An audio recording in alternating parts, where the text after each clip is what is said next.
by making Cavill this guy again. Hello and welcome to another episode of With Enough Prep Time. I'm your host, the Nerdman, and today I'm here talking in the morning with the film Elitist, as per usual, having an offline conversation, which we decided it would be fun online. How are you doing, Elitist? What's going on? Good. Hello, all you pimps and hoes and everybody in the middle. Elitist is coming with his Fire channel very soon, so do look out for that. Hopefully he'll invite me on, Of course. continue our discussions and stuff. But yeah, we were having a discussion about I think it was really about our disillusionment with comic book movies and where we kind of expected them to go. So there was a few. It was both comic book movies and comic book TV, and it's kind of about like settling for mediocrity as kind of comic book, movie or comic book fans, basically, and in terms of the adaptations to screen. Some of the things I want to talk about, just to make sure that we get into them, is like things like the cancellation of Daredevil, the cancellation of Jupiter's Legacy. Yeah, I think these were some of the best comic book adaptations. Well, certainly Daredevil was one of the best comic book adaptations, and I thought that Jupiter's Legacy had a lot of potential and a lot of interesting ideas. I don't know if you ever got around to seeing that. I haven't even heard of that. Okay. All right. Well, maybe I'll have to save that for. I'll tell you about it, and then maybe you'll watch it one day, and then we can talk about it further. But I wanted to get into that, I wanted to get into just not my issues with the MCU, really, but more just asking you, because you know the MCU a lot better than me, like asking some questions regarding it, and just to tell you about like where my problems started with comic book movies in general, and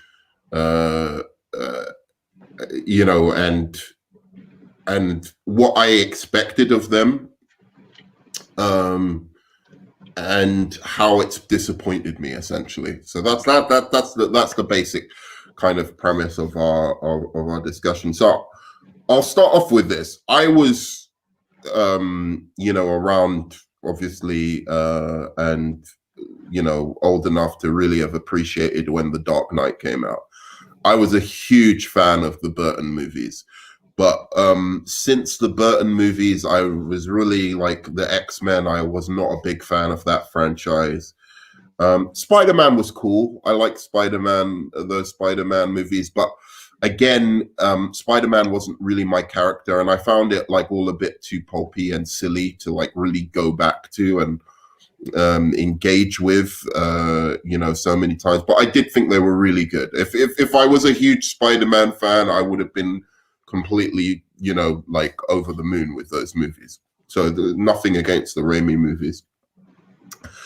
But essentially, I wasn't just on board with like comic book movies for a very, very long time. And, I'd grown up reading comics, but like by then I was more like, oh, I only read serious literature and serious books now, so I wasn't really like looking out for comic book movies too much. And then one day, one auspicious day, I was just walking past the cinema. I think I finished an exam at university and was just walking along. I lived in a beach town for university, and I was just walking along and walked past the cinema and saw Batman Begins. Hadn't seen a trailer, hadn't seen anything. And I don't know, for whatever reason, I was just like, some kind of nostalgia kicked in. I used to love the Batman comics. And I was like, fuck it, I'll go and buy a ticket. Let's go and watch a new Batman movie. I'd never even heard that there was a new Batman movie out. And I went in and my mind was frigging blown. Literally fucking blown. And I saw that um that card, like where he pulls out the Joker card, and I was just like, I can't. How are they going to interpret the Joker in this universe, right? How could they possibly, with this realism, with like how they've taken it seriously, the artistic merit of it all? I just was blown away by all of that. And then I went to see The Dark Knight, obviously. Some years later, it build up and whatever. And again, I was blown away. I just thought, this is incredible. And what it felt like to me was like, after seeing that film, it felt like a bit of a promise. I was like, this is what you can do with comic book movies. You can make these, interesting graphic novels with ideas, with compelling villains, really fleshing out these villains to show what they might look like in the real world and what might motivate them in more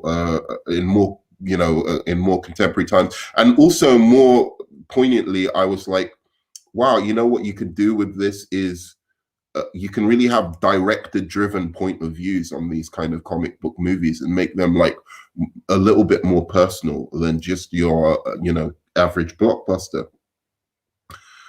But since then, it just seems to me like all the films that have been these successors, like say, like something like Dredd, Watchmen. I'm trying to think of so Dredd, Watchmen, Sin City, all of those movies, or even Kick-Ass, all of those movies that have taken that kind of approach to telling the comic book stories have been rejected by comic book movie fans, and instead what has been popularized is something like the approach that the MCU has taken, which is fine to me. I think there's space for that, but I'm just like, what is it about,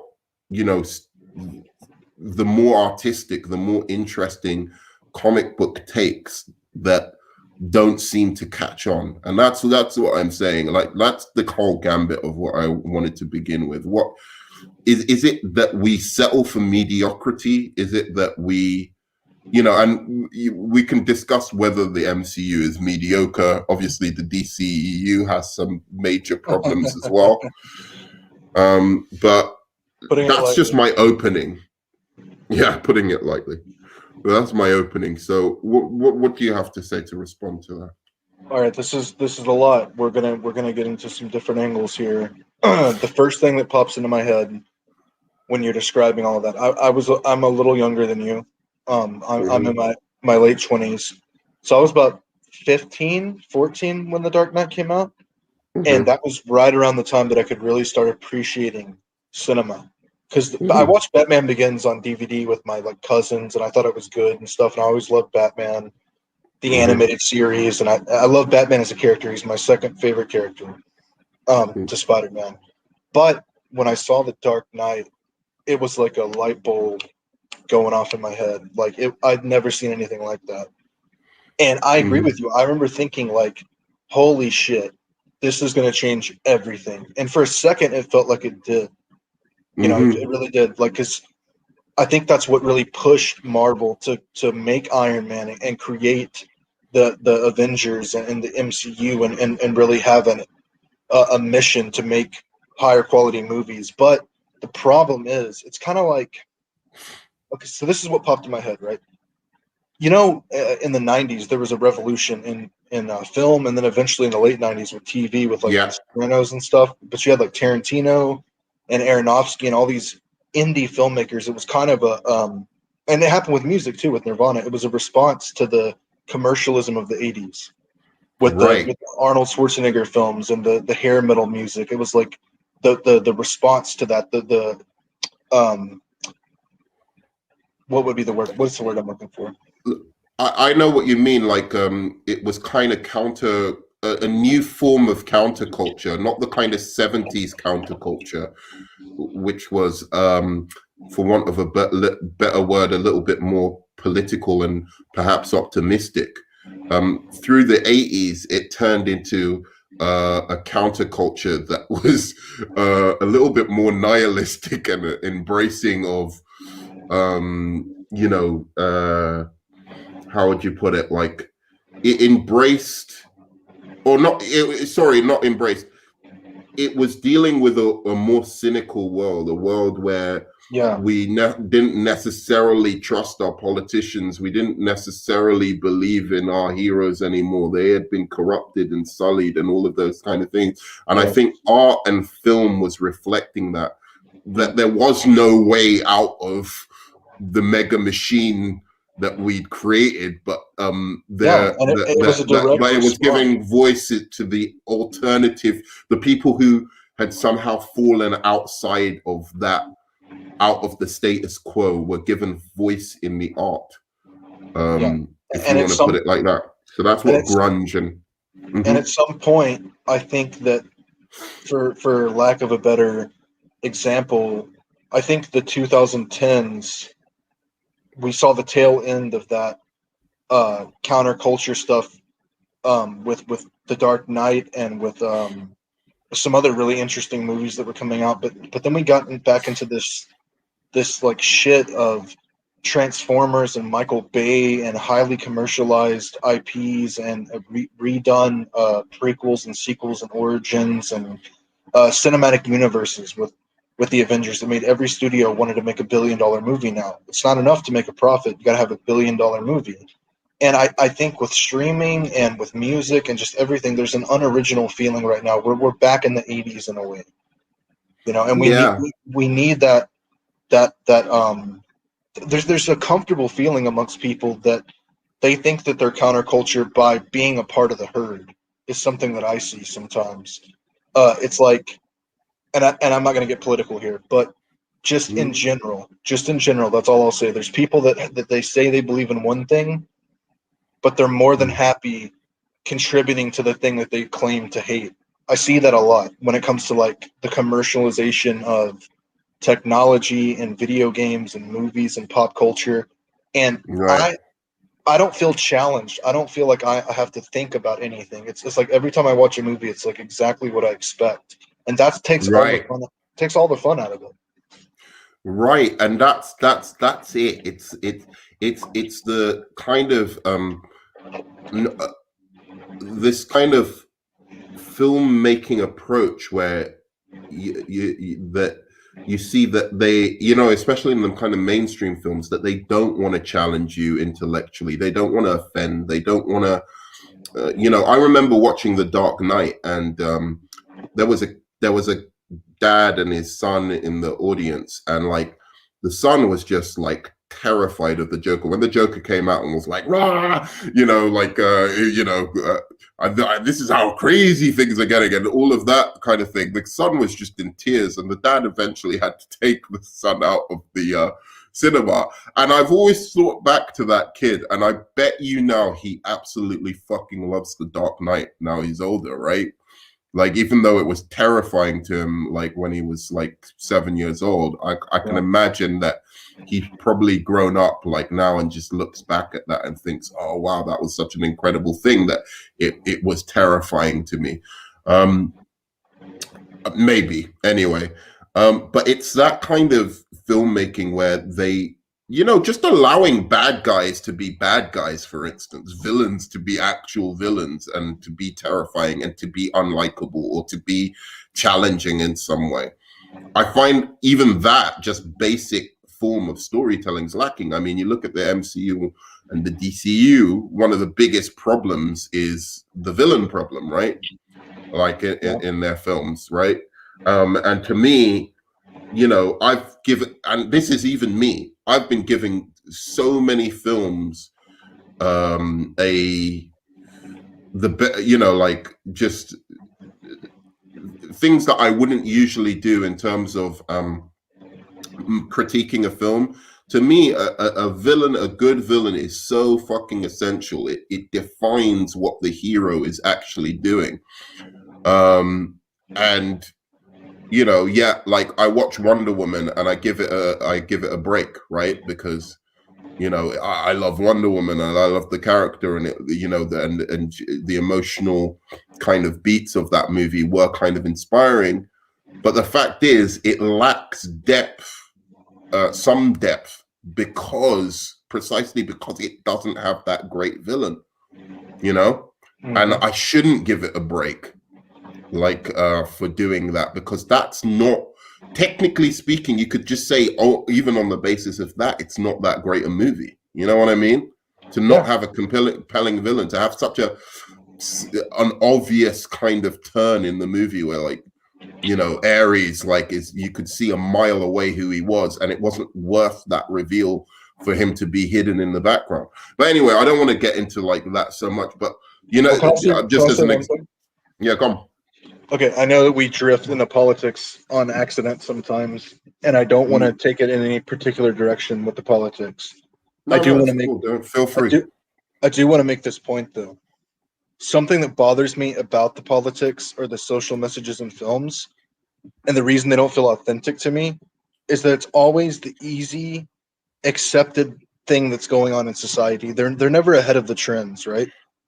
It's like they weren't making films about police brutality 10 years ago, even though that shit was happening, or in the 90s with Rodney King. You know, I was watching American History X recently, and I was thinking, wow, that was a brave film. Because that's 25, 30 years ago that they were talking about that. But now it's like they only do it to try to like latch on to what's actually popular, what they're going along with. And to me, that herd mentality, whether it's politically, socially, commercially, whatever it is, trends are not good. Trends don't last. They don't impact people as deeply as universal messages do, like Batman being a symbol of hope for a broken city. People connect to Batman. People connect to Spider-Man when their stories are told right. It doesn't matter what color your skin is, what political party you're from. Like, there's something to be said about those uniting, challenging, I mean, all right. Let me give you an example then, like, just out of interest, just to kind of get a kind of gauge on what you're saying. So let's say they did a Flash or a Superman movie. Flash, I think Flash is a better example for this because he works in the police department or whatever. And, you know, Flash stops a cop, you know, like somewhere in the center of the movie, stops a cop from, I don't know, shooting or a minority person or doing so. It doesn't even have to be a minority, any kind of like police brutality. Like, he just comes in there and stops that from happening. Is that for you a scene that would, like, if that was done now, that would always be cynical? That would always be like being part of like some kind of trend? Or I think that the only reason it would feel that way, and the only reason it would feel that way to me, is because I know that the same studios that have had those opportunities for 30, 40 years, it's cool that they're trying to make up for lost time or whatever and get things right, but it just doesn't feel organic to me. And it's not that I have a problem with them trying to do the right thing. It's that it doesn't feel human. It feels contrived and forced and weird. And I guess what I'm trying to say is that when the message is popular, even if it's the right thing, it's not that I have a problem with seeing it. I just want nuance, because I mean, there were time periods where the popular thing wasn't the right thing to do, right? Like the Salem witch trials, or you know, the civil rights movement with people in the South. You know, there's times that the popular thing wasn't the right thing to do either. I just don't like seeing exactly what I expect to see. I don't care if it's a virtuous message or not. I want nuance. I want complexities. I want to think about things on a human level and not on a political or social or commercialized level. It's like I get what you're saying. My only kind of problem is I don't think I just don't like this idea. By the way, Ashley said to say hi. Oh, she said it in that tone as well. She said, "Let's tell hey girl, tell Film Elitist to say it." I said hi. hey girl. She's left now. Yeah, like I guess, you know, to me, that's part of the problem of the mediocrity and the lack of challenge is this whole notion that comic book fans have had recently that, oh, we don't want political stuff in our comic book movies, or and it's like I'm not saying that there should be, but I do think that it shouldn't be. I don't think a comic book movie should be any one thing, right? Nobody Yeah, should be able to say like this is a comic movie and this is what defines a comic book movie, exactly. right? Like it should be up to the creator and their own personal vision. And if that writer of the Flash movie or the has a compelling story to tell, and as you said, that presents some nuance, but he, for instance, does believe that cops are shooting black people at a disproportionate rate or killing black people at a disproportionate rate, then let him say it. Somebody else can challenge that if they feel it's Yeah. false, Well, you know what it or is. you can You know what it is? critique it if you feel it's false. But, to me, just to finish this, there are so many movies I see where I don't necessarily believe in the message of the movie, like something like Forrest Gump, right? I think that in some ways kind of presents this illusion of American exceptionalism, right? And that there's at the heart of the American the American kind of story at the heart of it is that there's this kind of how would you put it, like this kind of innocence, if you will, right? Like this kind of that there's a kind of good spirited I don't know how to put it, but it's like that Forrest Gump is supposed to be the kind of reflection of the pure heart and spirit of America, right? In some Common ways, the common man, right? That has been the driving force of the history of America. And he kind of accepts a lot of things, but obviously it's Forrest Gump. But like, let me put it this way. I didn't agree with all the political messaging of Forrest Gump, but I still think it's a fantastic and moving movie. I don't need it to agree with me for me to enjoy it. I can watch any kind of film, whether I disagree. Now, Forrest Gump is perhaps not the best example because I'm not like vehemently against it either. But Well, its can I message, branch off yeah, on what you're saying? yeah. Because I agree with you. And so, like, for me, Black Panther, right? I don't have a problem with there being a racial inequity message or something like that socially.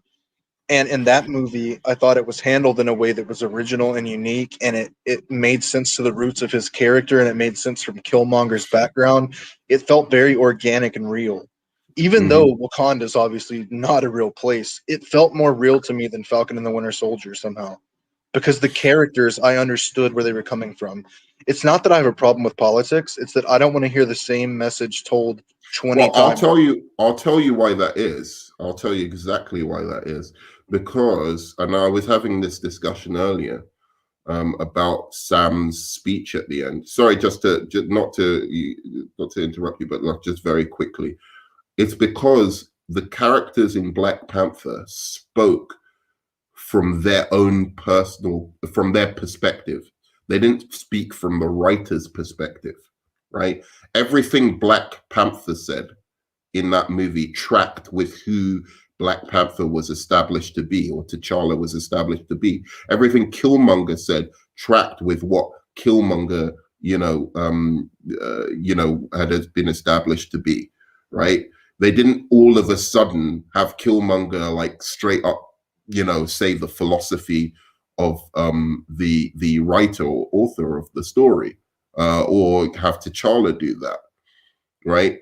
In Falcon and the Winter Soldier, you could see on various occasions, Sam was like the spokesperson for the writer's actual beliefs, right? And sometimes it didn't seem natural to who I knew Sam to be from the past movies or even from the series.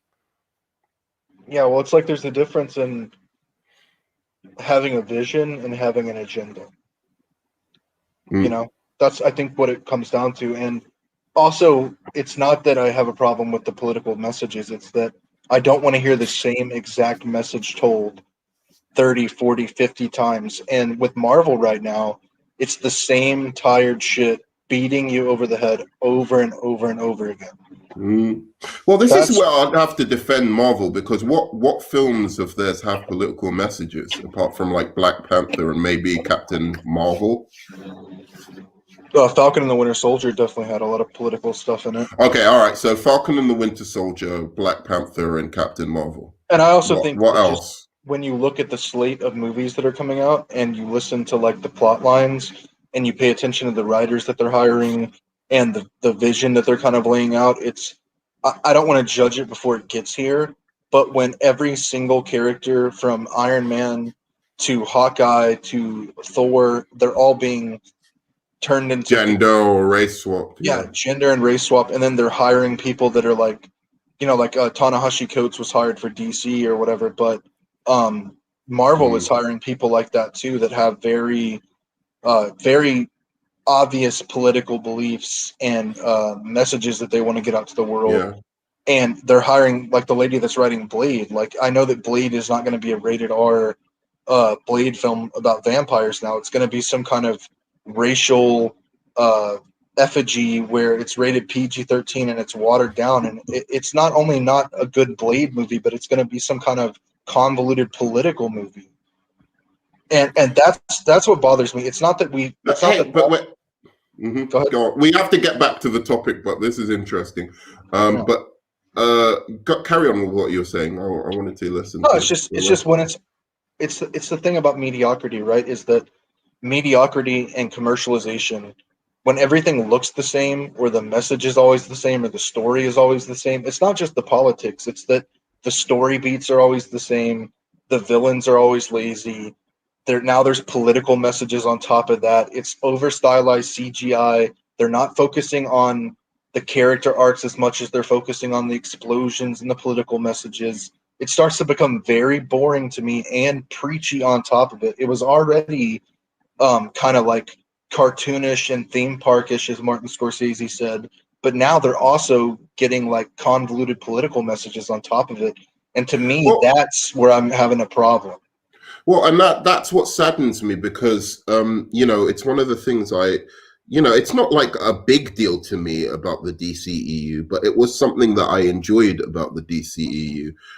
And the difference between MCU is that they would do diversity, or they would do, like, again, people want to always like really roast me about the Suicide Squad, right? Mhm. But to me, that had one of the most diverse casts of any superhero movie ever. It had three female characters who were either like leads or main. She's like a two main villains, very very different from each other. And then you had Harley Quinn, another powerful female character. These were like central figures where they were, where the story revolved around them. But at that time, it wasn't like this big kind of fucking trend or whatever to announce that and make that like a big deal. So they just did it. They didn't make a big fuss about it. There wasn't like, trailers emphasizing that. Do you know what I mean? Yeah. Right? Like there wasn't, like you just went in, and I liked seeing, oh, look, there's a Hispanic a guy, and there's there's some black people on the team. There's powerful women on this thing, and I genuinely enjoyed that. Just in virtue of that, I enjoyed it, and I enjoyed that they didn't make a big deal out of it. They just let it be, Yeah. And then you move to something like Shazam, right? Like that was nice to see. Like they had like the diverse kids. It was really nice to see, especially child actors. To have I wish they had more of a role in it, especially like the Asian kid. Well, you know what you're I saying. wish it, but they didn't make a big deal. They just let it Yeah. be. And it was so nice to just have it natural. But you know what? I think DC was punished for not doing that. And now, if I was a marketing person working for DC and I see, hey, we did all this before fucking Marvel even were bothering doing all this, and we made less money doing it because we didn't make a big fuss out of it. We didn't announce, oh, multicultural, children. Look, we've got multicultural children in our film, like, or Wonder Woman. They didn't like make this massive deal out of like it. It was like, yes, it's the first female hero, but they didn't like overdo it like with Wonder Woman, right? And as much as you can say that was great from a marketing standpoint and from a financial standpoint, DC didn't do as well as Marvel did for fucking jamming it down our throats. Like, you look at what happened with Black Panther, or you look at what happened with Captain Marvel, right? Jamming it down the throats and making sure everyone fucking knows that, like, this is a female and this is it works. So am I wrong? Maybe the subtlety, the soft touch, and just making it natural and doing it. I just don't think the blowback has happened yet, but it's coming, brother. I promise you, because when Marvel did this in the comics, it lost a giant portion of their fan base. That's indisputable, and it's going to. The backlash is coming. People wanted to give Marvel the benefit of the doubt because they had a better track record than DC. I think that's the only difference. But that isn't. No. Captain Marvel making more money than Wonder Woman in the box office is a fucking absurdity. It's a disgrace. To be honest, comic book fans should be fucking ashamed of themselves, as far as I'm concerned. But the casuals are more likely to watch the Marvel films. That's why they have. I know, but like, all right, go on. Sorry, carry on.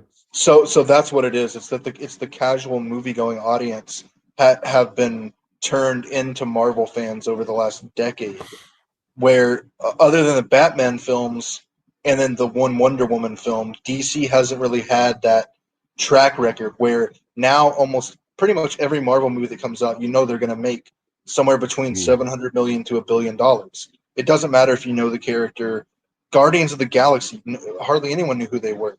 But because of what Marvel is a proprietary product, it's like the expectation is, okay, I got to go see the Marvel movie. I got to go see what happens.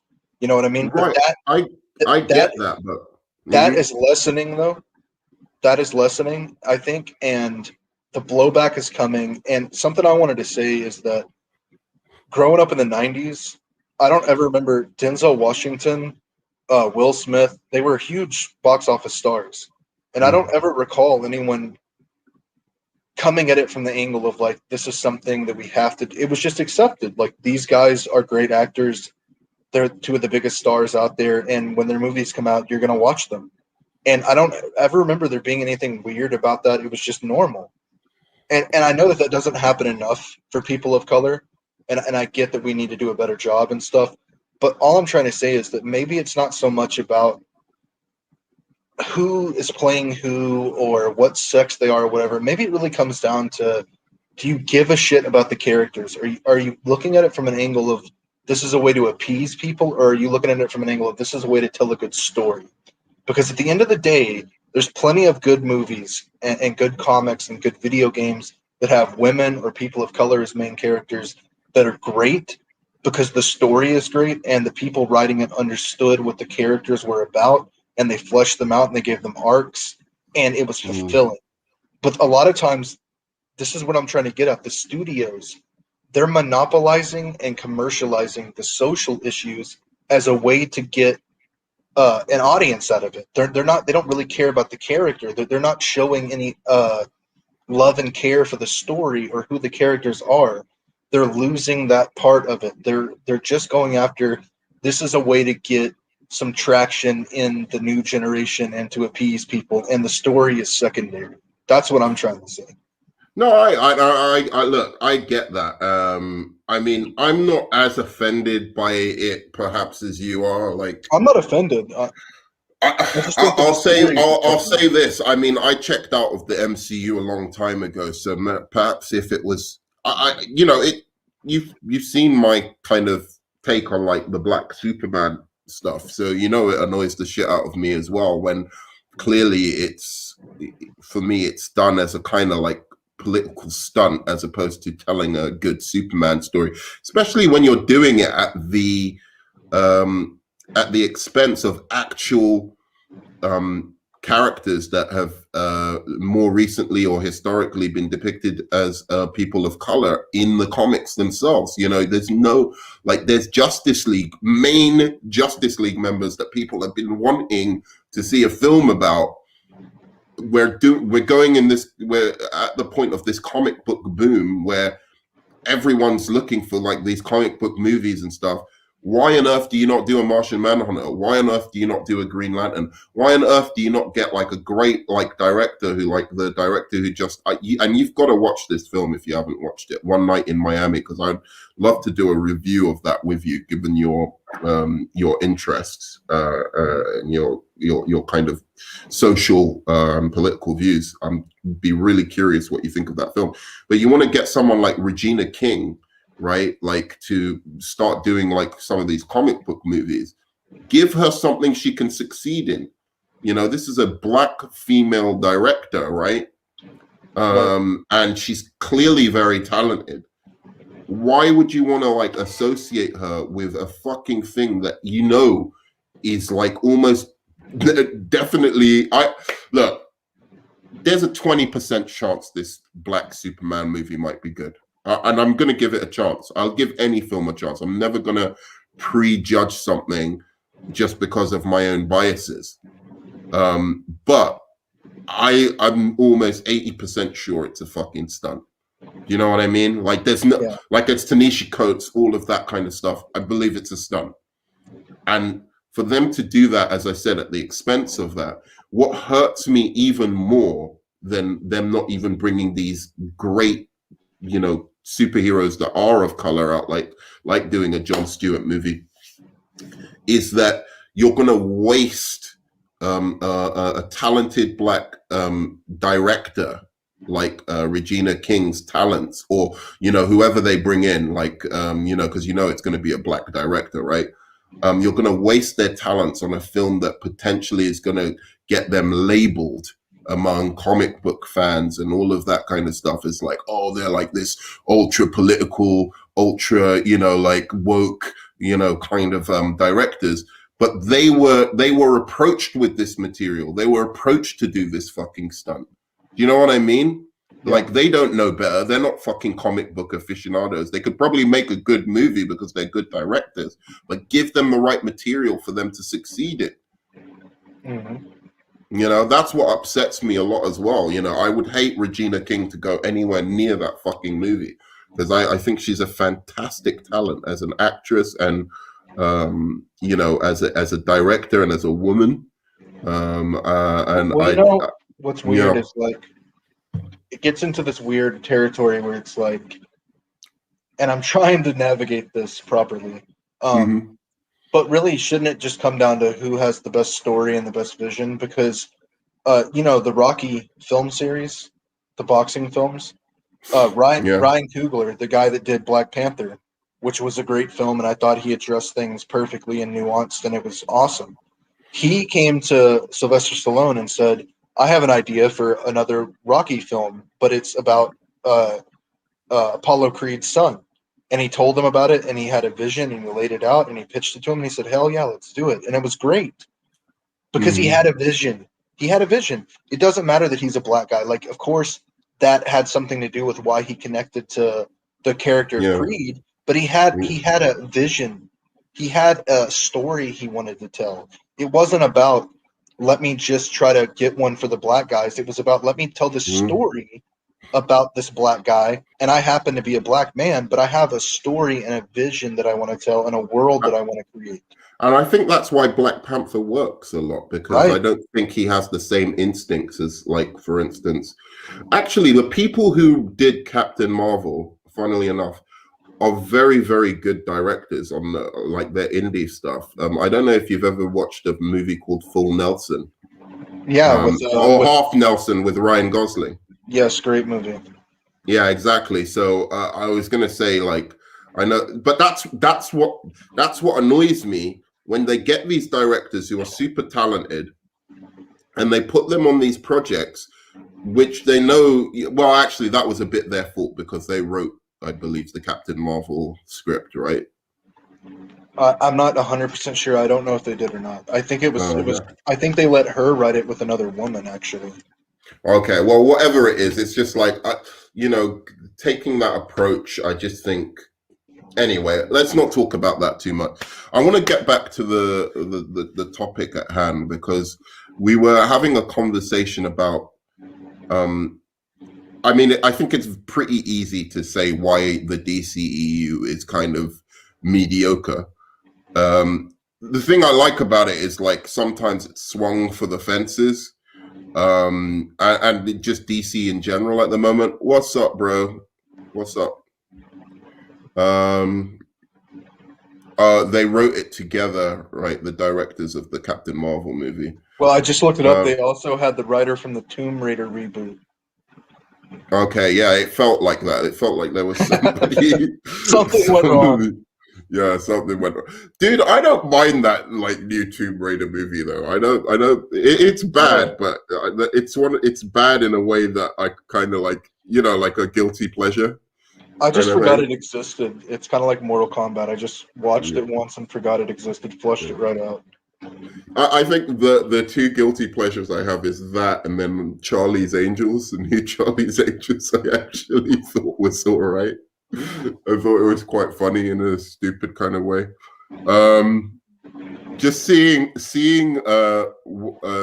what's her name, Kristen Stewart, pretend to beat up a fully grown man is just the most hilarious fucking thing I've ever seen in my life. That's the state of affairs, brother. Yeah, I'm not saying women can't beat up guys, but like just her doing it was just like, yeah, right. Yeah. You just want her to be doing that to you because you'd probably be more aroused than in pain. So were you saying that like DC, it's easier to point out the problems, but with Marvel, we're trying to kind of get to the heart of it? Oh, right. Yeah, no, exactly. So with the DCEU, I think the problem is Zack Snyder. My name is Zack Snyder is the problem with the DCEU. I honestly think he made nearly great movies, but the flaws in them are so fucking preposterous that it's hard to defend it, really. You know what I mean? Like Man of Steel is on so many levels a very fun movie that you can just sit through and watch, but there's so many central flaws to that movie and plot holes and whatever that comes from his just lack of care. I think it is. I think he just thinks, oh, I'll make something really beautiful and visual and it will be so visually stunning that it doesn't matter what the fucking story is, right? It doesn't matter how the story goes from A to B to C. And it hurts his movies so fundamentally.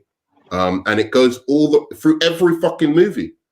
It's every single movie, apart from maybe Watchmen, where he just, basically rewrote the, or the first zombie movie he did, where it was who was it? James Gunn wrote it, right? So he just needs that like roadmap because the visual stuff he does is so exciting, I think sometimes, but he needs a roadmap and So I just think, I don't know. What do you think of the problem with the DCU is? You can tell me if you don't think. For me personally, it just comes down to lack of vision, bad casting in spots, and just not having a vision, just making too many bad films. And then once you make that many bad films, you don't lay the groundwork properly. It's like it's hard to go back, See, but that's just the thing. I don't think Zack Snyder's movies are bad per se. I think they're divisive. And I think I know why they're divisive. That's the thing. But technically speaking, are they like? I don't know. It's hard. I think. By the way, Comic Chat. Yeah, I love Zack Snyder's Justice League. It's probably my favorite DCEU movie. Someone like me, it's not. Zack Snyder to me is like a slightly improved Michael Bay, and I'm not joking or being hyperbolic. I think you are being. You're not. There's a lot of truth to that.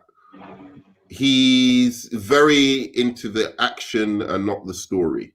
That's where I'd say there's a very there's a lot of parallels between them, and I think he wants to explore deep or in-depth issues, but I don't think he's a very deep person. I don't think he understands things the way he thinks he does. So I think any depth that actually comes from his movies usually come from the writers.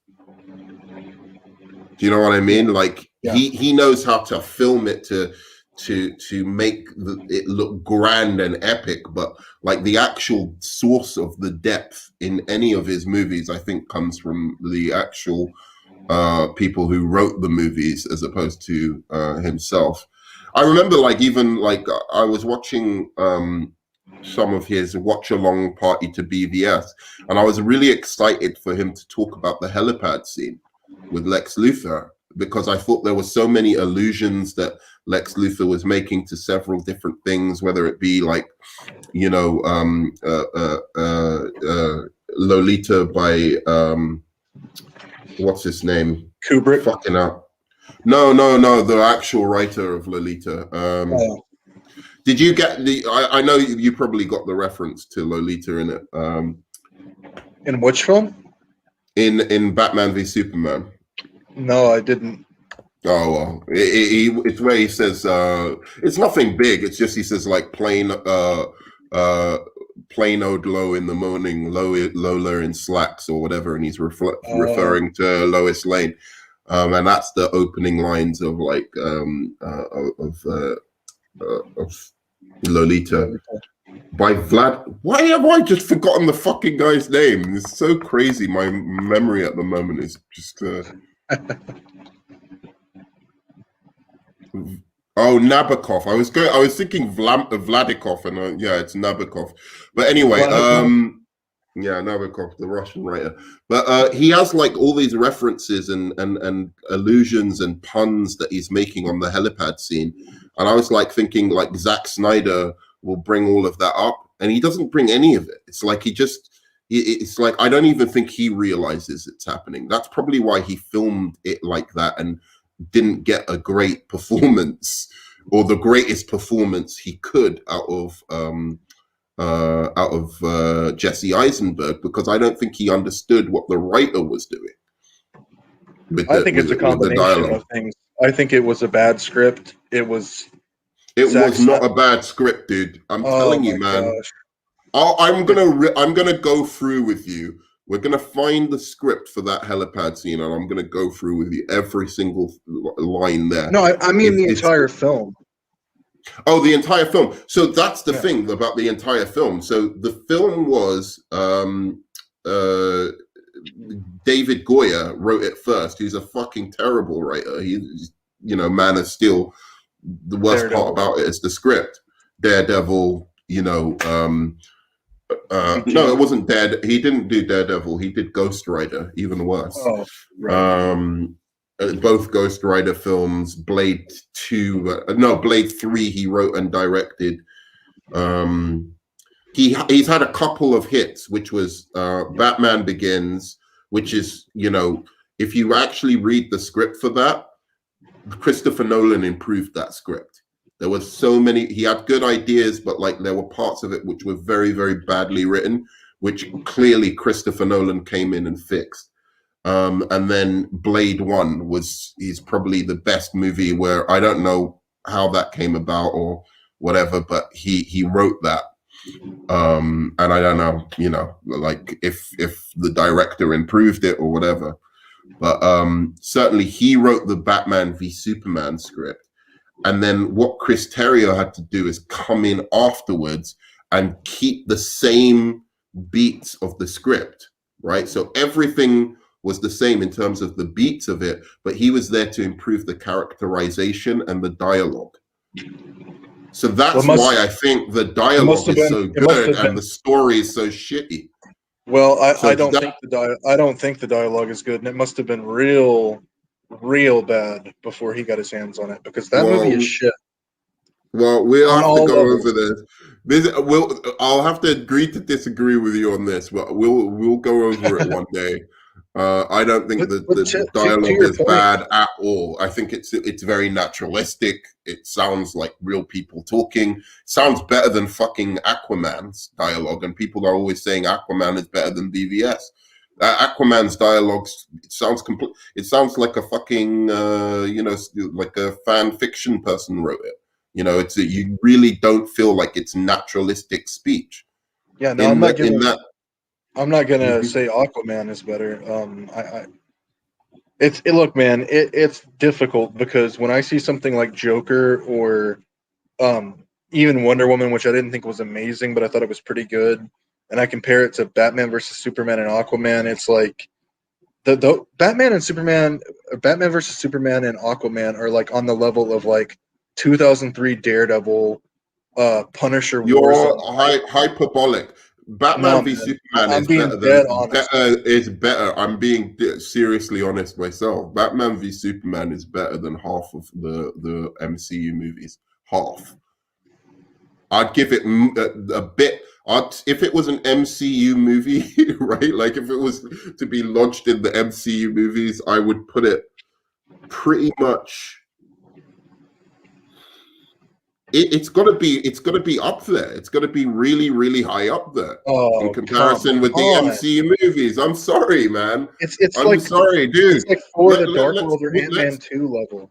Thor: The Dark World, Ant-Man 2. You can't say it's Ant-Man 2. It's way Yeah, better it than doesn't even compare to the Ant-Man. first Thor. Ant-Man. It's better than Thor: The No, Dark World. It's better than Captain Marvel. It's better than all of the Spider-Man movies. It's better than not that's not true. That's not true. absolutely, absolutely.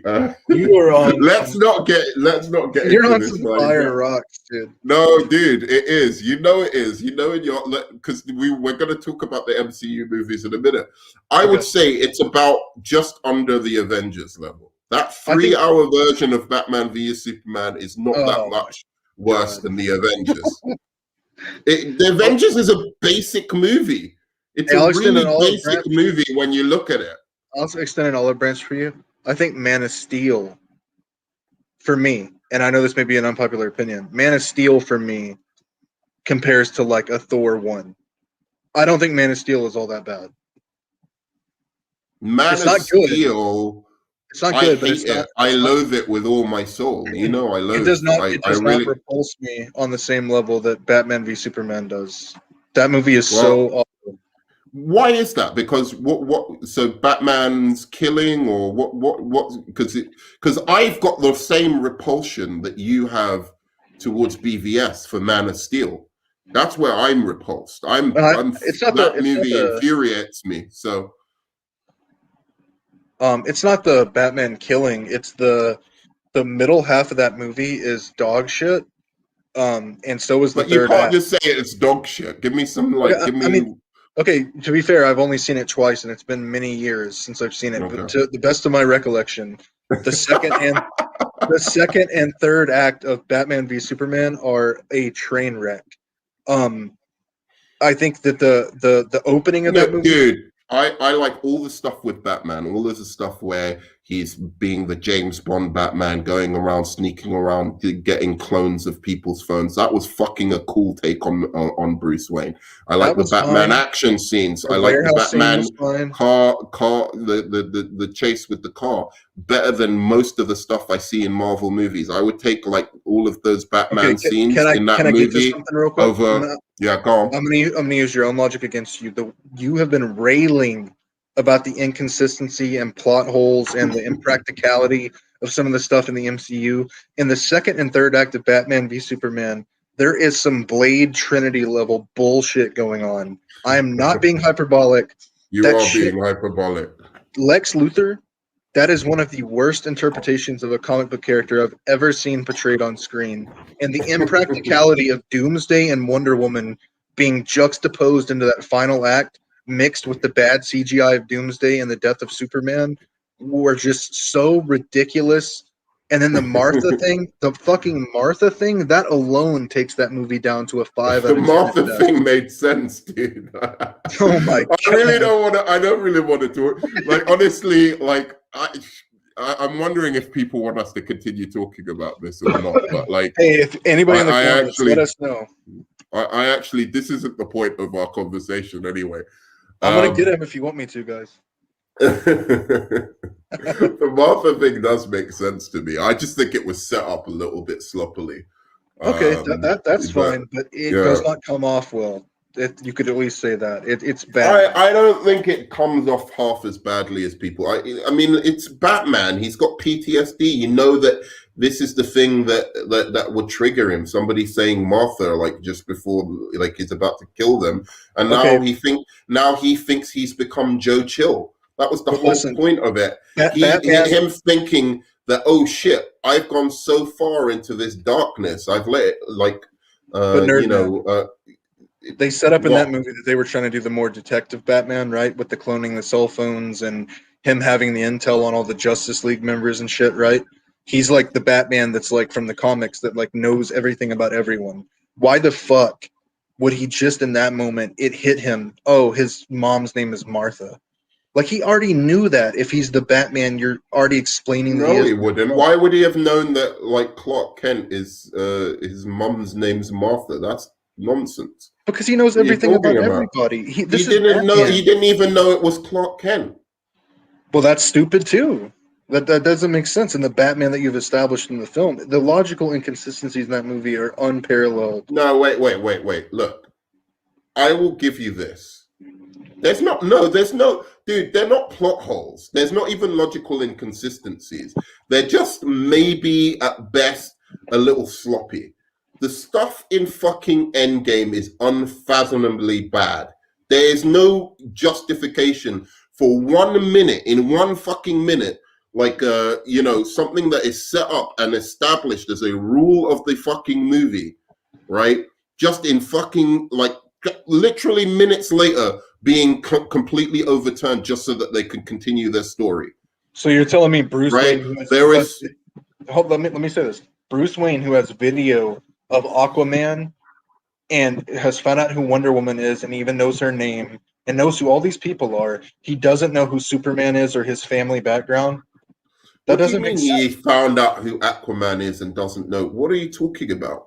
They show it in the film. He has They video. didn't. Lex Luthor didn't have a file on fucking Superman in that. But I'm not talking about Lex Luthor. I'm talking about Bruce Wayne. Why does he not know that his mother? Lex Luthor had files, as you saw, on the cyborg character. He had it on Flash. He had it on Wonder Woman. He had it on that's it basically. That's who he had his files on. So that was where Bruce Wayne was getting his information from. So he wouldn't have known about Superman. And yes, you could say, yeah, that's a little bit sloppy. Why wouldn't Lex Luthor have like files on Superman? Why wouldn't he have files on Superman on that same thing? Maybe it's because he wanted, like, I think he, like, I don't know. In any case, let me just say that Batman is the world's greatest detective, and he doesn't know that Superman's mother's name is These are nitpicks. These are fucking nitpicks. That's his character. It's comic book bullshit. It's like, look, dude, there's a look. What you're talking about at the moment, right, is not something that could not happen. Like absolutely 100% from the story, from the logic of the story, could not happen. It could just be that Bruce Wayne just simply doesn't know that Clark Kent is Superman. It's perfectly consistent with the story. Is it unlikely, maybe? Like, perhaps because he's such a good detective, he should know this stuff. Yeah, but simply, he might just not know. He might be hyper-focused on Superman. It's that simple. And what happens in Avengers Endgame? I know what you're gonna say. With with all of the stuff, with that glove that that Iron Man somehow miraculously makes is impossible according to the fucking story that you're watching. This is the last thing I'm gonna say about this. I know you want to pivot. You're telling me that the rules that they break, that they set up in their own universe in Endgame, are more repulsive and offensive to you than Lex Luthor learning in the span of 30 seconds from an alien ship how to create Doomsday, that is more than just sloppy, bro. That's bad. Dude, again, it's consistent within the story. But He that doesn't make goes it not there, bad, he though. goes there, he goes there, he asks the alien ship to tell him everything. The alien ship tells him everything. And that's Obviously, lazy. one of those things was how to create Doomsday. And that's lazy and Again, it's stupid, and not. it reminds me of the Fast It and Furious. may be lazy as all hell or whatever you want to call it, but it is not a plot hole. It's possible No, that's within the fine. logic It's of the just story. bad writing and it's poor execution, and it reminds me Yeah, of the but Fast and when you Furious. have bad writing plus plot holes plus plot conveniences plus you've got all of it in those final two MCU But movies. that's So not please true. don't give me. And those are supposed to be some of the best ones. There are plot holes, and I totally agree with you on that. But the writing and the casting and the execution of the film, You keep going on about the casting. I'll roast you on the casting as well. come on, Like the man. casting is bullshit. You are in a But small we're minority. getting into something again. I don't want to like. Do you know All what I right. mean? Like this Yeah, is let's supposed to be let's criticize the MCU films for being commercialized theme park rides. I'm being serious because I Let's kind of look at some of these comments anyway. Like, the DCU nitpicks, man. Comic book bullshit. It is comic book bullshit. You know, you have to have some suspension of disbelief. They present you with a reality. As long as everything within that reality stays consistent, it doesn't have to be consistent to the logic of I our just don't world. It has to understand. be consistent to the logic of its I own don't, I world don't that it presents understand to me. how we're on the same page so much with the Dark Knight, and then you can say that you don't see the problem with the DCEU films the way I do with the suspense of belief and the ridiculousness of what's going on and just how lazy it is and just No, you're poor. just giving bad examples. I'm sure there's examples there, but you're giving really terrible I think I examples. think I think your No, bias blinded you, Yeah, my friend.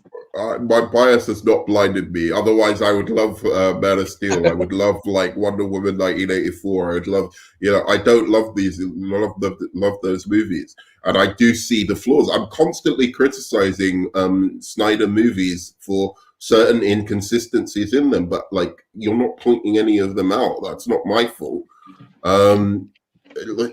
Look, why are you triggering me into this? You're gonna make me go on an MCU Because it's rant, and that was the whole unbelievable. point. I can't believe. Why are you doing this to I me? can't Like, believe why? this. Do you want me to? And I'm cool because I'm gonna cool down. I'm gonna cool down for a we're second. clearly on different pages on this, so we can pivot. I truly have to say, I cannot believe what I'm hearing from you. It's unbelievable to me. Look. I think BVS, if you're being really fucking honest with yourself, Okay, for what Batman does in that movie, it's fucking cool, it right? is cool. A lot of it. Whatever you want to say about that movie is fucking cool, and it's more entertaining to me, and this might be subjective, than a lot of those. I would rather watch Batman do his shit and beat the shit out of people and mow down people with a fucking Dude, Batmobile that's than way more fucking fair. Ant-Man any fucking day of the week, or That Ant-Man that and the Wasp, or Captain Marvel, or that like a bunch of that other is a shit. fair. That makes sense, and that's more fair. Just I don't think it's fair to say that it's a better film than those films. Well, in that sense, it is a bet. Well, okay, it's a subjective thing for you because it's more entertaining to you. That makes more sense. Okay, all right. Well, let's kind of pivot away from this because we want to get into. No, I don't even want to shit on Marvel. That's not my I do. I my want to take a objective. dump on them. Okay, go on. I want to say, like, let's stick to the thing though. Are comic book movie fans settling for mediocrity? So if you want to talk about the MCU in that sense, then let's talk about it. All right, I'm gonna piss. All the people I just brought to my side. I'm gonna piss them off and part the waters again, and I'll be all alone on an island.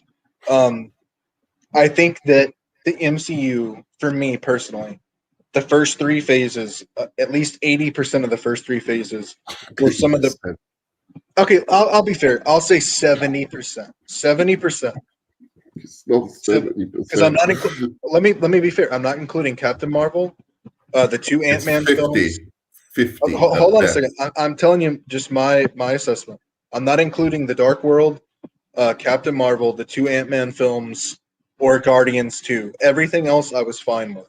And Age of Ultron. That's 7 out of like the 25 movies they made. So I I'm guess going to that, bring up the MCU movies and we're okay, going to yeah. go over them. All right. Okay, I think it's like 75% for me. We're pretty aces. All right. Let's bring up the MCU movies.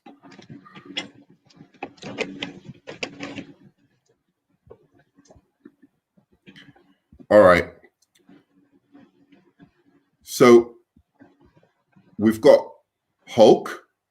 Okay. Fucking, or the Incredible Hulk.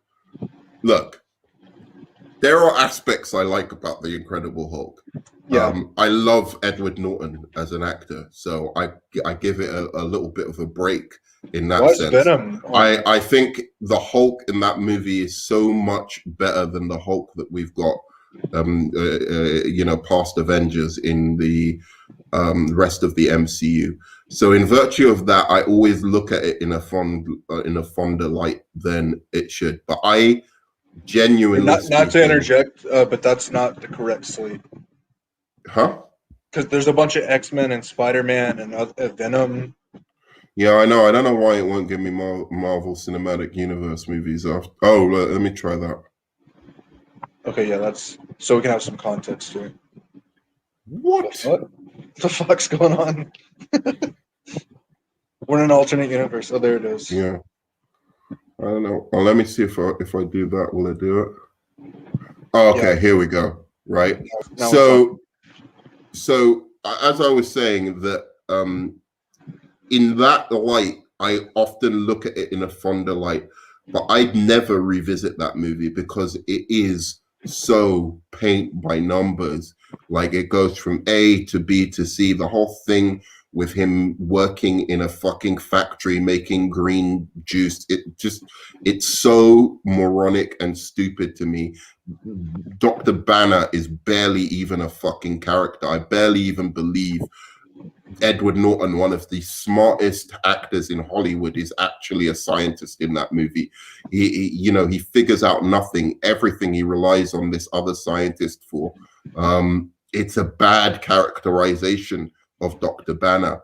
It has average at best. yeah. We're on the action same scenes. page with that. Right. Okay. Yeah. Good. So we go into Iron Man. Fantastic. Okay. Okay. A good movie.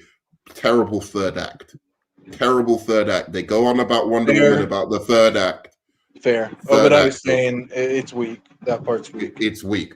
And we already start getting the Dark Mirror versions of these villains, right? So it's just the villain who is just like a bigger, darker version of the fucking hero. Okay.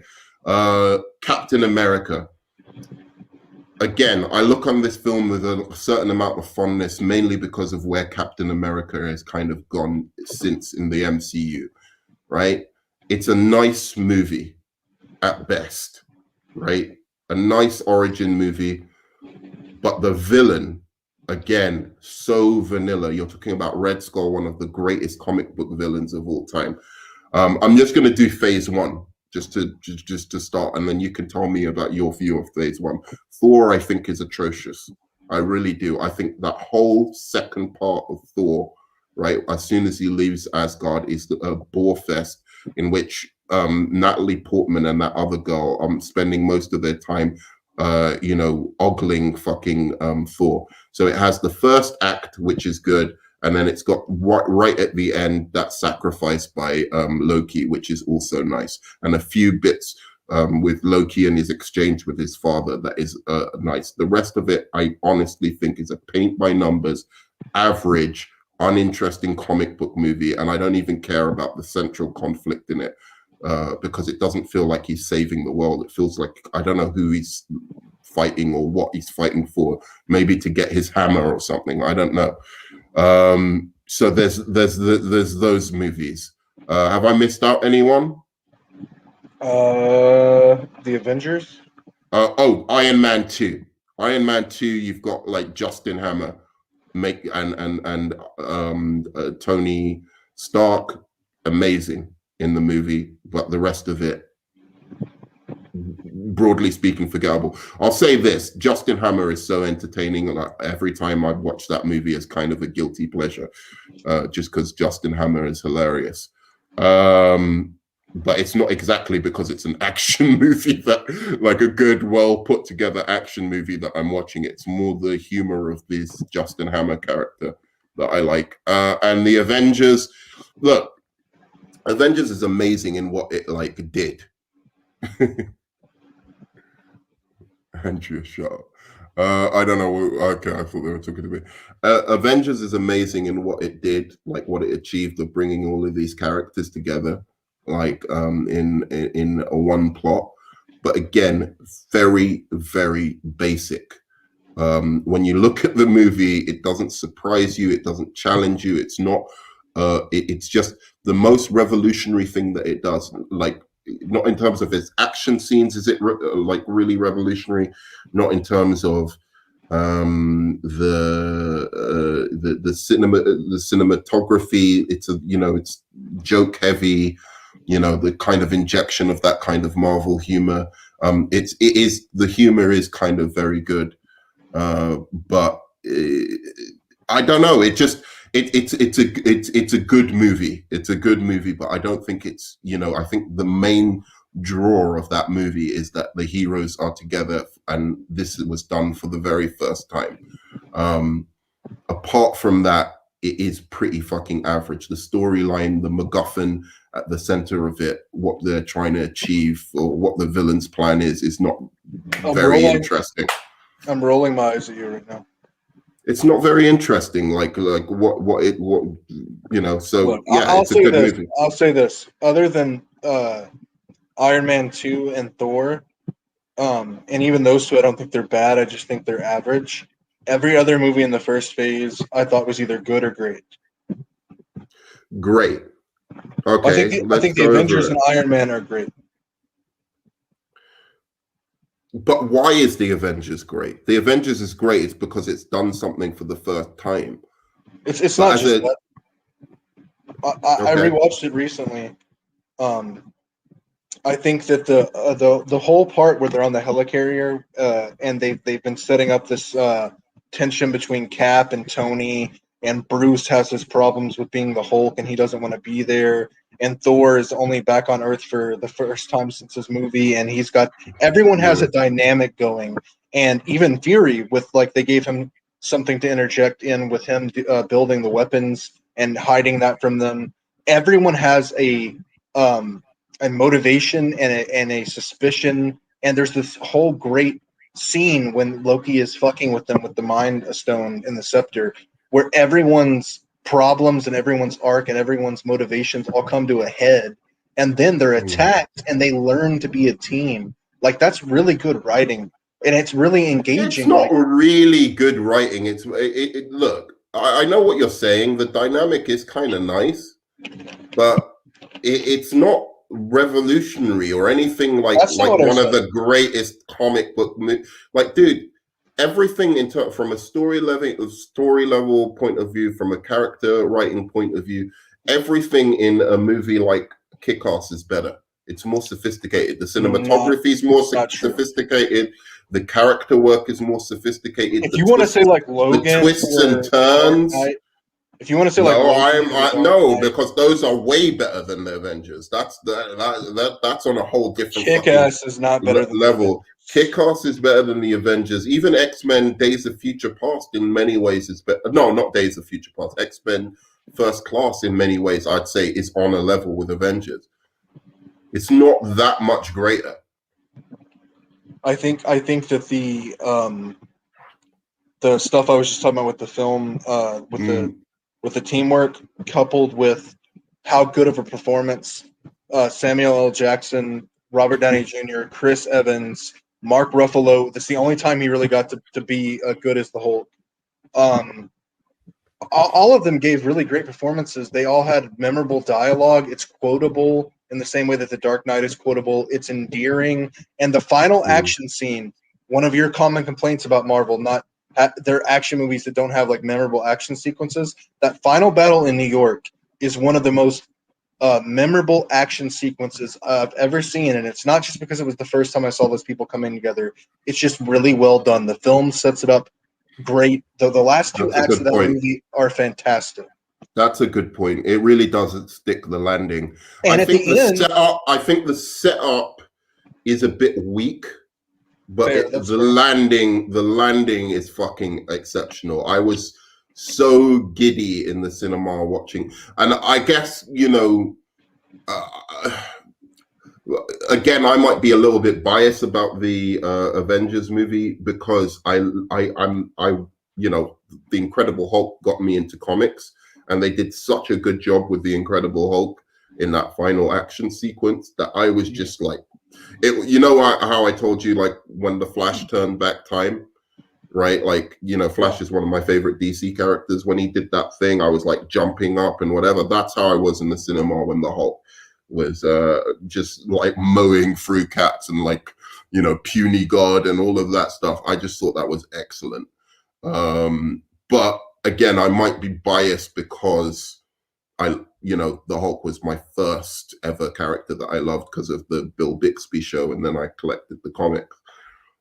So I thought that was that to me was my favorite part of the movie. But as I said, what was setting up that battle was just not that intriguing to me. It was very basic comic booky, right, kind of thing, like kind of the kind of plot you'd get in one of those 60s or That's fair. But 70s at the end of that film, kind of comic. after that whole battle sequence, and then Nick Fury's monologue at the end about how they're going to be out there if we need them and shit, it was so excellent. It was so on the nose what the cartoons and the comic books of my childhood made me feel. It felt like you were watching Heroes, something that I haven't felt a lot of times in comic book movies. But The Dark Knight made me feel that way, and The Avengers made me feel that way. When you say Heroes, though, I mean, that takes me to another kind of issue. Like, it's not just with the MCU, because I want to make this broader than the MCU, but like, it takes me to another problem I have. You say Heroes, and I'm like, half of these guys, I know the interiority. At least I knew the interiority of Iron Man by the Avengers. Like, he'd been really crystallized as a character and what his motivations were, and the struggles that he had inside as being a hero.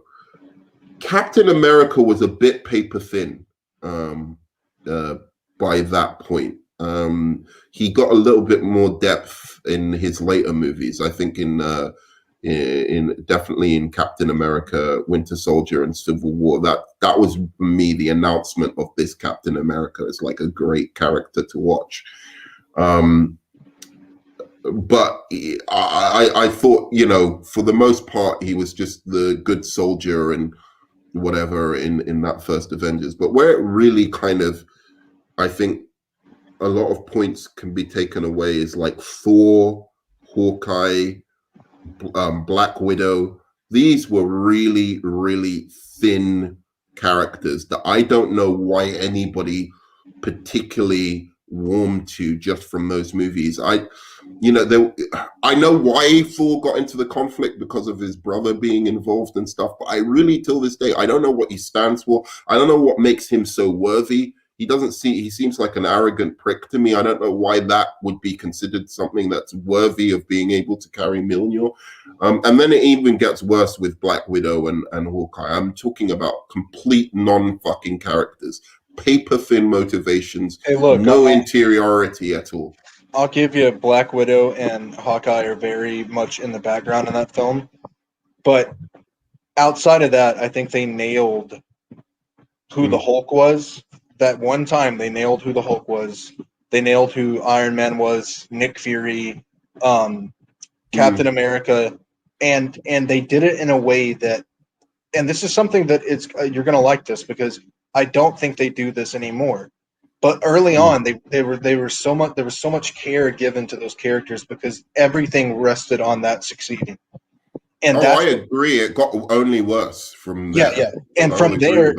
And from there, I think that's the problem with the Marvel movies now. It's the opposite formula of what they started out, which was let's give love and care to these characters. We can change and tweak a few things, but we really want to grab the essence of who they are and make them feel like heroes, the ones that people connected to when they read the comic books, because the comic books set up the formula for this, right? Of why these characters succeeded. And we don't want to change it so much that we lose the essence of who they are as people. And I think they did a great job with that in the Avengers. I think the Dark Knight, even though it changed some things, that's what made it great. Logan, that's what it humanizes these people, and it brings out the best. I've got a pretty hot take on Logan, but go ahead. No, I'm not going to go into it. I'll tell you one day. It will probably be a good hot takes. But yeah, no, I think you're.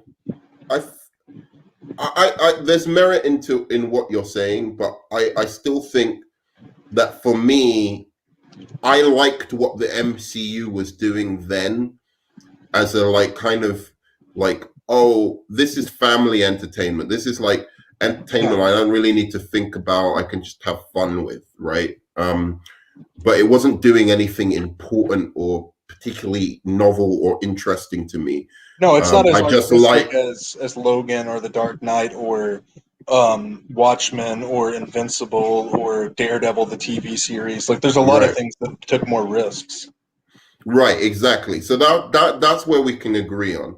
But I'm happy for that to exist. I like that sometimes even. It's not the thing that I'm going to go back to. I usually, even Avengers, I watched it once and then I watched it about 2 times or maybe 3 times in the cinema just because of those Hulk scenes, if I remember correctly.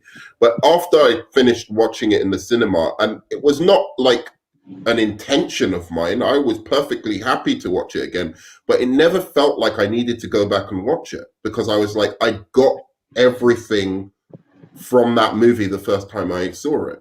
And I think that's by design with a lot of these Marvel movies. They're not things that you need to go back to necessarily unpack the message of. It's like, it's very on the surface, the message is there, what it means, what you can get from it, and then you take that away, right? Or even trying to look at it on a kind of cinematic level, it's like it's just, there's no really particularly interesting shots or montages or certain kind of filmmaking techniques that are used to explore a character or the interior or of that character in any kind of way. So you just watch it, and then I'm sure if you're a big fan of it and you're excited by the action and the spectacle of it all, you can watch it again. But for me, I get the spectacle straight away. So if something's just about spectacle, I tend not to necessarily have to go back to it unless it's got some real emotional grounding or character grounding. It doesn't compel me as such to go and try and unpack a bit more what it's about. Do you understand that? I don't know if I've explained myself very well there. It's not like an insult. Like, I'm not trying to insult it. I get why the movies are like that. It's just not something I feel ever I need to come back to. I think that I understand what you're saying about the family friendly, you don't have to think too much aspect, and I agree with you that they do that, but the only difference is now is that they're doing that without the care for the characters, and back then they had the care for the characters, so it didn't come off as complicated or interesting as something like Watchmen or whatever, but it was awesome because it was like they nailed the characters, so it made for a really cool experience. And now they don't seem to give a shit, Yeah, and don't get me wrong, it shouldn't be like Watchmen, or I don't feel like this franchise needs that.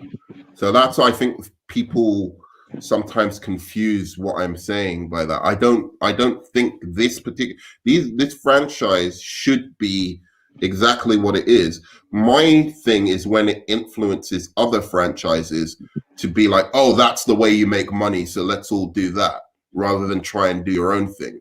That's one filmmaker or producer's vision, artistic vision, to have it as this big family friendly, fun for everyone, don't have to think too much, isn't going to challenge you too much, but you'll enjoy the spectacle of it all. That's one guy's vision, and that's absolutely fine. It's Feige's vision, essentially, which is getting all these directors to, to collectively realize. But I don't like when other studios and other kind of filmmakers look at that and think, oh, let's just do that, because that's going to make us the money, because you can see it straight away that it's not their voice. It's not, and specifically with DC, it's not their voice. And this brings me to the heart of what I was saying, right? Like with this mediocrity thing. To me, I wouldn't say the MCU is necessarily like mediocre in terms of the films, but I would say that I would say that the attempt to copy it, and maybe it's got lost in itself more recently or something. The mass success of these films has led to sloppier and sloppier and a more, they know that they can put out an Ant-Man and make 600 million, right? They know they can put out a Captain Marvel and make $1 billion. And because there's such a high level of fan association with these movies, like they feel like they're part of a team or something, they can put out anything, no matter how illogical, irrational, how much it contradicts former movies or contradicts the movie within itself even, and people will just support it. And it will continue to make billions and billions. And that's the kind of mediocrity I worry about. It's threatening to become. I totally think that's where we're at with it, and that's where we're going. And I don't think that breeds creativity, and I don't think that it breeds good films, because they know, like you said, they can just put a fucking Marvel logo on anything, any TV show, any movie, any IP, any property, any character, and they're going to print money because the fans grew up a decade plus of their lives. This was just like mainlined into their veins, Mm-hmm. But for someone like me, that's where I can kind of shoot off from the pack, because I grew up with these movies and I think they're better than DC. But at the end of the day, I'm not just going to swallow it whole and have it spoon-fed to me. I'm starting to lose interest because it's not interesting anymore. Well, we have to see what they do with this latest set of movies. I mean, the last one was the Spider-Man Far From Home, right? Far From Home? Yep. Right. And so we'll have to see where they go from here. I'm looking forward to the Eternals. I'm looking forward to Black Widow. I'm hoping what Feige is up to is, rather than settle and know that, I can make a ton of movies and just make billions, that he's actually realized that, like there was a little bit of formulaicness to some of these early movies, and that, and like the villain problem and all of those kind of things, that maybe he has an intention to now sort this out a bit, now that he has got that fan base, that he doesn't have to worry, like, because, once you've got that huge fan base, you can be a little bit more challenging, right? You can afford to be now. Whereas when they were trying to get these people on board, you want to get as many people on board as possible, so you don't want to offend or challenge people or put them off, right? But now they're invested, you can go and do something a little bit different. Do you think that might be what's happening, or are you just persuaded? I think it's just the opposite. I think that in the beginning, they could take more risks because they didn't have like their whole business model is built on the MCU making money now, where before it was a risk, and they said, well, it's a risk, let's shoot for the stars, let's figure out a way to do this, and let's listen to all the different angles and stuff. Now it's a bunch of people in a room sitting down saying, how do we milk the most money out of this without pissing anybody off? Let's play it safe. we're not going to take any risk because we don't want to fuck with our box office returns. We have a formula, let's stick to it. Yeah, but I think they might realize that people might get tired of that formula. And then when they see movies like The Joker succeeding the way it did, they might be realizing, oh, there is a market for something a little bit different. And because the DC EU is so fucking chaotic, we can actually capitalize on that market, even with the MCU movies, while like DC's just still twiddling their thumbs, not realizing, hey, look what the Joker did. Maybe if you make these kind of like different types of comic book movies, but you get an actual filmmaker who can tell a story from A to B rather than Zack Snyder, you might have some fucking success, and you might be able to fill in a gap in the market that, as you said, there's all of these people who like love those 90s movies, who, were part of that had that kind of counterculture, a little bit of a rebellious streak in them, and they're being radically underserved by the comic book movies. Like the last ones that felt like they really appealed to that audience was really Joker, that was a success. And then, I think something like Suicide Squad BVS did appeal to that crowd as well, but it also was divisive because of the clear problems that those movies had, whereas the Joker was just a straight up good movie. But you know what the Joker was too? The Joker was, like we were saying with the 90s, how there was this backlash and this response, the counterculture. Joker is a very counterculture spirited movie. It's all about the downtrodden, the mentally ill, the misunderstood, the people that are labeled as villains from both sides of the political spectrum, the people that the media doesn't want to talk about on either side. It's like the forgotten people, the downtrodden and the spit on, the underbelly, if you will. And it gave voice to that, and it said, how do people become monsters, basically, Right. and is society culpable in that? And that was fucking brilliant. Yeah, that's what you want to do right there.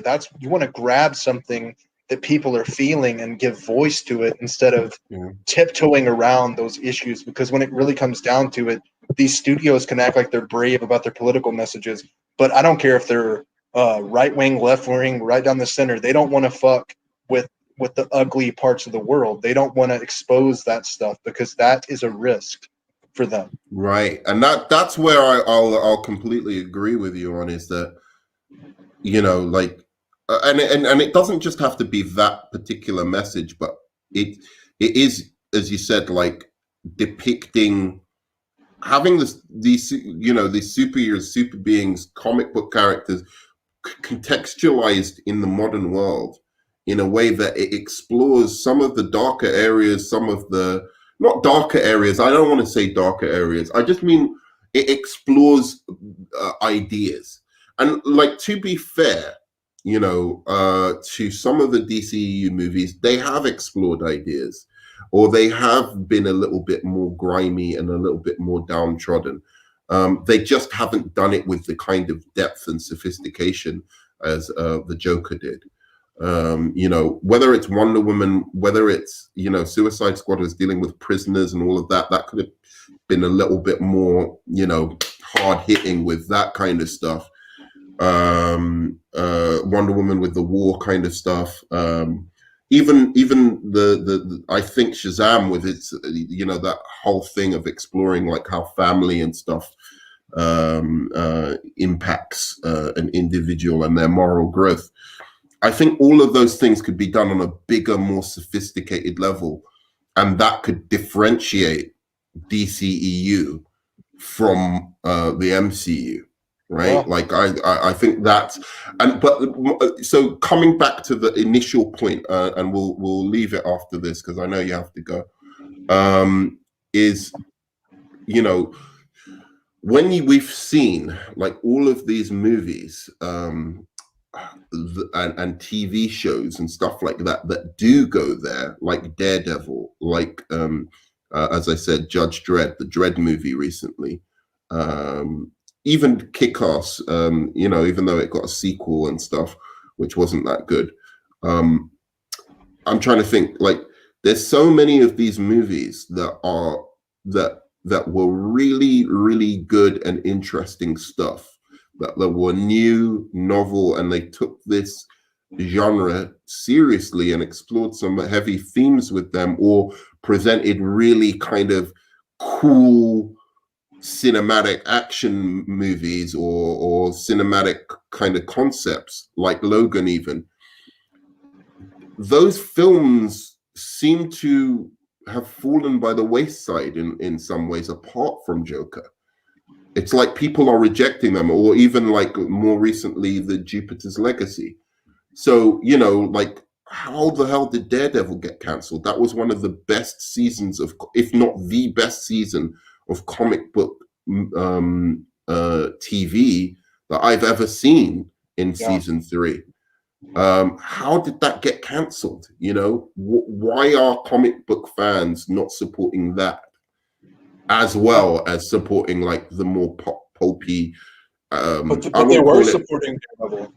It was a studio decision because Disney wanted to get that stuff off of Netflix, and by canceling it, it somehow like helped them get the rights back quicker, if I'm not mistaken. And also there was a spat between Kevin Feige and the TV people at Marvel.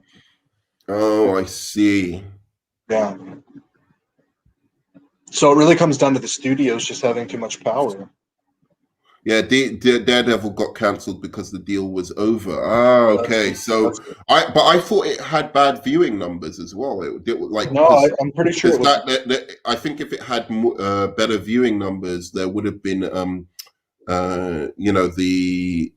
Netflix would have had a stronger bargaining position with Feige, right? I'm not 100% sure on all the details, but I know that people were into it for sure. They love the Punisher too. Well, it wasn't. I'm talking about the third season. The third season did less numbers than the first, and the second season, because the second season was a bit like the Punisher was great, but then there was this whole thing with Elektra, and I think people got a little bit disheartened with it, and a lot of people didn't watch the third season because of that. I'm not entirely sure on that. That's okay. But anyway, Yellow says Jupiter's Legacy wasn't sure about who its audience was supposed to be, and the budget was low, thus low views. Yeah, that's a fair point. Yellow, if you want to jump on and talk about this, let me know, or Andrea, anybody else who wants to talk, because I think Film Elitist will be off soon, so if you want to talk to him and get his views on it quickly as well, you should come on. Yeah, like I'll send you an invite. Yeah, I actually got to bounce out. Oh, you've got to bounce out right now? Yeah. Oh, okay, cool. Well, I'm putting it in the description there if anyone wants to jump on. Thanks, man. Of course. Great talk. I'll finish up here. If somebody doesn't jump on in like the next, go on, mate. Lovely talking to you again. I'm gonna watch you and see if anybody jumps on. I'll be supporting you, and just email me, bro. No problem. All right, Thanks, brother. Peace, man. All right, man. Peace. Kiwi, I come on in the next 5 minutes. Since I clearly can't type, that would probably be the best. All right, cool, Yellow. Jump on, man. It's what I was saying about like just the lack of support for, I think, things that are, as I said, the MCU isn't something I don't have a problem with it. I honestly don't. I like that people who enjoy those films have those films to go to, but I just like the idea of different types of comic book stuff. Having a heterogeneity of things that we can consume as comic book, movie and TV fans. I like that. And so when things like Jupiter's Legacy aren't given like a second season to grow, and to develop into, because let's face it, right? With the MCU, we gave it the opportunity to grow. People weren't massively ecstatic about Captain America and Thor, or or certain movies in the first phase, but we gave them the opportunity and supported them because we knew ultimately what the MCU was trying to do is what is has always been like comic book fans' fantasy of bringing like heroes from different comics together into like a team movie, and to continue on a comic book movie universe. That's been a fantasy of ours. So we allowed them some leeway to explore, to experiment, to make films that didn't quite hit the mark so well. So I think in those terms, we should also give things like Jupiter's Legacy or other such kind of comic book properties just time to grow into themselves. I don't even think we gave the DCEU time to grow into itself necessarily. So I'm going to wait for guys to come on. I can't stay on for too long, but like just to finish up, if anyone wants to come on. So Yellow, let me make this just to understand. You're coming on, right? Widow as well. You're welcome. Kiwi. Just let me know if you're coming on. If not, I will bounce because I've got some things to do. Yeah, all right, cool. All right, so I'm just waiting on some guys to jump on, and we'll continue this discussion. I'm sure they'll probably have a lot to say about what I had to say about the MCU and other things. While we're doing that, I'm going to go through the rest of the MCU and let you know what I thought of the rest of the movies. So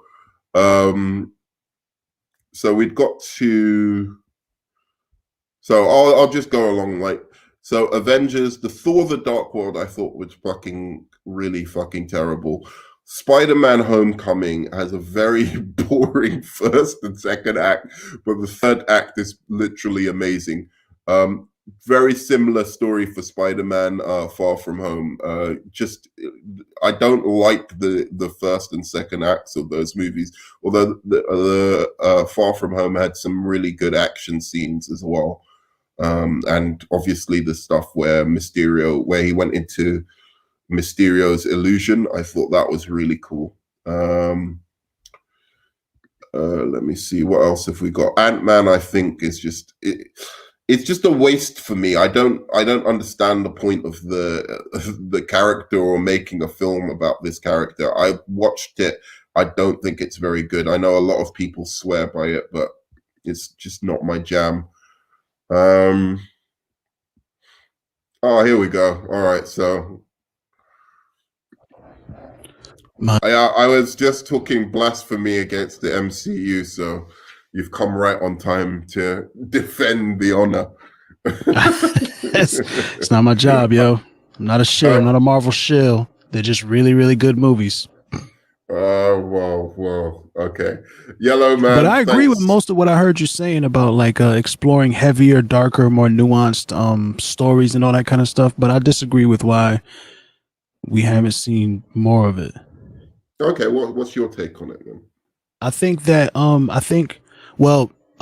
in the beginning, it sounded like, from what I could hear anyway, while I was trying to settle this bullshit up, was it sounded like the reason why we haven't seen it is because for the most part, what the MCU has done is worked. Four quadrants cinema. We got everybody in the family can come look at it. Everybody from old to young. It's funny. There's some emotional moments. There's a lot of action. So and it's It's a very slickly put together machinery, right? Like it's like it's a train that's just on that track, and it doesn't deviate too far to either side. It stays right, and it's like it is formulaic in a sense that the MCU is very paint by numbers.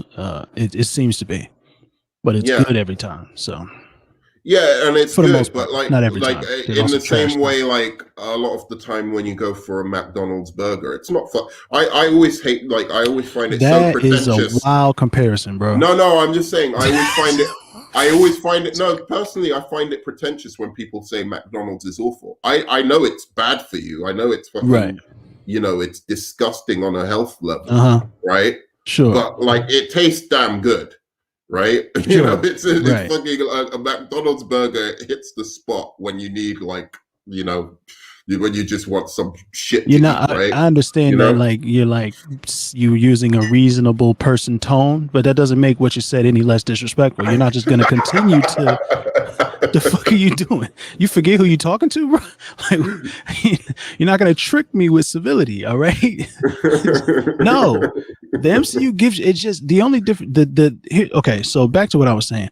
The reason why I don't think we've seen more of it, is because it's hard to make that kind of content make the most money, right? We got, I think that Joker movie, which I don't really think of as a comic book movie. It's more like a mental illness kind of character study that has a little bit of comic book stuff sprinkled on top of it, right? And it's a really good movie, and people saw that it was a good movie, and they was like, you know what, it talked about it, and it became super successful. We will see more movies like that. I do think that the pandemic kind of put a halt on everything. Well, we know that the pandemic put a halt on everything. Everything was like, stop. Yeah. You know what I'm saying? So we're gonna, I think, as we come out of that, and as studios start to back different kind of projects, and as we start to revamp or vamp back up, we're gonna see those kind of stories come out. We're gonna see more of that kind of stuff. One, because Logan was so successful,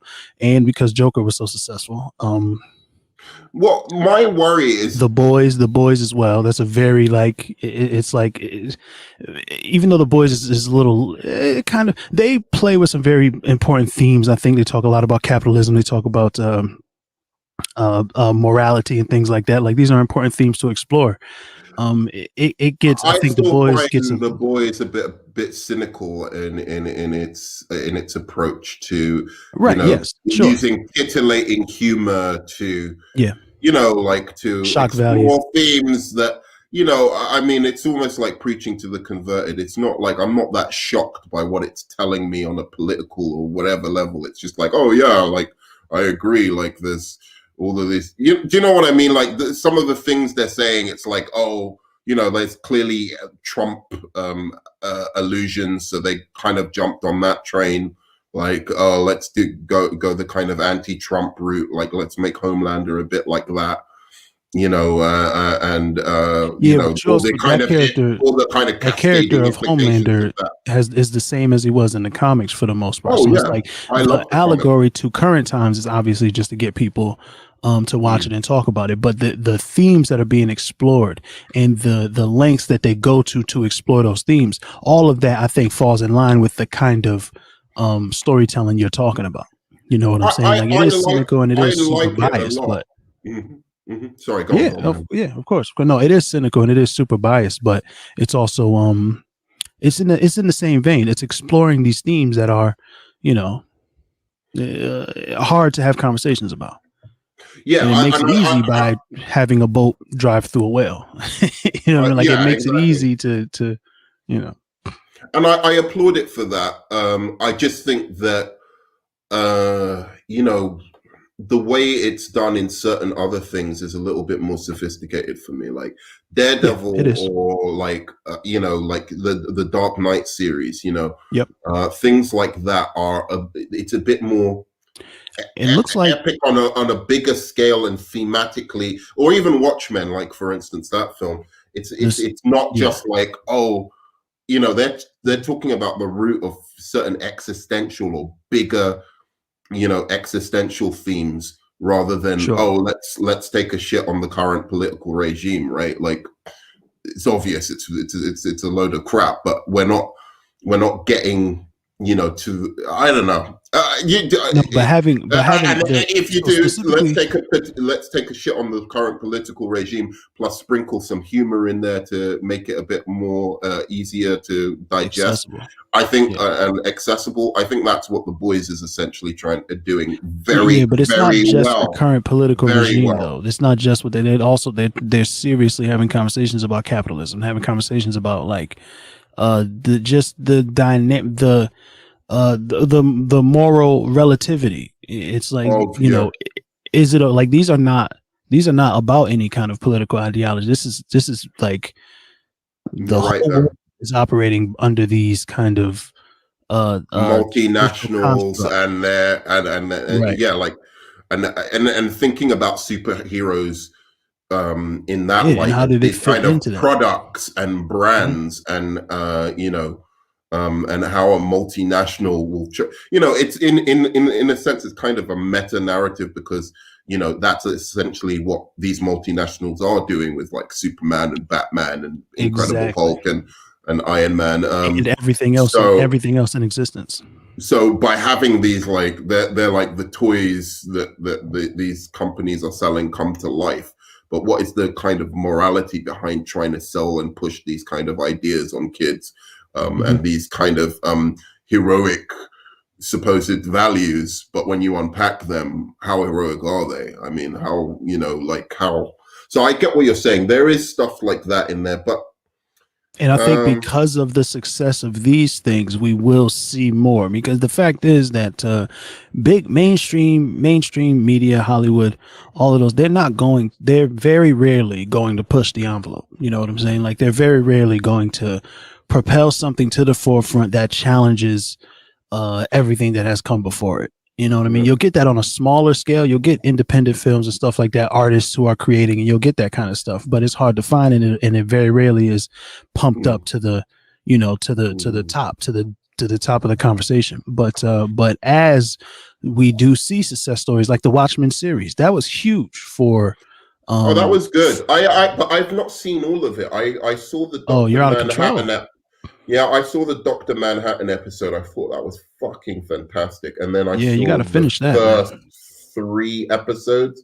I got a little bit bored because I was like, dude, I want to watch the Watchmen. I want to see the fucking Watchmen. But when I saw, but seriously, give me a second here. When I saw that Dr. Manhattan episode, I really regretted like that, because I was like, oh, this is where they're going. So then I was like, okay, I mean, I'm gonna sit down where they're going the when they start the first episode. Having not watched, like, that's a part. It sounds like you're detailing that you are a part of the same problem that you're complaining about. I mean, you don't give it a chance to like hit the ground and start running. Like, you want, I mean, you talking about Jupiter's Legacy doesn't get a second season to figure itself out, but like the Watchmen series, 1 season, 1 and done, and it figured itself out very quick, and it got busy, and it entertained, and then it wraps up beautifully.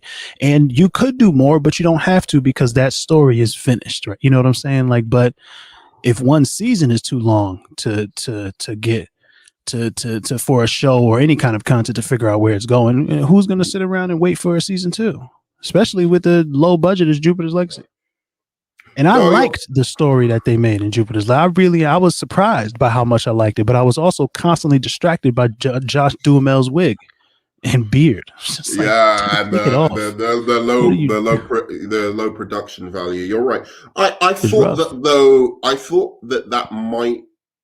Obviously, it was a budgetary issue, but I did think that might also have been an artistic decision, right? Like, that could have been like them trying to purposely ape those 1930s comics and the goofiness of how the superheroes looked, and that is very generous way to. I thought that was done on purpose, to be honest. I really do. Typically with Netflix, those first, and I've seen it over and over again, especially with the series, is those first seasons have the worst budget they can probably like some come out of the gate, firing, fireworks, the whole shebang. But most of them, especially those first seasons, yeah, the budget is garbage. But then the second season, boom, they get their kick up. You know what I'm saying? As long as they can earn their second season. And I think because of the budget, I remember how everybody was trashing it on social media when it first dropped. I remember it very, very vividly, and I didn't even start watching it until after that. So I was like, let me see what this is really about, though. But most people aren't like me. Most people have too many things that they're doing. So they're like, I'm not gonna check this out. Let me ask you a question. I see where you're coming from with that. But why am I looking at the Marvel Cinematic Universe lineup? Yeah, no, I was gonna ask you about that. Okay. Just now. How many of these Marvel movies do you actually think are good? And do you think BVS or Man of Steel are better than any of them? Any Marvel movie? Man of Steel, definitely. My only problem with Man of Steel is Zack Snyder gets a little full of himself, so he has to like completely exposit and narrate the entire world before he puts you into the action of the movie. You know what I'm saying? Like the first 30 minutes, I want to say, of Man of Steel, and I just recently watched it like a few months ago because I hadn't seen it since it came out. And I remember enjoying it. I was like, oh, this is cool. This is a cool Superman movie. It's a different take. I like different kinds of stories. I appreciate this kind of stuff, but I had completely forgotten everything about it. So I rewatched it because everybody was like, first everybody hated it, and then everybody loved it, and then they're comparing it to BBS and Justice League and Zack Snyder's Justice League, and I'm like, let me go look at Man of Steel again before this Justice League comes out, just to see what he started with. And my main issue was just you could have dropped me right. You could chop out a whole lot of the Jor-El stuff. He was explaining the entire universe. Well, that was part of my problem with it, was like, but that's my only real issue. Jor-El basically figured out everything for Superman. Superman wasn't figuring out anything. He just was like, okay, here's the problem. Here's how you fix it. And then Superman did it. But then he also told us that wasn't to me about it. Yeah, exactly. That's because he told he literally talked to the audience. There was nobody else there. Nobody was there. He was talking to the audience the whole time, telling us the whole plan. And then I'm like, all right, so why do I need to really watch this to see if Clark like figures it out? And it just was very. And then he shows up again later and helps Lois. You watched it recently. Yeah. Who took out the world engine in Metropolis? Was it the humans or was it Superman? In Metropolis? Because I know he took out the world engine in the Indian Ocean. Yeah. Right? But there was one that was in Metropolis. There was one in the city. It was the military that took it out, or was it Superman? I don't think so, but I don't remember. Okay, doesn't matter anyway. No, as a matter of fact, wasn't it Lois? Wasn't it Lois and Jor-El and running through the No, that was up in the ship. That was up in the ship. Hey, I don't remember. See, there it is. My memory's not that good. Well, but I enjoyed it. The reason I was asking is because I just thought that was a missed opportunity. Like, I don't think they should have had that one in the Indian Ocean. They should have just had one in Metropolis and had Superman be taking on that and, trying to like save the people in the city instead of just, randomly out there, just, in the middle just of nowhere, like fight.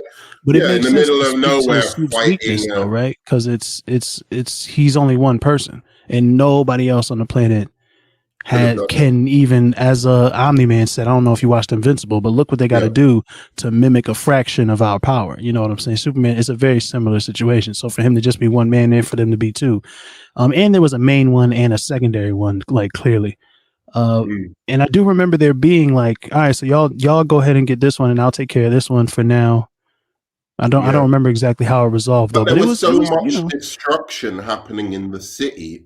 That you really wanted Superman there to be like helping out that situation more than like just being, as I said, in the middle of nowhere, fighting, in the middle of nowhere, saving nobody. There's no monsters. That was my main problem with Zack Snyder's Justice League, is there really was. I just don't remember any stakes. There was really nobody in danger at any point in time during the entire 4 hours, and I was just like, I don't. Like, theoretically, I understand that if the world gets destroyed or whatever, then yes, all of the people are going to die. But there was at no point in time except for the completely unnecessary Flash and Iris scene, which, you know, I liked it. It was a good scene. You could have even cut that down. But except for that moment, I don't remember at any point in time there really being people who was in danger. And that also You're had right, nothing to but do with the they big got threat. scared You know off. what I'm saying? They got scared off of that from Man of Steel because of like the amount of destruction with Superman not Yeah, well, helping that's, you anyone. know, So you know, those action scenes would be so much more thrilling if they were in a fucking city. You know, like when he yeah, was you need taking people. You when need they were humans for us to relate to care about what's happening. It's a yeah big problem with that. yeah. But out of the Going Marvel movies, because yeah. this isn't all the MCU. This is a lot of different stuff here. So what are we like? Which ones are good? What, like, out of this list here? Most of them. Yeah, I know it's kind of garbled up. I was just looking for Right. MCU movies, but like I'm just trying to work out like on average, like you know, what are MCU, like you being an MCU fan, like Mm-hmm. what You is wanted to your say tolerance or fanboy? like What was what the is word your that you wanted to? You fanboy? no What was it? Chill? What was it? What was the word you were chill going for? fanboy simp? No, I wasn't Oh, gonna say. simp. All right, all of the above. I wasn't gonna say any of that, bro. Uh, I was just trying to work out like how many of these films do you think are good? Like basically, I like if think you look at most a of the list of them, MCU films are good. They're all they're all barring like two or three, because I didn't like I remember you saying a little while ago that people weren't too hot on Thor, Captain America. That's facts. I hate the first Thor movie. I don't. There are good things in it, yeah. I think. I still can go back and find enjoyment in it, but I don't like Thor. I think Thor is the epitome of like this Aryan fantasy that has been just perpetuated all throughout history. I'm not a fan, right?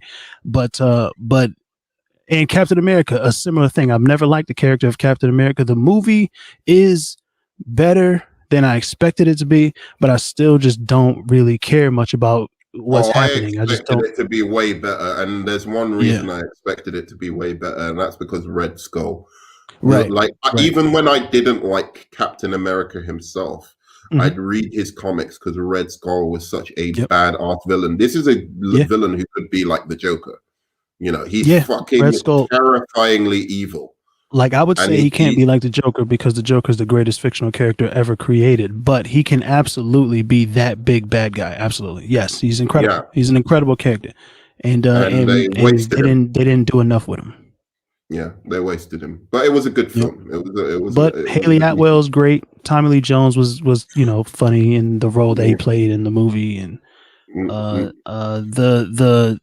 But Stanley Tucci, of course, is great. It wasn't like I didn't feel like it was must see.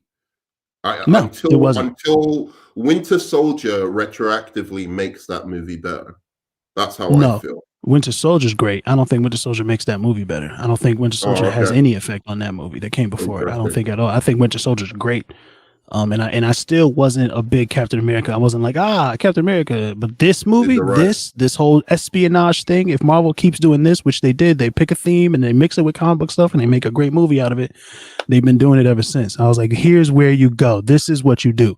But I like Iron Man too. You know, Whiplash, I think, was mishandled, but I think Justin Hammer, Sam Rockwell is really entertaining every time he comes on. This is Anthony, and I love the Tony and Rhodey stuff. The way they developed that relationship, built it, had its own kind of conflict and climax because of Tony's drunkenness, which is kind of allusions to Demon in a Bottle stuff. They can't go all the way, like they just I will never expect Disney to do that, but they alluded to it and it made sense. Of course, the movie has its flaws, but I think that one is underrated, actually.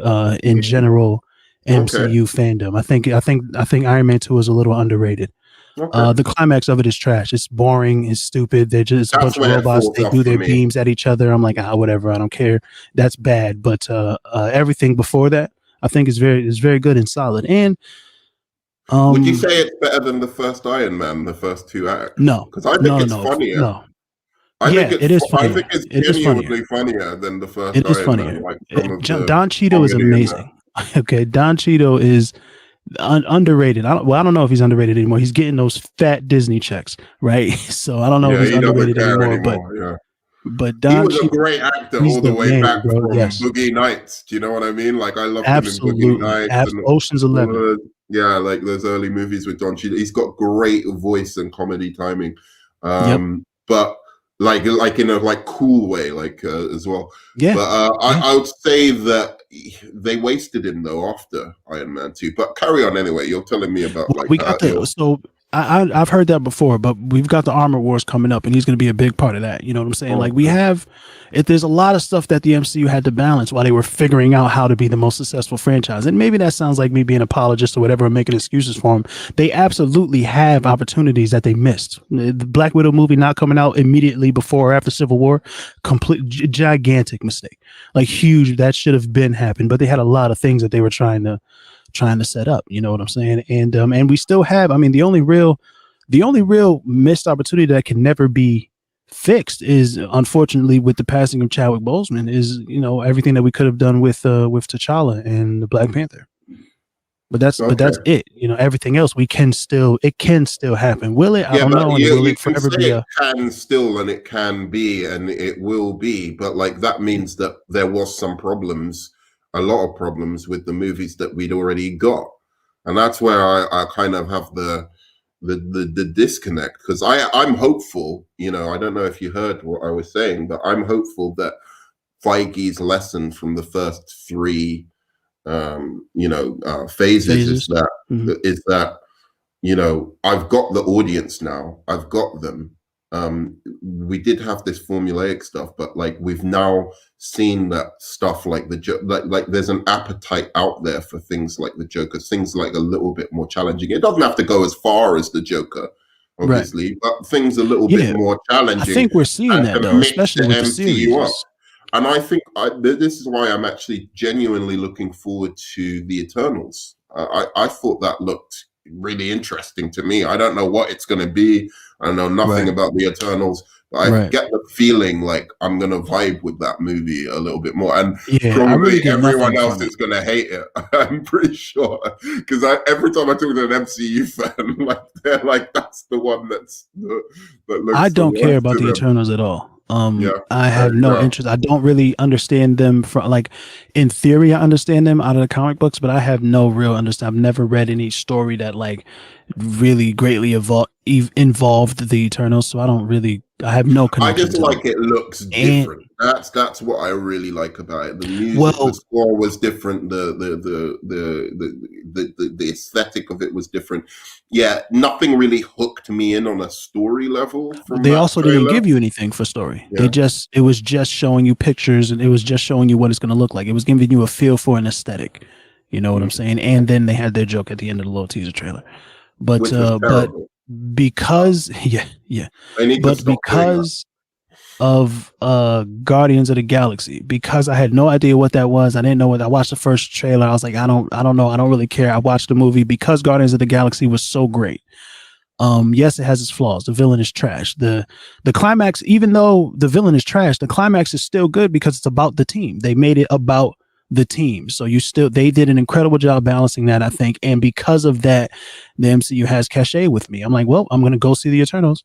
If it's trash, I'm going to say it's trash, but I'm going to go check it out. And I'm going to give them the benefit of the doubt because they've already proven that they can take something I don't know anything about and actually have no interest in seeing and make me love it. So let me ask you, just piggybacking off what you just said, on a technical and filmmaking and story level sense, do you think Guardians of the Galaxy 1 is actually better than the Avengers 1? Just curious, because the Avengers has a very basic story, and then it has a great climax. Absolutely. But the Guardians, I think where the Guardians really shined is introducing all of the characters and having them become a team all in the same movie. That is like something that the first Avengers didn't have to do. You know what I'm saying? They just had to introduce they had to introduce the new Hulk, and I mean, Black Widow and Hawkeye were both introduced already. So they just kind of had to flesh them out a little bit more. You know what I'm saying? So I think that the Guardians succeeded in doing something that the first Avengers movie didn't have to do. And I think that does give them a little more points, but is it better? the story is very simple. You know, it's like there's just a bunch of people who all have parallel or aligning motivations or perpendicular motivations, but they kind of, you know, they I don't know, it just works out when they come together. They realize that they're not as perpendicular as they think. You know what I'm saying? Like with Quill and Gamora, they wanted the Power Stone for different reasons, but they both um when the big bad, which is Thanos, is revealed, they both like, well, this guy clearly can't get it. You know, Gamora already knowing that and Quill figuring it out, so their motivations aligned in the middle of the movie. But I think, I, I don't know. I think they just.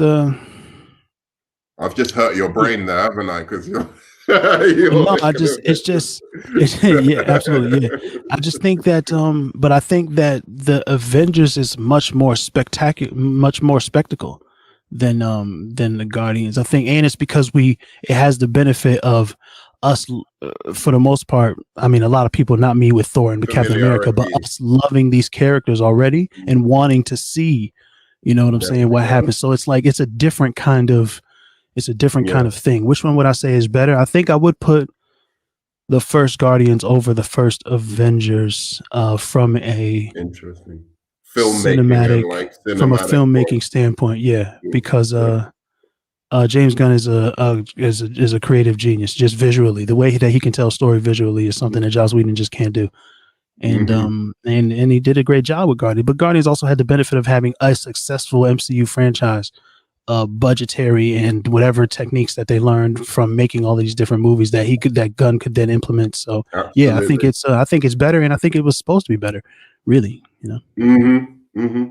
Well, I mean, I just because I do have to like leave pretty soon, but I was curious, like, so you're saying in general. I think you like pretty much all of them, like apart from most of the MCU films are great. I hate Thor: The Dark World. It is garbage. Do you like any of the Thor movies? Oh, you like the third Thor, right? Yeah, Ragnarok was fun. Yeah. I like Thor. I like Ragnarok because it was fun, and it took because Thor was a very serious and by extension of his seriousness, silly character, just ridiculous. And I was just like, just shut up. Like you're speaking in fucking iambic pentameter, Shakespeare. Like, what are you doing? Just shut up. Just shut up and hit something with a hammer. I don't care, bro. That is Thor, though. Absolutely, but I never liked Thor. But I never liked Thor. But this is the problem, and I don't know if you make these critiques of like the DC movies at all, but like when you divert so far away from these characters and the core of what they are, because I don't even know what Thor is anymore, really. Apart from like a comedic person, I've never understood till this day. I get why he got this Mjolnir back, right? But when you think of a character where, you know, like they say you have to be worthy, Mjolnir, you have to be worthy to hold the hammer, like, or to hold to get the power of Thor or whatever. Every character in comic book history that has been able to hold it, whether it be Wonder Woman, Captain America, I'm trying to think of some others. There was a couple of others who Beta Ray Bill. Jane Foster. Jane Foster obviously did hold it. Yeah, that's interesting. I don't know enough about. They gave her cancer or some shit. I don't know enough about Jane Foster to be able to kind of add to my point here.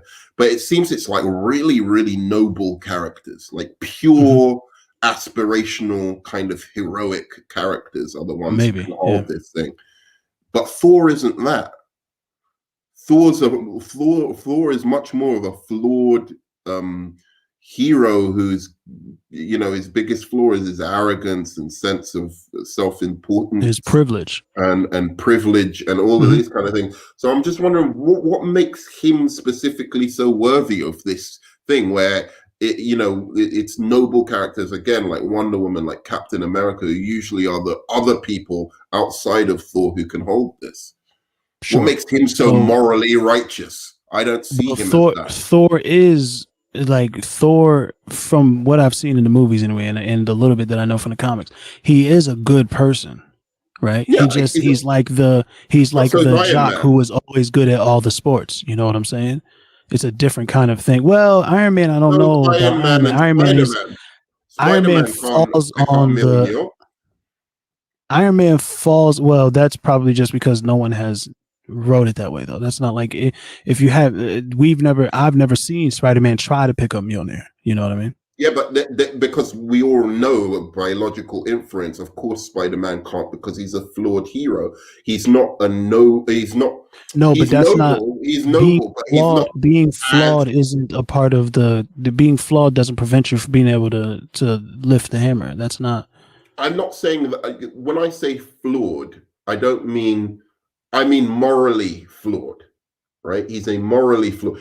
Captain America, for the most part, is as good as a human being could possibly fucking be, right? Sure.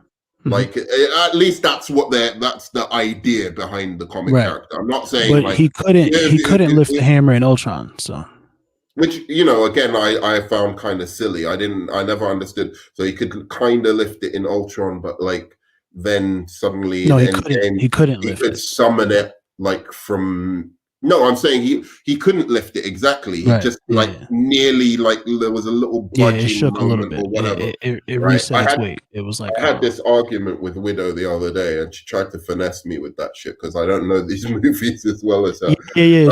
I She was said like, something like he could have lifted it, but he didn't want to because he didn't want to make Thor feel bad or some bullshit like that. No, yeah, I was it's like, because he was keeping the secret that Bucky killed Tony's parents. That's why he couldn't lift it. We all know that that's what it was. yeah, but we don't know that from the films. We can Right. They infer haven't that told us from that. Right. stuff Sure. that, like, Yes. so I don't like that. If that's what is the case, and that's why he But that's couldn't lift what. it, tell us that in the film. We can't. No. Just, That's we fan can't theorizing. That's how you get people talking. You don't have to tell everybody everything. Mystery is good, but the only thing that makes sense is that he couldn't quite do it. But Like again, I didn't mind him lifting it in Endgame because it made Right. sense that he could lift it in some ways in Endgame. Like they did Mhm. the tease, and then I would have liked to know the reason in between why Sure. maybe he's more pure now. But fuck it, like it's a comic book movie. It's fun. Right.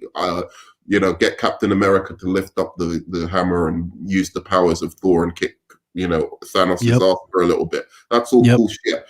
My Yep. problem was how the fuck did he know to call it? It was like he called it from far Yeah. away. Well, after And he I'm like, lifted it. Well, we don't know how because he also no, summoned he the hadn't lightning, right? lifted it. He So hadn't we don't know. lifted it yet. No, that makes well, sense. He knew that once you have the once you have the hammer, that you get the power of Thor. So that's no. absolutely When they show it lifting first, you see it kind of lift off of the ground, like as if someone picked it up. You don't see anything except the hammer and a little bit of the shaft, but you see it kind of lift off of the ground a little bit slowly. You know what I mean? Now, it can be inferred, as you like to say all the time, that he summoned it from a ways Thank away, you. but we don't Are you actually insulting see my that. vocabulary? What are you? I just don't use the word inferred too much. I usually say imply because I'm talking about it from the Implied, other perspective, but it doesn't matter. There you go. It lifts slowly straight up. That makes me think that he walked over and picked it up. You know what I'm saying? How did he know he could have picked it up? I don't know. It's a cooler shot when you don't see anything and it just lifts and we don't know who it is and then it comes in to save. It's a cooler shot that way because everybody thought that Thor was summoning it himself because he was the one that was being, he was yoked up by Thanos. He was about to get killed and everybody thought Thor summoned it himself. But then Cap shows up and smacks Thanos with it. Right? It's just a great comic book movie moment. It's a weird moment though. There's so many stupid things in it because look, he's beating the shit out of Thanos is beating the shit out of Thor. I just was going to it. I'm not. This isn't. Well, he had the upper hand in this film. Sure. He was at that moment. He had the upper hand. Yes. But he had no fucking Infinity Stones. He had none of that, and yet, you knew that they had fucking taken him out. Like Thor with his with this new hammer that he had, Stormbreaker, was clearly fucking OP as shit with that, and therefore he should have been giving Thanos a much better fight than he was.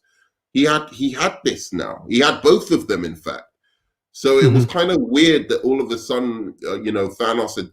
it's like Thanos was whatever power level you needed for the story to continue in the way that it wanted. was inconsistent power scaling, you think? I thought that was way inconsistent power scaling. I don't know. I would the way how I thought about it, and the way how I've always thought about it is like, as Thanos was collecting the stones, he was kind of learning how to use them. You know what I'm saying? And like, so when he's just out there with his armor and his fucking whatever weird giant double bladed weapon that he had, that's his comfort zone up until that point. That's what he's been training his whole life to use. So he's beating ass. They didn't have any Infinity Stones either. So it's just, Iron Man, Captain America, and Thor, the strongest of the Avengers, aside from the Hulk, definitely the most tactile fighters. You know what I'm saying? Whether it's Thor with his history of, thousands of years of fighting war, Captain America just being a super soldier and a soldier, like just being able to fight, just having that hands that we've seen him use over and over again, and Iron Man with the technology. I think that's, I don't know. I feel like it made sense that Thanos would be able to get the upper hand from a tactical standpoint, because in Infinity War, when him in the beginning of the movie, with him not using any of the stones, he put the pause on the Hulk. And as much as I'm like, the Russos disrespected the use of they didn't use the Hulk correctly. They disrespected the Hulk. In that moment, Thanos beating him up like a boxer, like a real fighter, somebody who trained to do it. That makes sense to me. You know what I'm saying? And then getting rid of him, because he didn't knock him down and then the Hulk stayed down. He got him out of there. You have to go now, because you're going to get angry and you're going to beat me up. So we're not going to do that. I'm going to beat you up and then get rid of you. Stormbreaker was designed specifically to be able to fight Thanos with. Yeah, but what does that mean, though? What does that mean? That's just things that people say. Wait. No. It was designed to fight Thanos with the Infinity Stones. Weapon. So why the fuck, when he doesn't even have this, is this Stormbreaker not being much more of a problem for Thanos? I just think it's like you have to be consistent here. The whole I don't know if it's inconsistent. What did we see Stormbreaker do? Right, cut into him. It cut through an Infinity Blast. Right. I mean, it kind of power. Yeah, absolutely. But is it specific to? But is it specific to the cosmic power of the Infinity Stones? No problem. Is it specific to being able to kind of like resist the cosmic energy of the Infinity Stones, or is it just this super strong, powerful weapon? Like when you say I want a Thanos killing weapon, that doesn't really that's not a like nutritional fact. Right? This weapon has 20% carbohydrates, 30% Thanos killing. Like that's not a actual measurable concept. Tactically he can fight him, but this weapon, I mean, Thanos was fighting him with like a double-edged sword from his planet, which I presume has some kind of technology or some kind of hardened metal that's like, well, it's clearly super hard because it destroyed the vibranium shield, right? So it's clearly some kind of special. Okay. But you have to imagine that fucking sword is much more like OP than that shit, if it can take out an Infinity Blast. No, I don't. It's about scorpions have resistances to poison, right? But you can still step on it. It's just depending on what it's specifically built for. Like just because it can deflect or absorb some of this large dwarf, right? He basically built the whole special thing, Heart of a Dying Star, gave all of the speech of how powerful this weapon is. The one weapon more powerful than the Infinity Blast, which is the already most powerful weapon in the world. But its only purpose as an effective measure against Thanos was that it could cut through an Infinity Blast if he blasts him. Well, that's the only purpose of it. It gives him no other advantages against Thanos. At that point, he could also summon the Bifrost. The Bifrost. Yeah, he could summon the Bifrost. Yeah. And how would that help? That wouldn't help. That would just take you to different places. Yeah, it's very useful. Yeah, I get that, but like that's not why it was built. Look, man. All right, I don't know. The dwarf could have easily just been trying to protect his reputation as a craftsman. You know what I'm saying? Like he's just trying to make a sell. I don't know. Fair enough. I don't know what, I or mean, maybe Thor was rusty, man. He was 5 years. yeah, He was on I the get couch that on with the Xbox. with the fat thing, but come on, I don't think his powers derive from that. But that's a fair point you People get make. out of shape. No, but his It's technique though. comic book. His powers, his technique. It's comic book bullshit, and I accept it. But the only problem I have with Endgame and Infinity War is if that comic book bullshit was was like maybe a quarter or even less than a quarter of it, then I'll be okay. But it's every single frame and scene of that film I can fucking question what the hell is happening. How is this happening? Is that just happening so that the story has momentum and can move forward in the way the writer wants it to? Or is it happening because it makes sense to the story that has been presented to me? It's consistent, the logic within it. And that's the problem. Once I start noticing laziness here, then my assumption is, oh, okay, if they're lazy all the way here and they don't care about that, then they probably don't care about this aspect as well. Right? Where Seems more suddenly like a confirmation bias kind of situation to me. me with the confirmation bias, you've got the confirmation bias. I think everybody has Everybody it, right? has And it takes confirmation work bias. to kind That's of work true. against it. But like That's I true. certainly do the work. I don't have any Oh, kind of like you're an confirmation ass. I bias. know. That's I know nonsense. that. You know what I'm saying? No, I I think know. you want like Endgame. I've never lauded Endgame as the greatest movie ever made. It's that second hour. Now that I've rewatched it again recently, that second hour, all of the time travel stuff. I'm like, I can't watch it. I can't all of put the Hulk myself through it. disrespect. Well, that's crazy. It has that last hour is the I greatest literally, hour of comic book movie. Period. Like that yeah. last Well, hour then of I'll watch Endgame the is last better than hour. most comic book I'll watch. movies. I'll watch the last hour, but I cannot put myself through it. I honestly, You're I've tried. crazy.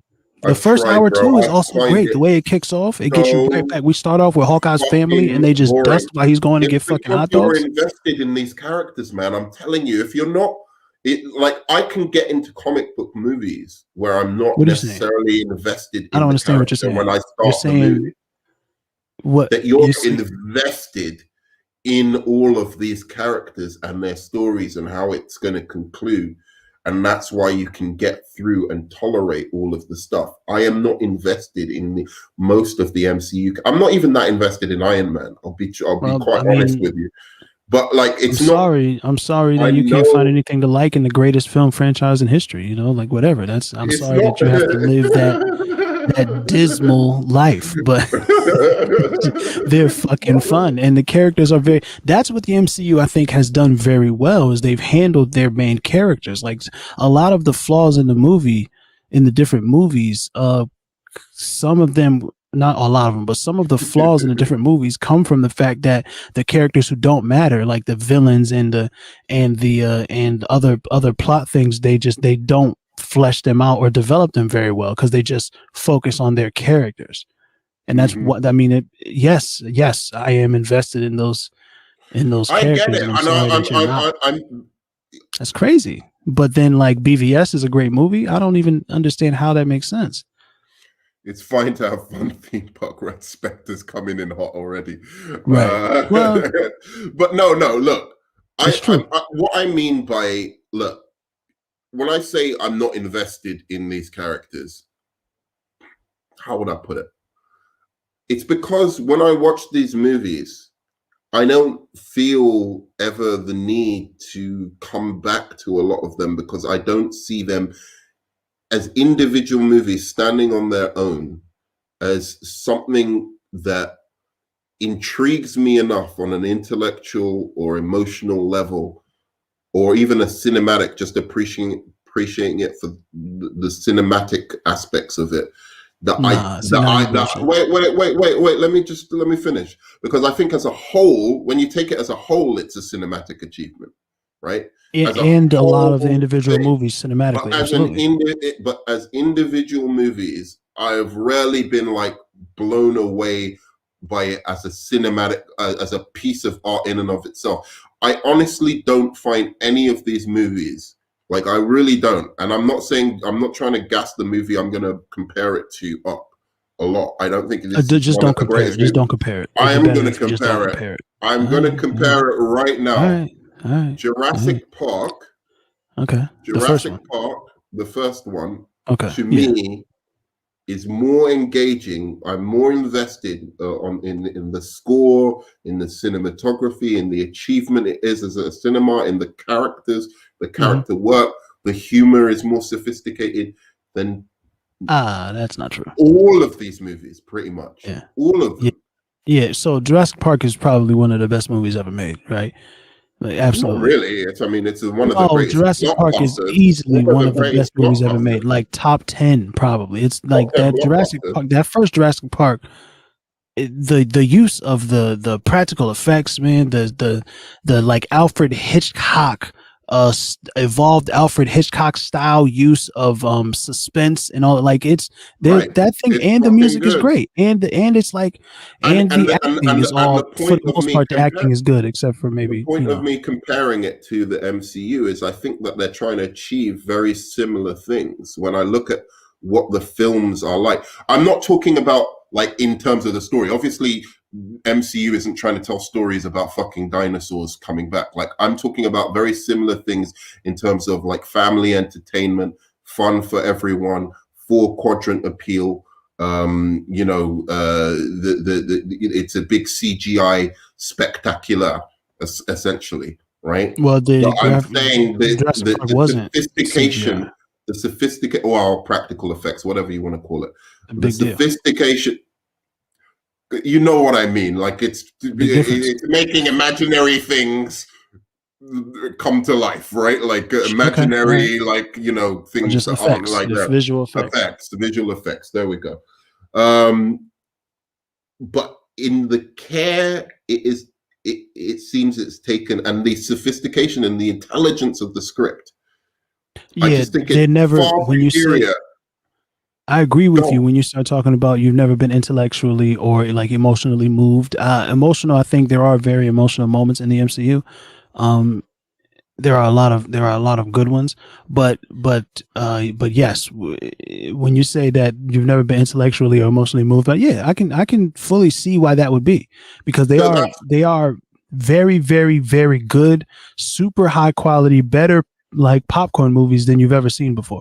But they are essentially these like blockbuster roller coaster ride movies. They are popcorn movies. They are about having fun. That's what they are about. They're and not, and it's they have entertainment elements with a of, capital E, right? It's entertainment with a it, capital E, it right? is, but they do also have elements of these like intrapersonal character studies and these interpersonal relations. Like they have those elements in there as well, and there are a lot of emotional moments too. Like when you have in Thor, the Dark World, worst, bad, terrible movie. I do not like this movie. The villains are trash. It A lot doesn't of the really pacing count. it's just a lot of not good. But then you have the moments with Loki and his mom. The one person who's not like, Loki, you're trash, right? And then you have the moments between Thor and Loki. Like, this is the worst movie in the MCU, generally agreed upon the worst movie in the MCU. But they have these great kind of familial moments in this movie. So it's, I don't know, the stuff Even is the there. stuff with his mom, like I'm just like a basic relationship in the movie Jurassic Park. I don't know.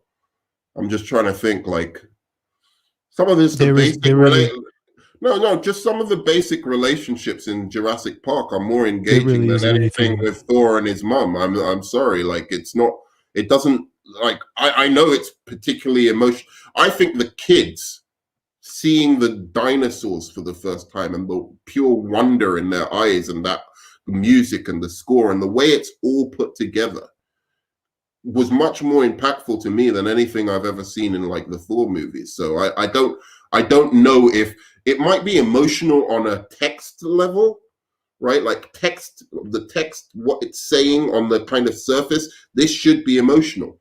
But perhaps the way they put it together, where they place it in the film, I don't know what it is, but something about it, I don't go away feeling like, wow, I'm like now emotionally invested in like Thor and his mum's relationship. Yet, Mhm. even though there wasn't anything specifically that dramatic in terms of the emotional relationships between the characters in Jurassic Park, I somehow felt it Yeah. though. Still, I don't know why. Like maybe it's an intangible thing. But my point being, by the time I got to Endgame or Infinity War, I could just look at it as a film in and of itself, because I wasn't like invested in the way some other people are in these characters. And I can understand that everyone's different. but why are you saying Everyone's that though? different. What is the Oh, I'm just point of you saying, saying you my could look point. at it as a film in and of itself, as if other people cannot? Like, what is the Oh no, I'm importance not of trying making to that claim distinction? some. I'm not trying to claim some superiority. I'm just trying to say Okay. that it's just that I didn't. You know, I tried to be emotionally engaged. I didn't like try and like, you know, I wasn't So you preventing felt so myself from being. there was no emotional response from you when Ant-Man saw his daughter after 5 years of being in the quantum realm, having no idea if she would be alive or not. No. That's crazy. Yeah, that's nuts. That's nuts. And she's grown. Last time we saw her, she was like 11 years old, and now she's fucking 16 years old. And that's like, That was what I was thinking more. I was like, how did she get that big? Because she was like, I thought she was like 7 years old. She was like a she might have been like 21-year. 11. She was like a 21-year-old woman. Like that She was like my 11 and she was mainly. like 16. What is that? What, So what even are you talking about, she bro? wasn't 16. She was like 21 years old. Yeah, the when she actress was came like to the 21, door. but there are 16-year-olds that look exactly like that. She just Oh, I don't like, know. what? She looked a little old to me. I don't know. That was what I was thinking. I was like, That's that's crazy. Yeah. All right, uh cool. I get it. Yeah, he's no, hypercritical of no, the MCU, but then lack all of that nuance with any other movie, and it's fine. I understand. Because most people like it, you can't like it. It's hipsterism at its finest. Whatever, you know. I think it's a waste of energy, but sure, do what you do. I am a fucking hipster. That is true. Everybody likes it. It must be bad. Sure, whatever you say. I am. No, it's true. I And feel it's the same way about music. I'm I a know. contrarian. I'm a contrarian. It is true. That's a Fucking really crazy. big problem of mine. No, but okay. So I get what I get what you're saying. That was probably one of the more moving parts for me. Yeah, I didn't absolutely get why was. everyone was so upset when Spider-Man died. I really didn't get it. Yeah. I felt was much like, more about T'Challa dusting than Spider-Man, but I didn't care Spider-Man about also, I mean, he had the Tom Holland performed in that fucking Mr. Stark. did. I don't want to go. I don't want to. Oh no. Okay. All right. So now, all right. So what? So how do you feel did. about? Did you watch Captain Falcon and Winter Soldier? Yeah. Did you enjoy Bucky's performance as he was realizing that the words had no effect on him anymore when he was in Wakanda and all of that? That one episode. Just okay. Is that a fly or is that you? Captain America? No, it was a fly, dude. Bucky. What was you? Falcon you and Winter it? Soldier when Bucky's in Wakanda and Ao, the Wakandan, the Dora Milaje, the Right, Wakandan you're woman. right. That was like one of the early episodes, really early episodes. Yeah, right? No, it was later. Because it was when we saw her, and then when we saw her at the end of, I think it was like maybe episode 5, because we saw her at the end. Yeah, and then the beginning of the next episode was the flashback to when he was finally free of the brainwashing. How did you feel about his performance there? You feel like that wasn't any acting there either? He's a good actor, Sebastian Stan. No, that's not what I asked you. You don't remember? Because you're too busy hating on the MCU. You probably look down on your phone to type up, I don't know what you guys like about this Falcon and Winter Soldier's fucking left-wing bullshit. Oh, is that all our black queens are down to, is helping this white man escape his own trauma? Like, what the fuck is this bullshit? You got me in some ways. But no, I mean, it's about placing. It's about like you have to take somebody on the ride from the beginning to the end. And I guess for some reason, everybody else seems to be on this ride. Like, yeah, you didn't get on the ride. I didn't get on the ride. I didn't get on the ride. I don't know what it was. You walked away. The line was too long. You were like, I'm not. I'll go. Where's the spinny thing? Yeah. I don't know what it was. Somewhere along the line, I didn't get on this ride. And so I watched these movies as a kind of, it's like a perverse curiosity of like, one, trying to understand the huge amount. Like, I know they're good. but the huge love for them. I'm just like, Well, that's I because just of think back to my movie, like but that's because of they're so as a real accessible. cinephile, as a real The cinephile. Yeah, but when you say that's the huge love for them, what do you mean? You mean the so is mass, the Dallas. spread of love, or do you mean the like the sheer fanaticism that some people seem Yeah, to find? the sheer like yeah, like wow, these are The like fanaticism. great fucking and Yeah, I'm just like I look back to all the movies that I love that are in this genre, and I'm just like this doesn't even compare. Like it doesn't compare to a lot of them, and I'm like that on are in just this an genre. individual that are in this genre of big action spectacle, Okay, And I'm like, did so people like grow up Fast and with them? Furious 5, because Fast and Furious 5 is terrible. I don't like okay, those so it's movies okay, all at right, so it's all. better than all of those. Fine. So the MCU is better than the Yeah, Fast and Furious series. pretty Transformers, much. Transformers is terrible, obviously. pretty solid. Okay, good. All right. I mean, the first one I thought was cool, but yeah, the rest of them are pretty much garbage. I didn't Okay. even like the first one that much, but it was all right. I mean, Avatar. Avatar was really overrated at the time. I agree, but it Super was beautiful. overrated. It was, yeah. I mean, as a technical, achievement, yeah, I think that's fantastic. But And you would say you a lot of you the have to have MCU a movies are story. You more have to have, entertaining than the Avatar. Yeah, Ferngully in 3D isn't really the most interesting story. yeah, I agree. yeah, So you would yeah. say the MCU, most of the MCU movies are probably more entertaining than Avatar, or you would put them in the same Oh, they're boat better than because that. people They're love them too much. better than Avatar, but people love them too much. Okay, all right. So both things can be true. Cool. I mean, I just think that, I think your indictment of these movies have nothing to do with the movies, and it's just really about your own. I can't like things that other people like. So, there's help for No, that. You no, can find no. Do you know services that why will help you. I'm going easy on you? Talkspace, $35 a No, month. You can type. You can talk I'm to going them. easy on you because I like you and I respect you, and also like Don't do that. no, I don't mean going easy on you. I mean just in general, I'm a little bit more chilled out about like Okay. criticizing these movies at the moment, just because I like having conversation with you. I don't need to be like trying to break down everything you love just because I'm a Debbie Downer in some ways.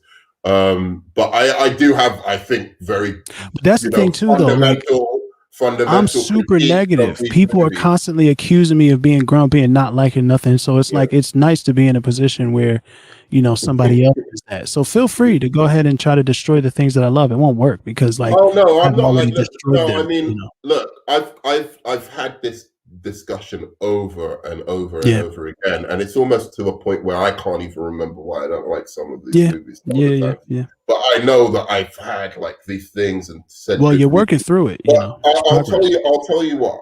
I will say that my going back to the point of the kind of individual movies. You were giving some examples of franchises, right? That these, the franchises that I would say, or the things that I would kind of compare them to, are more like Independence Day, like the first Independence Day, or that's not a franchise, but that's well, irrelevant. it's not The first a franchise. Independence Day was great. First Independence Day, great film. Sure. I would compare it to. Let me think. What was the other one? I don't want to compare it to the R-rated like movies, action movies that I love, because even though they are big action spectacles, I think they've got a little bit of an advantage by being R-rated and being able to go to places that they have an advantage to you because you like the heavier themes. It seems the more darker, heavier, kind of more thought-provoking themes, and that's easier to do in an R-rated movie. Whereas the MCU is all about, like you said, I agree. Where it's never very intellectually challenging. In fact, I have to challenge my intellect to accept, or at least look past some of the like science bullshit that they put, but like that's all sci-fi just throws words that sound like science together and say here's how the world works. So it's like I'm used to having to do that. I'll give you an example. I think the MCU movies in general are about as good as the Star Trek movies recently. I don't think they're that much better. We're gonna have to fight. I really don't. Okay. I really don't. I think there's no connection. There's absolute. First of all, nothing about those Star Trek. I'm not a Star Trek fan. I've never been a Star Trek fan, but like those Next Generation movies, the fucking Picard in them, those like they had like the every second one or whatever. Like those are good movies. I get it. I understand why people like it. I personally am not a big Star Wars fan, a Star Trek fan, but those fucking that JJ, those they were incredibly boring, fam. There was no like only Star Trek fans. They were boring. Only Star Trek fans could connect with those characters. So that's like really. What do you mean they did well? How did they get sequels? They got sequels, didn't they? Yeah, but so did Transformers. So what's your point? What's that got to do with anything? Like this is you're saying they did well and they got sequels as if that means something. Transformers did well and got sequels. All of them. Because people like them. I'm saying yeah, sure, fine, humor, irrelevant though. In terms of the humor, the action, the characters, all of this stuff was about on the same level. It was that pop. No. Okay, I think I see what's happening here. Like, they tried to use a similar formula when they rebooted Star Trek, sure, but they did not do a good job because no one cared about any of those characters. That's why the first chance Chris Pine got to do something else, he showed up as a bee in Wonder Woman. Let's not come on. Wonder Woman as a supporting actor in Wonder Woman. That's the first way, or fucking whatever that In the Woods movie was that he did with Disney. Dude, like that's a time-honored tradition of having like big name actors in the supporting roles, like in superhero movies. So like, right, but that's what. Whatever you say, but he was happy to get out of there. He was happy to get out of there because playing Kirk was trash. Kirk. He was very, very good as Kirk. I found him. Maybe he was. No, he was really good as Captain Kirk. Sure. I would take his Captain Kirk over anybody in, Guardians of the Galaxy, any of those characters, over Ant-Man, over Captain Marvel, over fucking Spider-Man, even like in the MCU. There's Doctor Strange. I think his Captain Kirk was a much more compelling, interesting character to me. And funny and charismatic and fun to watch. Yeah, I don't know. That's fine. I mean, sure, whatever you say. I love more fun to watch than Peter Quill. More fun to watch, than Peter Quill. Yeah, definitely. More charismatic than Peter Parker. Like you're out of control. What is this? I am out of control. I don't know. So let's see what they had to say. Nerd Man, I'm confused. How do you feel about DC? It doesn't matter. I feel they're about as good as the MCU movies. That's what I really believe. Zack Snyder's Justice League, I'd say, is a notch above most of the MCU movies. It's a notch above. Nah, the Zack Snyder's obsession with deifying these already like fucking godly characters, I don't understand it. It's like I don't know. After watching the Snyder Cut, I vowed to like never talk about it again. So I'm just let you enjoy. So did you not like it? Did you not like it? You know what? It was certainly better than the first one. The first Justice League. It was certainly better than that because obviously that's shit. Let's talk about the actual movie you saw. I really don't want to talk about it. I just don't really. Now you know how I feel about the MCU. I'm just like that's how I feel. I'm just like I don't have the energy and passion anymore to criticize this thing. I'm happy people like it, honestly. I mean, that's your thing. Like, you like to criticize the MCU, so to pretend that you don't have the passion or energy to do it anymore, that's disingenuous. No, but like I personally don't enjoy shitting on Batman movies. You know, I love Batman. He's one of my favorite characters in history. The Flash as well, and it's like even though the Flash moment in fucking Snyder's in the Justice League was an incredible moment, that ending Flash moment, that was such a cool thing. It's in a movie that ultimately doesn't mean anything, and it's just hard to, and not like in the scope of a franchise or anything like that. I just mean in the movie, the stakes were so non-existent that it doesn't matter that the Flash was able to like run back in time for a few seconds. It's like it hurts that moment for it not having any kind of Wait, stakes to actually. the stakes were pretty high in that moment. He was gonna like. Not really though. Yeah, it was that like that was Not he really was gonna though, take, he was because gonna make the planet into apocalypse and wipe yeah, out but that all the doesn't mean humans. anything for the whole movie. I've never had any humans to care about whether if the planet becomes fucking apocalypse that they're gonna like. There was no at no point in time that I ever You're ever probably concerned right, that actually. Were there any humans? Like, was there any just normal Lois Lane showed up. We thought Martha Kent was there, but it wasn't her. There You was know, never like there like a really moment in a isn't. city or you're right, in like just a place like in a town Right. or anything like that where they were There just was interacting there with was people. the I bitches guess who sang for Aquaman, but the Flash was did it with with with the Iris. people. Yeah, with the scene before Iris, but when it comes to no, that's not quite correct. So there was the thing where they were fighting Superman with all the police and army around. There was that bit. And then Which also Steppenwolf briefly, I guess, put people in danger when he was coming into the science labs, and obviously killed the dad got killed. So there's a little bit yes. of stakes Well, there.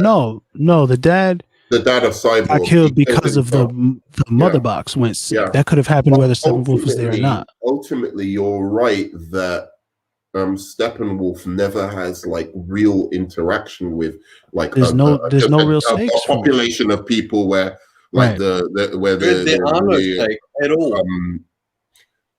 Shut up, Tyler, man. No, I'm joking, Tyler. No, because you're like, right. dude.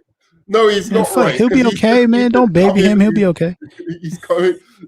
He just came in to try and snipe me a little there. I'm trying to like give a concession here, and then he's just saying, "All right, Tyler, tell me why there's no stakes in Justice League."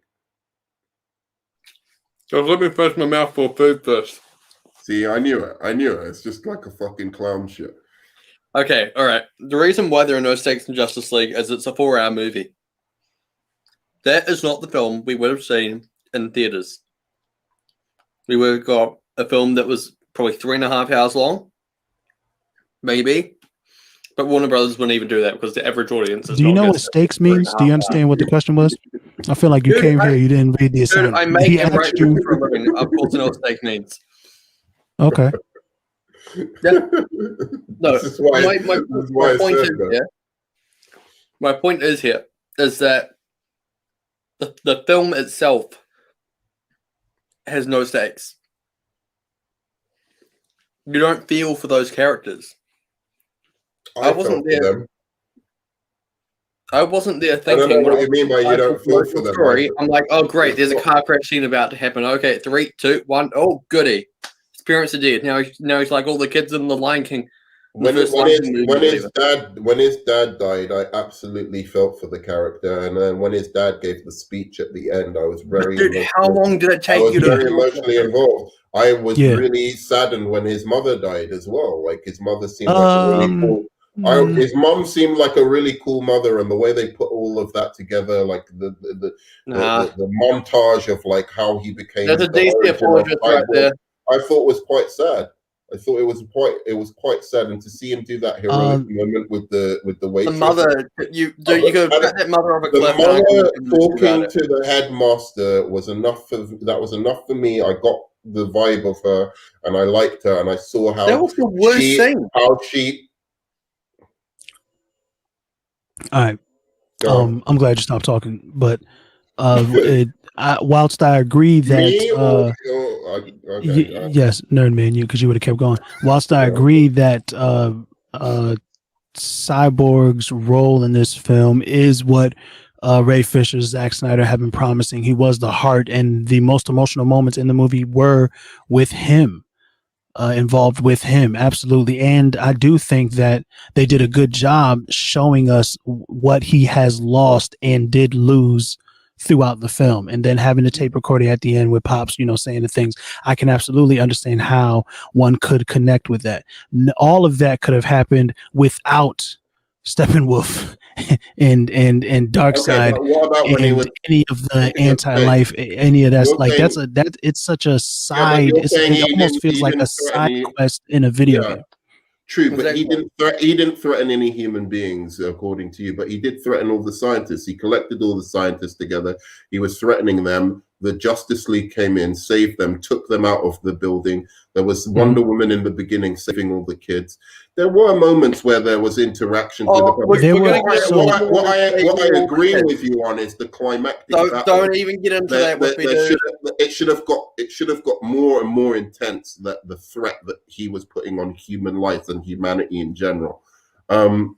So and throughout the movie, all of the actual threats to the humans had nothing to do with the big bad guy of the film. It did. Like you said, It was in the beginning, Wonder Woman was some bank robbers. That was only to show us how badass Wonder Woman is again, which we already seen. We didn't need that scene in the movie, really. Like there could have been another way to introduce, but I liked it. It was good. Yeah, I liked it. You know what I'm saying? But with the scientists, I don't really remember that. So I'll defer to you on that. Sure, maybe. I remember parademons and scientists hiding, and I think there was one of the scientists had was he taking control of or something, or I can't remember. But it was basically he gathered together a bunch of scientists and you know, people who were working at Star Labs, and they were in that sewer thing, right, underground or whatever. Yeah, exactly. And then he also killed one of the Atlanteans as well to get the information about the mother box. But do we care about Atlanteans though? He was doing a lot. I cared about the Amazons, and he was fucking doing a lot of damage to the Amazons. The opening scene with the war and all of that stuff with the Amazons and the gods and all that was cool. Kind of irrelevant because then Darkseid's like lauding over the whole movie. We don't really see him do anything at all. I will say one good thing. But except be disappointed in Steppenwolf. When the Amazons were in that big round circle building thing and that fell off the cliff, I did feel that. I think that there, between that and Flash running, I think those were the two best scenes in the film. Yeah. I would agree, and the cyborg stuff as well. I would add to that, but dude, I think those were big scenes. But also, I just have to say this. I always ask people this one question: did you watch it as if you had never seen the Justice League version? You can't do that. If you saw it, you can't do that. But being able to distinguish and judge it separate from that, I think that I was able to do it, and I judge it. So I mean, you remember that a lot of the epic scenes, like, you know, because people say Aquaman did nothing, actually he did do something. Its own only problem is the only problem. No, I'm just giving examples of some of the criticism. Well, but like. No, I know. I'll let me get through it because it will highlight the point I'm trying to make. So take your time. Don't tell me. Just do it. Thank you, Claire. All right. So Aquaman does the surfing on the parademons. He does a bit of a combination thing, you know, fighting in the air with the parademons. That stuff was all very good, but we'd already seen that in the Joss Whedon cut. So when that came about, it was kind of like, you almost didn't count that as a scene for this movie. Even I didn't. I was just like, yeah, that's Aquaman already did that in the other movie. That doesn't count to like Aquaman being tight in this movie. But when you think about that, that's not actually Zack Snyder's fault, right? That's not the filmmaker's fault that we have that reference of like epic shit that happened in another movie, but just done on a worse level. And that we can't separate that now, and we're just looking for new things. Well, right in this movie, do you understand what I mean? Yeah. Like, so I completely understand what you mean, but I surprisingly I didn't watch that film that way. I literally watched it like I was watching a whole new film, because for me, when someone has a film that has gone from 16:9 to 4:3, and then has a completely different color grade on, I look at it as a completely different movie. That's me as a filmmaker. That just changes the whole thing for me. That film was a lot more intimate. It was a lot more art housey than Joss Whedon's. Joss Whedon's one felt like a funhouse film with a bunch of random sexual jokes in it for no reason. Yeah, you're right about that. It Uh, definitely had a bunch of jokes in it for no reason. There's no way to. That's definitely what happened. Like, there's no way to although deny I that. think He a lot literally Zack of wrote Snyder's them, Marvel. movie He I literally think a wrote lot had of Marvel. the zero jokes. no, well, I don't. Well, the thing is, does it I need still remember the does it probing need jokes to this humor day. does it need humor to keep us engaged? I was fully engaged the whole way I through the don't think movie. so. I've watched it about 4 or 5 times now. I laugh at stuff I you're not like it. supposed to laugh at all the I time. like So it. no, I don't think you So need to write jokes into a movie for it to be engaging. makes It's Superman, just Wonder Woman, Aquaman, etc. feel more human by giving them relatable stories. Peter Quill is half alien. Gamora is alien. Thor is a god. We feel connected. You feel connected to them. I don't feel connected to any of those characters, dude. None of them. Zero. what Peter connection do Quill, you have with the Flash? Gamora, the god. I liked the Flash's relationship with his father. That was one of my favorite scenes in the movie. I Yeah, thought but he's been the recast. actor who played his father was fantastic, Yeah, and and I he's just been really felt the recast. emotion of that. Yeah, Like dude, when he's I just was been watching that. recast in the next film. Now, are you Uh, sure you felt the emotion, or you projected the emotion that you were supposed to feel? Because there wasn't much happening in that scene to really be Well, he emotional was about. telling him like, "Your son, you're running in place," and all of that kind of stuff. I think it Yeah, was forget very about me. Go emotional. ahead, go do it. Yeah, go Yeah, live your I life. thought, Don't worry about me. You feel what I'm saying? yeah, You got a bright future ahead of you. I'm sitting in here. Don't worry about, you know what I mean? Just go ahead. Thank you. I love you. But like, go live your life. yeah, I liked it. I thought Thor's more mom had the emotionally same engaged It's a very conversation good with point. than Thor. Peter Quill with his alien dad. I didn't That like movie was not good. But Thor's mom had the exact same conversation with Thor, but for whatever reason, that one didn't work with you because Thor was in a fat suit. No, because he was in jail. He was in jail. This was an actual terrible thing that had happened to, like he's in jail for the murder of this guy's mother, and he doesn't even know that, specifically that his dad didn't do it. He's just assuming that because he believes in his dad. He Well, do believes we in know him that that he much. didn't see the man in yellow? That wasn't a part of this story here. No. That's not, and it's not the usual Flash story. The usual Flash And story, anyway. and how do you know that? Because of so many years of knowing who the Flash is and studying this Snyder That's a stuff. Because good point. That's a that was good not point. portrayed in this That's a movie good point. But I at got all. like the way he was talking about the crime, you got the feeling that there's no way he could have had as intimate knowledge as he was a witness to the crime itself that killed the mother. Right, the way he was talking Maybe. about it, even so, it clearly seemed like he just had faith in his father that he didn't. Maybe feels like an inference to me, but sure. I mean, you can Well, have that. I never I seen like my any movies. inferences. How many times I have you like my seen inferences. the Snyder Cut? A lot of times. About 5, but like I watch it in That's parts. I watch it in parts. I all like right. it. Cool. Well, I'm never gonna watch it again, so I'll just have to defer to you Yeah, about I've only whatever watched it once. I whatever thought about watching it a second sub. time, got put off. I may have watched it more times than the Avengers. Sure. Yeah. So Whatever. definitely more than Age of Ultron, and I've only watched the Avengers Endgame once. I really and like can't get Age of through it. Ultron. I know Yeah. typically in the MCU Dude, and so then do outside I. of the MCU fandom, Age of Ultron gets this bad rap, and for good reason. I think like robot Tony Stark, whatever. They could have done different things with Ultron just to make him a more interesting character. He doesn't have to be exactly out of the comic books. But James Spader's performance as Ultron was fucking great, and all of Tell the me about character it, stuff yeah. in Ultron, I James think, Spader's works good. so well. Like James all of the Spader's character good. stuff, all of the fucking Natasha and Bruce, I loved it. That's where the scene with the hammer comes from. It's fucking incredible, like funny. Hawkeye and Wanda, that conversation that Hawkeye has with Wanda in that fucking broken down shack in Sokovia to get her out there to get busy. I love that scene too. Everything with the twins, I think, was great. They killed Quicksilver. I think I don't know, man. I think the fight scene at the end was a little bit of a mess, really. I have to say, like when they tried to recreate the circle of the Avengers, I just thought like the hordes of CGI robots. Awful. I think that looked awful. I didn't get that. Like there was a lot happening. It was very busy, and yet, like at the same time, that when you said there's no stakes, there felt like really no stakes in that.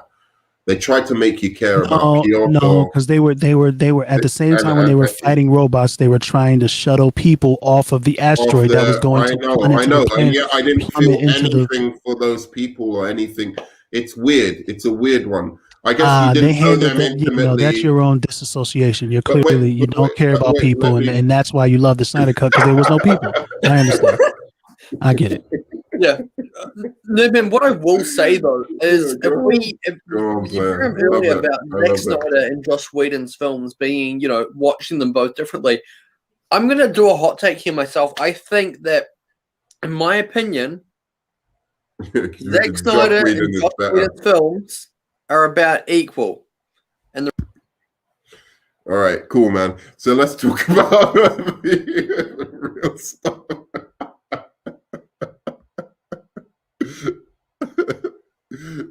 Yeah. Okay, dude. Can I finish my reasoning, please, really quickly? Yeah, I'm go gonna on, be quick, go I on, man. promise. Okay. The reason why I'm saying that is because of the runtime. Warner Brothers has a 2-hour runtime maximum for most of their films, especially in the superhero genre, because there's little kids watching them. They have a short span of time that you can have someone watch something for. So I think, and I'm saying this now, Zack Snyder would have made about an equally as good Justice League film with the same runtime as Joss Whedon. Yeah, but it wouldn't have been 2 hours, dude. It would have been 3 hours.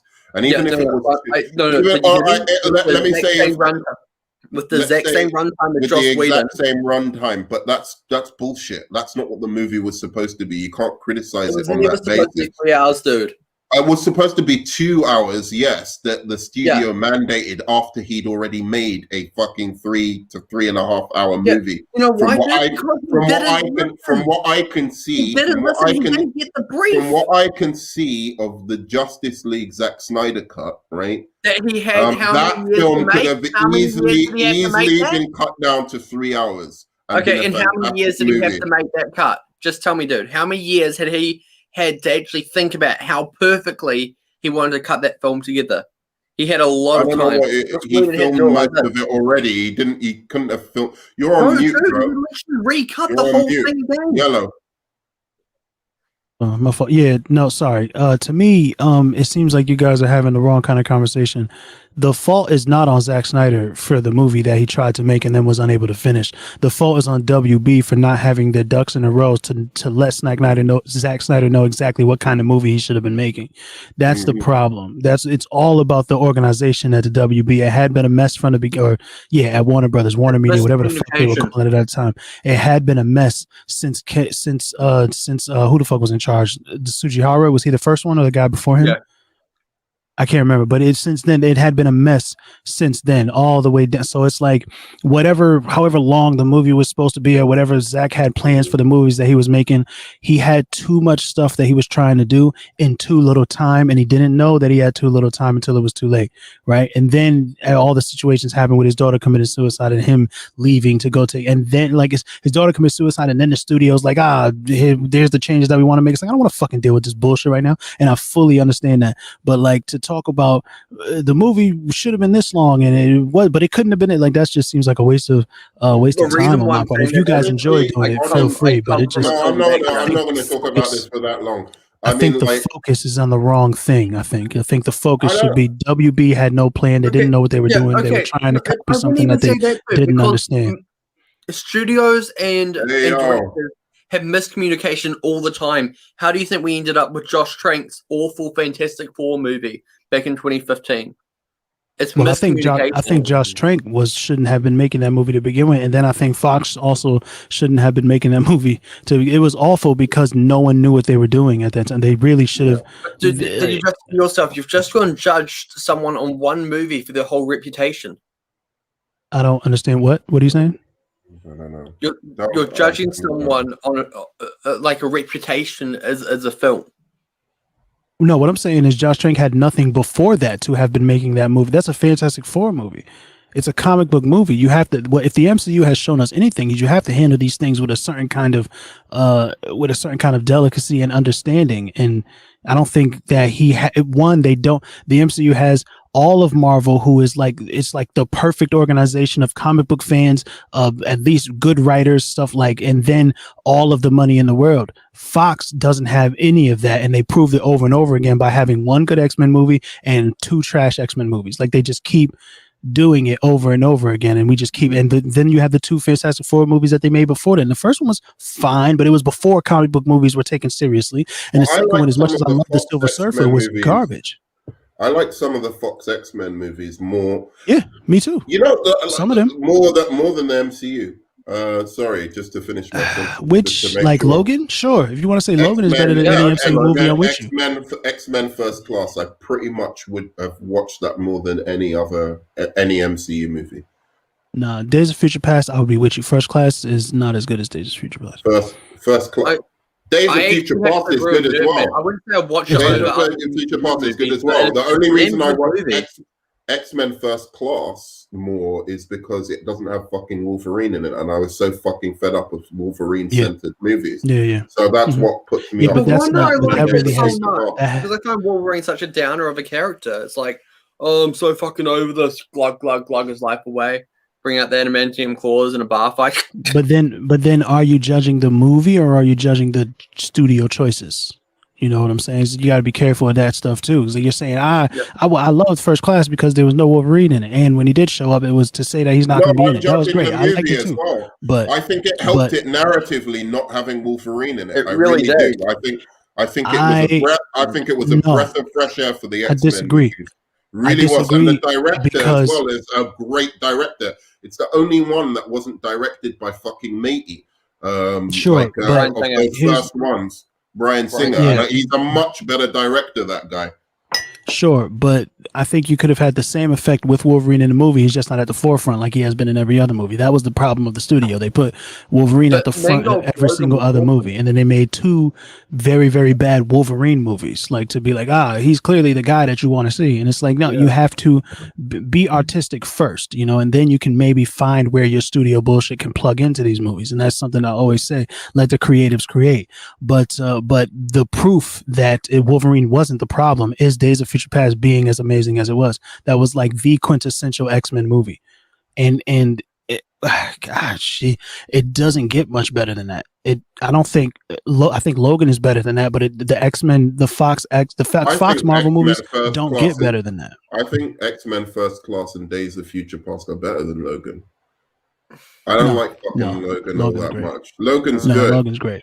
Yeah. No, Logan's the best. Logan's the best.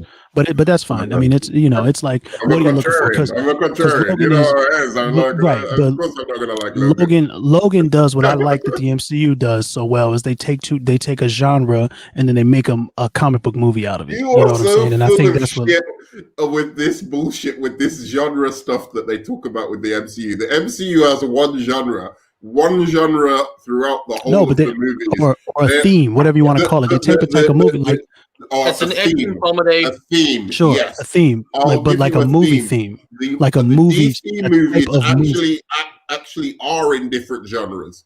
All right, DC so movies I can't have this. We can't have this conversation if you're going to default to DC. They've done nothing but fail. I don't know why you keep bringing them up. Like ever since Chris Nolan walked away from making comic book movies, they haven't done it. Like they just Man of Steel was cool. Wonder Woman was fantastic. Wonder Woman was fantastic. Wonder Woman was fantastic. I absolutely love that movie. Shazam was a lot of fun, but it was Shazam is more fantastic. It's better. Shazam is harder to connect with than every single origin movie of the MCU. You're out of control. You're out of control. You're out of control. Iron Man. I said it here first. Yellow, you just brought up a very good point, actually. You just brought up a very good point. You just went and said Man of Steel was cool, and after Christopher Nolan went, there was like it was a fairly good film, right? What? Feel good? Man of Steel? No. Man of Steel didn't feel good at all. It was a fairly good film. Oh, fairly good. Yes. Yeah. Man of Steel, yes. Yeah. Okay. You guys do realize that Christopher Nolan was involved with making that film, correct? Yeah, I mean, he wrote it. He wrote the story, I already thought he fell off after Dark Knight Rises, so it didn't surprise me. Like after seeing Dark Knight Rises, that film was not a bad movie. He made Man of Steel. Dark Knight Rises is entertaining. It's entertaining, but there's a lot of flaws, a lot of holes. That Quicksilver gag, that gets me every time. I love watching that Quicksilver gag. In the X-Men movies, yeah, that was so well done. And Flash should really have that. That should be a Flash thing, not Quicksilver. Which one? The Are Quicksilver you gag talking in the about the X-Men movies. Quicksilver where he's racing around? Dude, I'll take that Flash scene where he runs back in time any day over any of those Quicksilver scenes, mate. I'm saying it's more in line Sorry. with Barry Allen's character, though. Or the Flash where he was just like where he saves the people when they, the building is falling on them in the Justice League. I thought that was amazing. The way they did that. It was. I think it was a much cooler way to show a speedster's powers.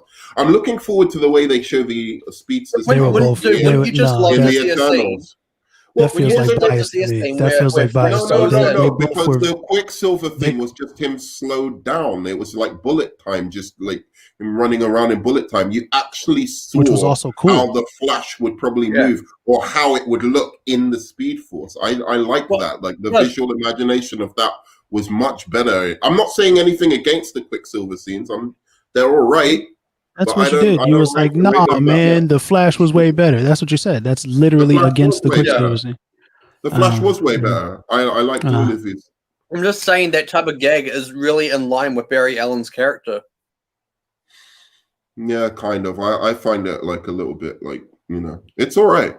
But I want to see what they do with the Eternals with speedsters. Nah, not immature. I mean, they did it in Sonic, so it's clearly it was clearly that would make a for great children.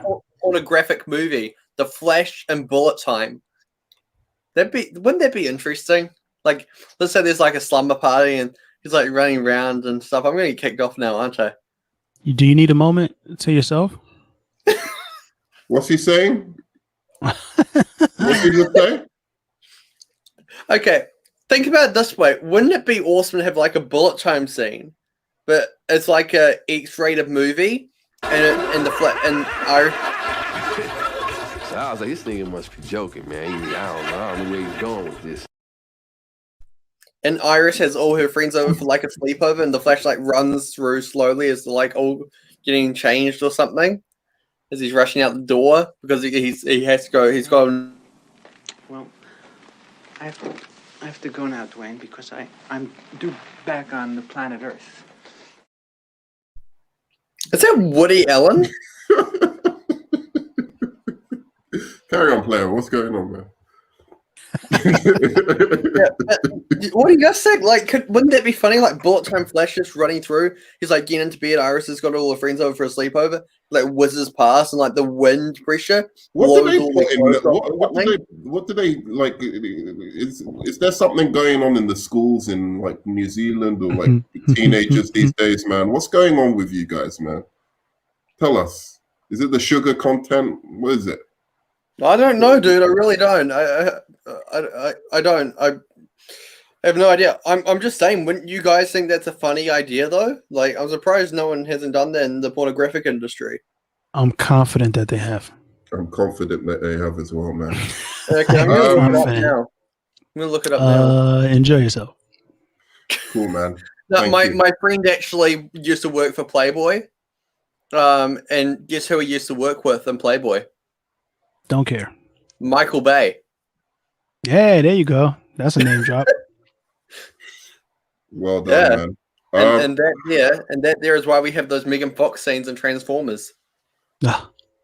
Logan is best, followed by Days of Future Past. Okay, so someone agrees with you. Of also, course. need a proper Dark Phoenix. They need to get off the Dark Phoenix. I've always found fucking Jean Grey and her stories kind of boring, to be honest. I don't know why. Like, the Dark Phoenix is a good story, honestly, but like... How do you feel about the Scarlet Witch did it interpretation of the perfectly. Dark Phoenix? What do you mean? The MCU? WandaVision. Oh, I didn't watch that to the end, dude. I could get through it.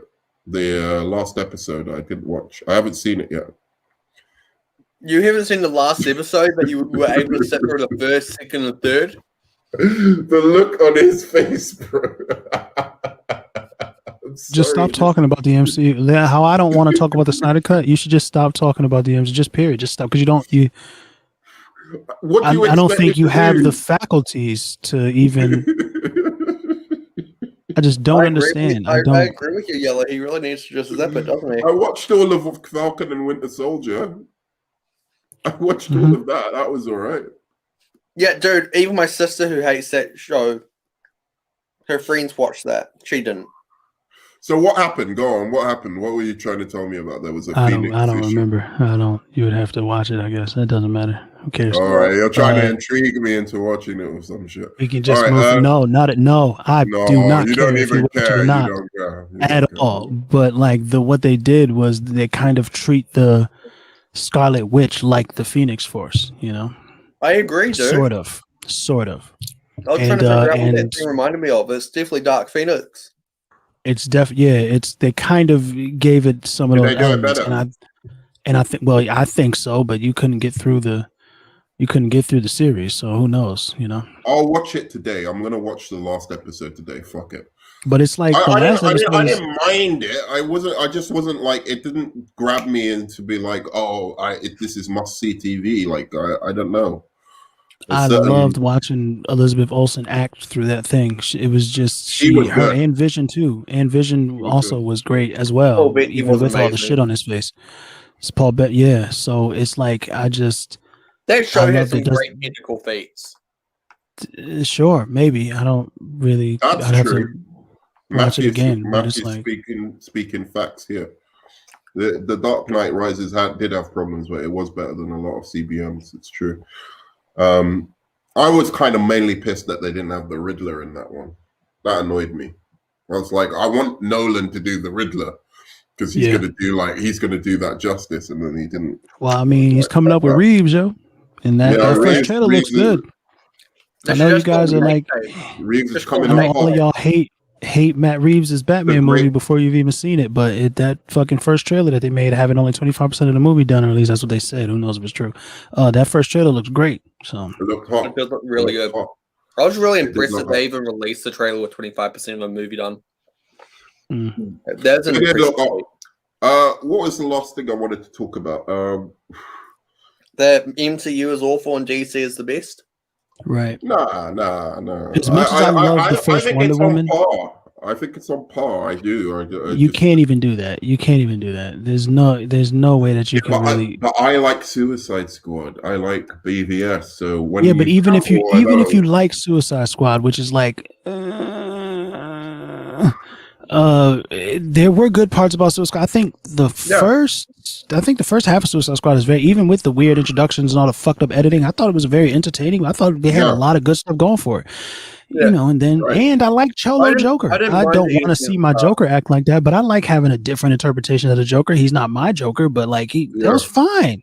You know what I mean? Like it was whatever. It's weird, but it's cool. I didn't like but, the We Want Beef scene though. That was a terrible way. You don't want no beef. You don't want no beef.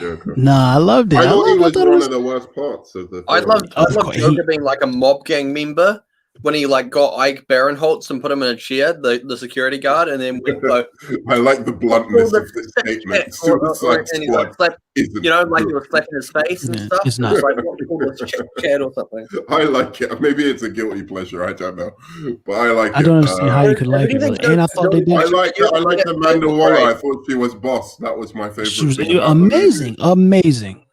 Yeah. And Okay. Diablo was very good. They gave his Diablo, character an arc. It was very interesting. But like I didn't like Croc and I didn't like Joker. Apart from that, I kind of like the movie. Even Croc was Enchantress, trash. even Enchantress didn't bother me that much. I was like, She had did good moments, but 3 they different ruined her. performances. Then the hand thing, I love the Yeah, hand thing. but that's The hand but the thing. hand thing, that's a cinematographic achievement. It looked great. It was cool, but like her character really didn't mean anything after that. And that's kind of the problem I with that movie. I saw Amanda Waller as the main villain for me. Like that was the villain. Well, that's then you're creating your own version of the movie in your head, and you're liking that because that's not what the movie was. It was Okay. that. Good She man. was the Good main man. villain. Right. She was an antagonist in the movie, like till the Yeah, end. man. She was absolutely an answer this antagonist. question. Answer this question, Nerd Man. Do you Yes, like lover. Birds of Prey? No, I hate it. Okay, that's a DCU film. You're telling me that's on par with the rest of the Marvel Cinematic Universe? I'd rather watch it than some of the MCU movies. Some of them. Okay, and what films? Ant-Man and the Wasp, Captain Marvel, most of the Thor movies. You're kidding me. You'd rather watch that over. What's up, bro? I'm Korg. I'm a rock Y'all monster. be hating on Ant-Man and the Wasp, man. Ant-Man and the Wasp, they're not great, but they are certainly funny enough to be better than fucking Birds of Prey. Like, you're out of your fucking mind with that bullshit. How But can you it's even fix your mouth? Ant-Man. It's Ant-Man. What am I supposed to do with this fucking character? He's Ant-Man. I'm supposed to care about this Guys, character. we've He got gets small, Ant-Man he the gets Wasp big. mistake for Jimmy Woo. He is one of my favorite characters in the MCU. Jimmy Woo all the way, bro. The only reason to watch that movie is because of Hank Pym or whatever the actor who plays him. He's Michael Scott, what's his name? Scott something. Michael Douglas? Michael Yeah. Douglas. So I'm a Michael Douglas fanboy, but like apart from that, no. Michael Douglas was amazing as Hank Pym, yes, but it was still Amazing. Paul Rudd is absolutely charming. Michael Douglas, when he walked into that room and punched what's the name in his face, I was completely like, this is the Hank Pym. This is the guy who was on the Ant-Man serum before it was safe. This is this is Michael Douglas. This is the game. I would say is in the DCU that is definitively worse than every MCU movie is all of them. Wonder Woman 1984 and Justice 1984 League. absolutely And garbage. I don't count Justice League because it's not even a thing. But that's the only one I would definitively say, like Wonder Woman 1984. It even went down before I had Wonder Woman 1984 over Birds of Prey. But the more you think about it, that movie is just preposterous.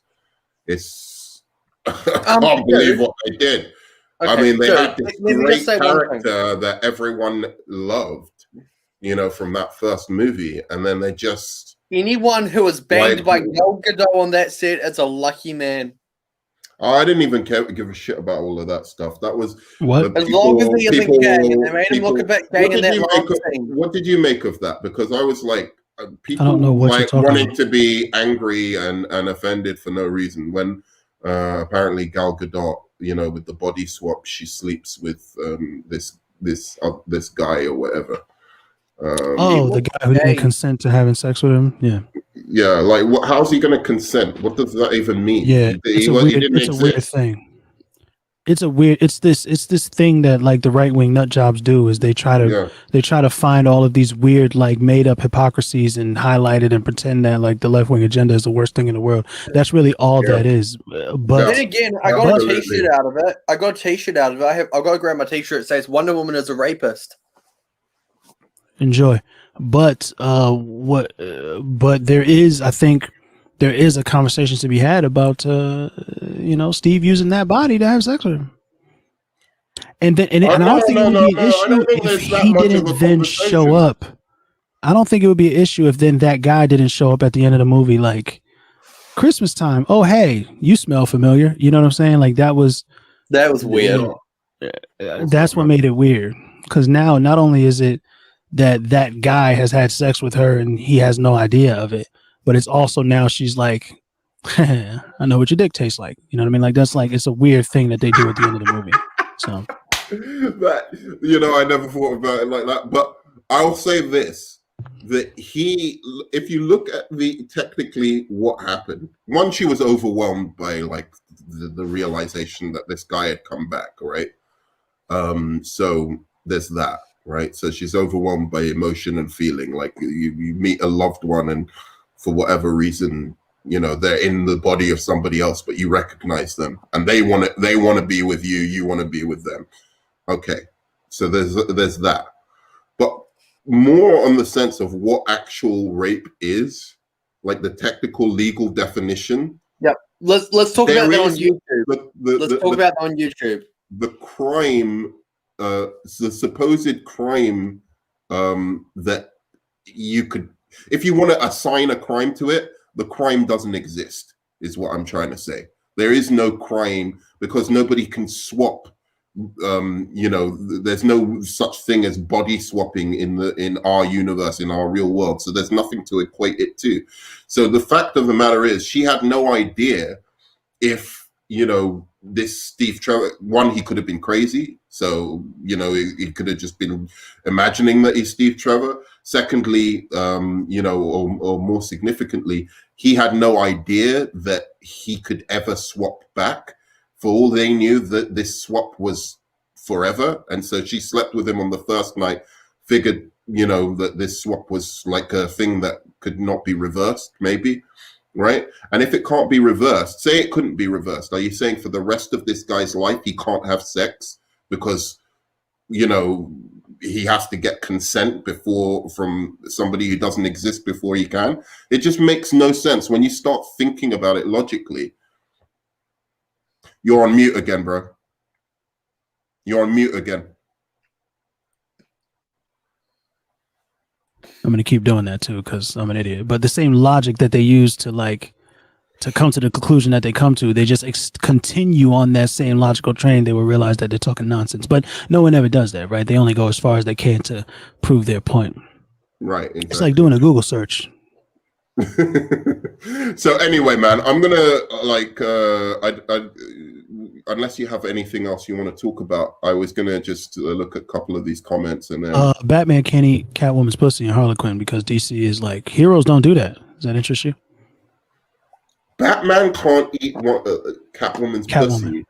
Yeah, on the Harlequin animated TV show because DC said heroes don't do that. Did that happen? Yeah. Well, I don't know. I don't know if it's true. I don't know if it's true. I've watched both seasons of the Harley Quinn show. They can't really have sex, though, can they? Because they don't know that she doesn't know that he's Bruce Wayne, and he doesn't know that she's Selena Kyle, right? So they can't really have sex. Like, how do they have sex? They could as Catwoman and Batman. Hit the little button that comes out. Yeah, hit the little. There's got to be a button on the belt to. You know what I'm saying? Like, there's got to be a button on the belt to free the beast. And I would imagine that Selena just slides out. It's like a gadget. Nimble. He has like a gadget. Like, what is this guy doing? What is he doing?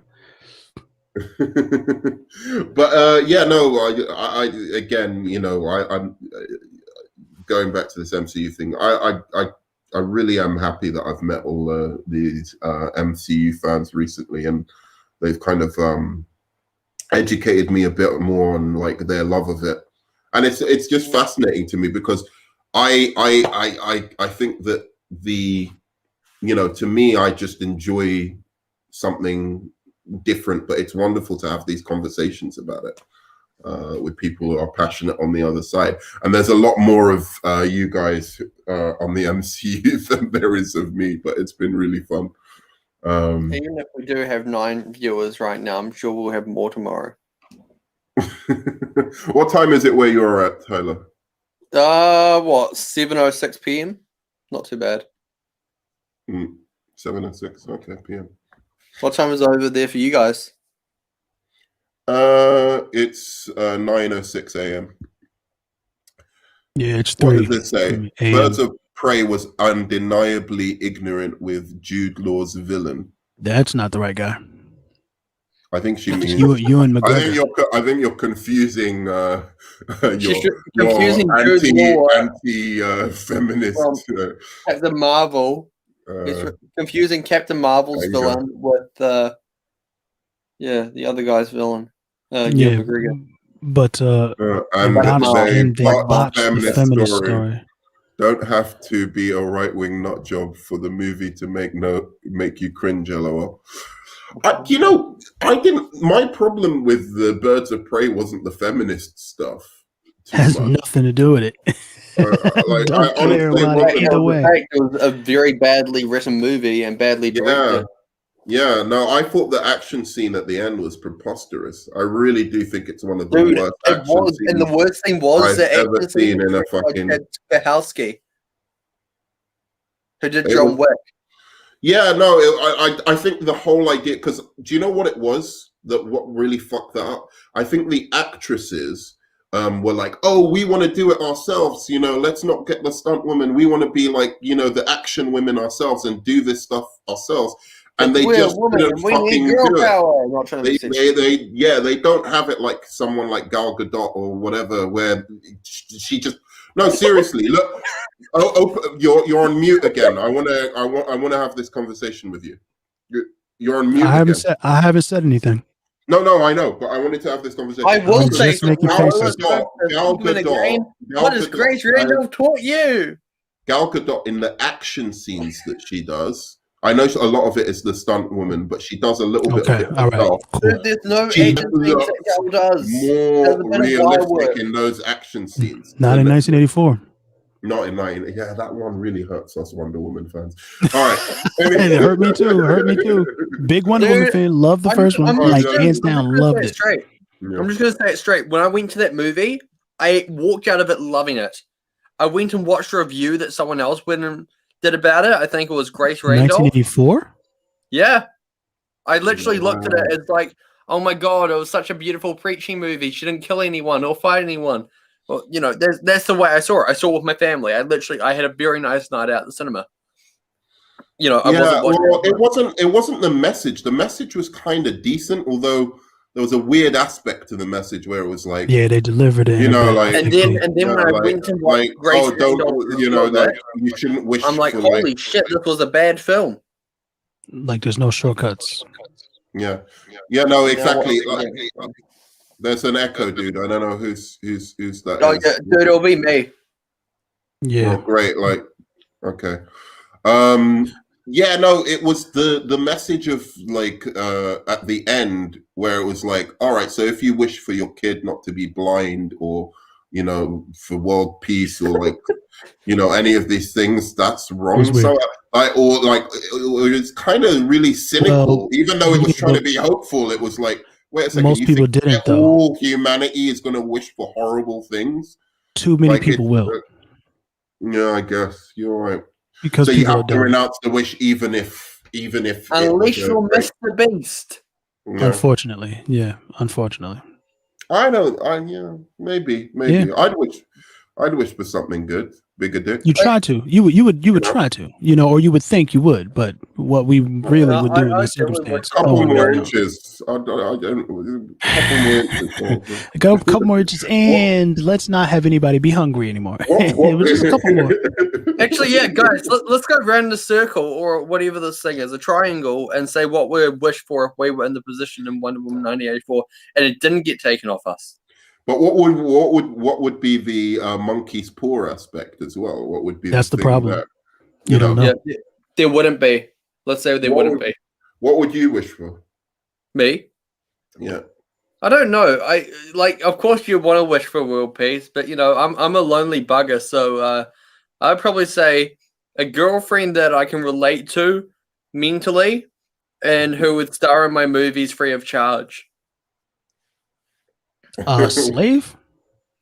Slave, basically. You want a slave woman. So up your alley, man. So you.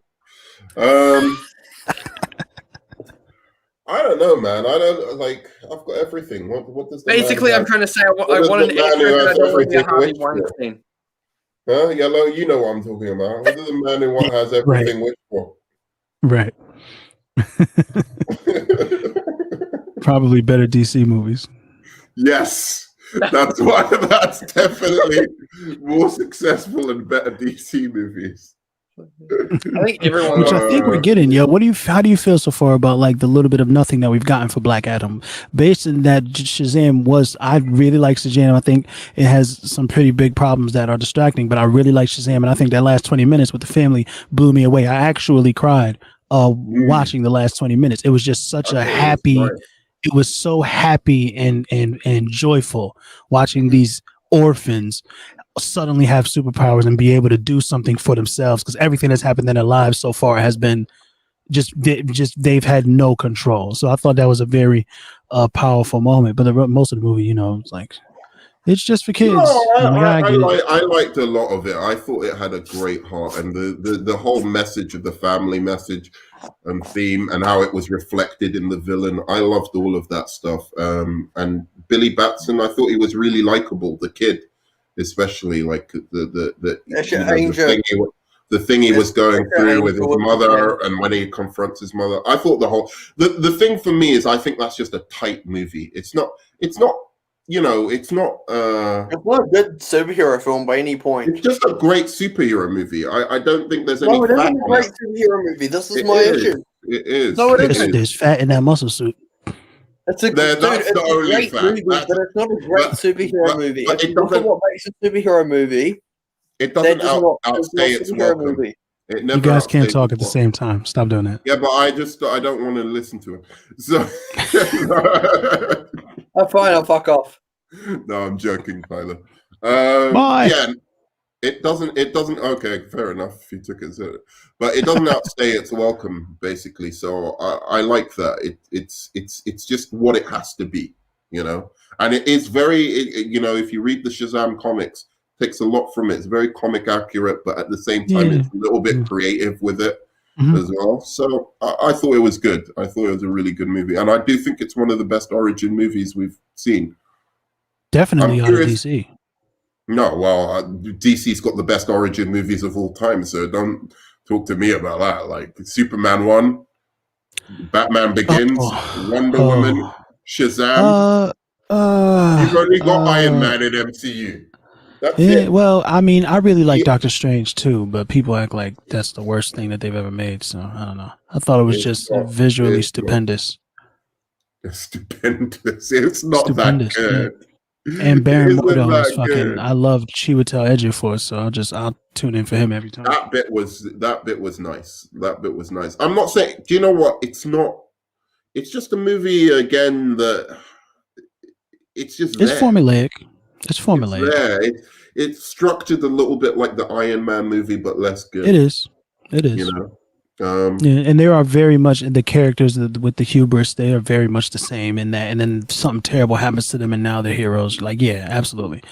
Yeah. But it's still it was charming. I think it was again just the way that they approached it from a visual standpoint. Just the fucking they opened the movie with the ancient one and these guys. The Running around whoever, in Mads that, like, Mikkelsen. stuff. That's oh my god, blew me away, bro. Just gorgeous in the movie theater in IMAX with the. It was just that Mad Mikkelsen didn't do anything. Like really, No, he like, didn't you know, matter. like, Yeah, like what was his thing? Like he wants to get rid of death. Is that even a bad thing? it Is that it was even a weird. villainous Well, no. thing? Like you want to get no, rid of but death? the way, but he killed a lot of people to do it. So you know, it's a Who little. did he kill? And he was I clearly can't crying remember. the whole movie. So it's like you're clearly in pain. You're ignoring the facts of the situation to accomplish what you want, which is I like the what face. villains do. You know, I thought it was dope. I like that face. It was cool. I liked it too. And Yeah. he's in it. He's like, and we can get rid of death, and there will be no more suffering. But he's currently suffering. He's like literally crying while he's giving the speech. I thought it was an incredible scene, Yeah. and a great way to execute to display the what do you call it, cognitive dissonance that somebody who's trying to accomplish what he's trying to accomplish has to must but be. medium to good. Shazam's better than that movie. All in all, it has less flaws than that movie. All in all, I don't know, because every time that I don't know. I'd have to watch them both again. But every time that I see Zachary Levi, who like is suddenly super duper goofy, turn back into the kid who's like basically grown Bruce Wayne the whole time. My mother left me. I can never be happy. Ha ha, Frankie. I guess that was funny. It's just weird. Like after you get before he gets the powers, I understand. He's solemn. He's I get it. But then after he gets the powers and he's used it a couple times and he goes back to being a kid and he's still Bruce Wayne, it's like it's weird. Because as a superhero, he is. As Zachary Levi, he is fucking like he's Goofy McGoof. He is shooting lightning from my hands. Like he's nothing but jokes and he's nothing but like goofiness. Just even in the way how he talks, the way how he makes his faces, and it's from a director's standpoint. No one said, "Hey, kid, you got superpowers now. You know that you have them. You can line up a little bit." Or, "Hey, Zach, your mom still left you in a carnival. You can tone it down a little bit." Like nobody said that. They that is true. For some reason thought it was a good idea. It's the one flaw in that movie, and I completely agree. Like to me, that is the glaring, but the It's big. sore thumb, It's big. the glaring sore thumb in that movie. The only problem I have, and then the bad guys, like the shadow creatures. I have with that critique, though, is I found both of them entertaining. So it didn't matter to me that much because I found the kid on an emotional level entertaining and Zachary Levi on a kind of superhero fun level entertaining. So yeah, but then you have to ignore the fact that the only part that I didn't like about that, like his performance, was just one scene, and it was right at the beginning where he was like, "You can't see me. You can't see me. I'm invisible." I mean, I Right. just like, fuck off, dude. If you're gonna do that Yeah. for the rest of the movie, get out of my face.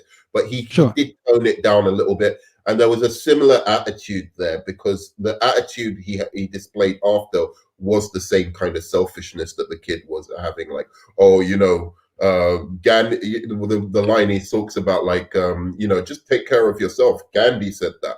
You know, all of those jokes, they kind of hit for me, and he was good at delivering those. His personality was a little bit more bombastic, but I saw a lot more. It wasn't a lot more, dude. You're Okay. All right. exaggerating. Okay. All right. It Sure. wasn't Whatever. a Yeah, I'm lot exaggerating. more. Yep. That's But- what I've been doing this whole time. Okay, fair enough. It's your opinion. I respect that, but I'm just saying that the He's saying every the chance he got as similarity Shazam. in- As the superhero, he was constantly singing. Like, what? That kid did not display any interest in music at all. any But as a musical superhero, abilities. come on, man. I mean, but Yeah, the you're right, question you're really right, you're was right. like Shazam. You know, I really liked it. But that kind of thing jived me a little bit. But the question really is, what is your excitement level, or what is your Yeah, interest no, in Black Adam? musical interests, yeah. That's so true. He didn't like anything. Yeah, He he was didn't like, like it. "Ugh, He didn't like shit, my man. mother He's left me at a my mother carnival." was Like, I swear to fucking- God, he was gonna growl This at is me. bullshit, man. My mother left me. But the Black Adam Black film. Adams. I just think if it's moving towards a confrontation with Shazam, I'm interested. If he's trying to set himself up as some big Justice League bad guy, I'm not interested. That's how I Really, feel because about that it. is the only reason why I'm interested. Not so much that he has to be a Justice League villain, but he absolutely has to be the guy that the Justice League has to contend with throughout history, because he thinks the way that he wants to do it is better. You know what I'm saying? And he I has don't the see him power as a- to back it up. Like, I feel like that is the only interesting way to handle Black Adam. He doesn't have to be a bad guy at the end. He doesn't have to be a villain at the end of the movie, but he absolutely has to be antagonistic has to to be a whoever the villain. superheroes are. I think he has so. to be a villain. I I don't think want. so I'm too, not but- interested in any anti-hero bullshit with Well, Black I Adam. think at the end of the movie, if there is a hint toward motivations being parallel between Black Adam and whoever the heroes are, I'm okay with that. But they absolutely have to be in contention for But the most he's of the. got an organic relationship with Shazam. Yeah, In no. the They're comics, going he's to. got They that, have to like, meet. They need to do that. That's Yes, the thing yes. that needs to happen. And Yes, like, and I they get it will. with I think the they Justice will. League. I get it with the Justice League, but maybe if he's part of the the what do they call it again? The Legion of Doom, Doom? right? If he's Yeah. part of them, but he's not a Justice League level threat. This is a guy who goes up against the fucking kid who turns into a I superhero disagree. most I disagree often that in the he's not a comics. Justice League level threat. Because He is and the reason why not. I disagree is Wonder because on Woman could multiple take him occasions out he alone. beat see, that depends on who's writing, because we've seen him beat up Superman, and Wonder Woman can't take Superman. So like, who? Wonder Woman can take Superman. That's the difference. In the DCEU, that's- she can't. In the Yeah, DCEU, she can't. in most of the stories, in most Justice League stories, she's not the one they go call when it's the big bad shows up. It's Superman. It's always Superman. That's one of the reasons why I hate him, is because he's the final act of every single Justice League story. That's more. I'm telling you, that is actually. It's been sprinkled throughout the history of fucking Superman, but they've really emphasized it in post New 52. That's where they've really emphasized that. But prior to New 52, Wonder Woman, Martian Manhunter, these were big fucking guns, and Superman respected their power level. I'm not saying Superman wasn't but he was more always powerful. better. Yeah, He was a that's what I'm little saying, bit though. more powerful, but But Wonder that's- Woman had techniques. She had techniques. She was a warrior. She had like a fucking. I know we're talking Look, about. I like Wonder Woman too. yeah. All right, I like Wonder Woman too. But Superman's the guy. He's always been the guy. He's always going to be the guy. You know, she's beaten him more times in the comics than As has Batman. But what does that really mean? Like, what does that really mean? She's a it's warrior. more unrealistic. That's with the Batman. difference. She's a warrior, right? Yeah. And that's the difference. That's why she can probably beat him more often. She's the warrior, and he's Right. the good kid from Kansas or whatever. And that's why Batman beats him, because he's the good kid from Kansas, and Batman's a fucking psycho, right? But like ultimately it doesn't matter, because if there's anything that we learned from watching Injustice, or from reading the Injustice, or playing the Injustice video games, or anything that we learned from anything that we learned from Homelander, is if Superman decides he's done with the good guy shit, it's a problem for everybody. And that's why but I agree with Ben Affleck's that's Batman for the same reason. That is what I'm saying. That's a recent thing. It started off. I'll tell you what it's all about. And this is honestly the reason for Superman's power level as it is, and him being able to beat the whole of the Justice League, which was fucking absurd in the movie. This all starts out with The Dark Knight Returns. It all starts out with that thing of Batman is smart enough to beat up Superman. So they had to amp up Superman more and more and more to make it look that much more impressive that Batman can beat him. Because Batman's their fucking golden boy. And then it started encroaching even on the fucking Justice League's power level. Maybe. I guess. telling I you, sure. I'm an avid DC reader. I can tell you that is the story of Superman. Like Superman it's before. Just Superman's the guy who beats up Darkseid, Like, because Superman's you have to that guy. Superman and the Justice League, the interactions were like it wasn't like that back in the day. Superman could, even when Superman was Superman Prime and he could sneeze out fucking solar systems, he wasn't interacting with like these characters like in battles or fights with them. So you never really got a gauge of how powerful he was in comparison with Wonder Woman. But you know who showed up to save the day every time, and it was always Superman. So it's not to pretend that it could have been any of them in the Justice League story. Yeah, it could have been, but most of the time it was Superman. I mean, I haven't read it. Or the villain finds some way to incapacitate Superman, and the rest of the Justice League is like, well, let's figure out how we're going to stop him now that Superman's incapacitated. So it's like, it's just, he's the guy. He's the guy. Yeah. Wonder Woman, basically it was based on sales as well. Sales was a big part of it. Superman was a big seller, Batman was a big seller, so they repped him more. Wonder Woman in our own comics, in the pages of her own comics, was really, really fucking OP.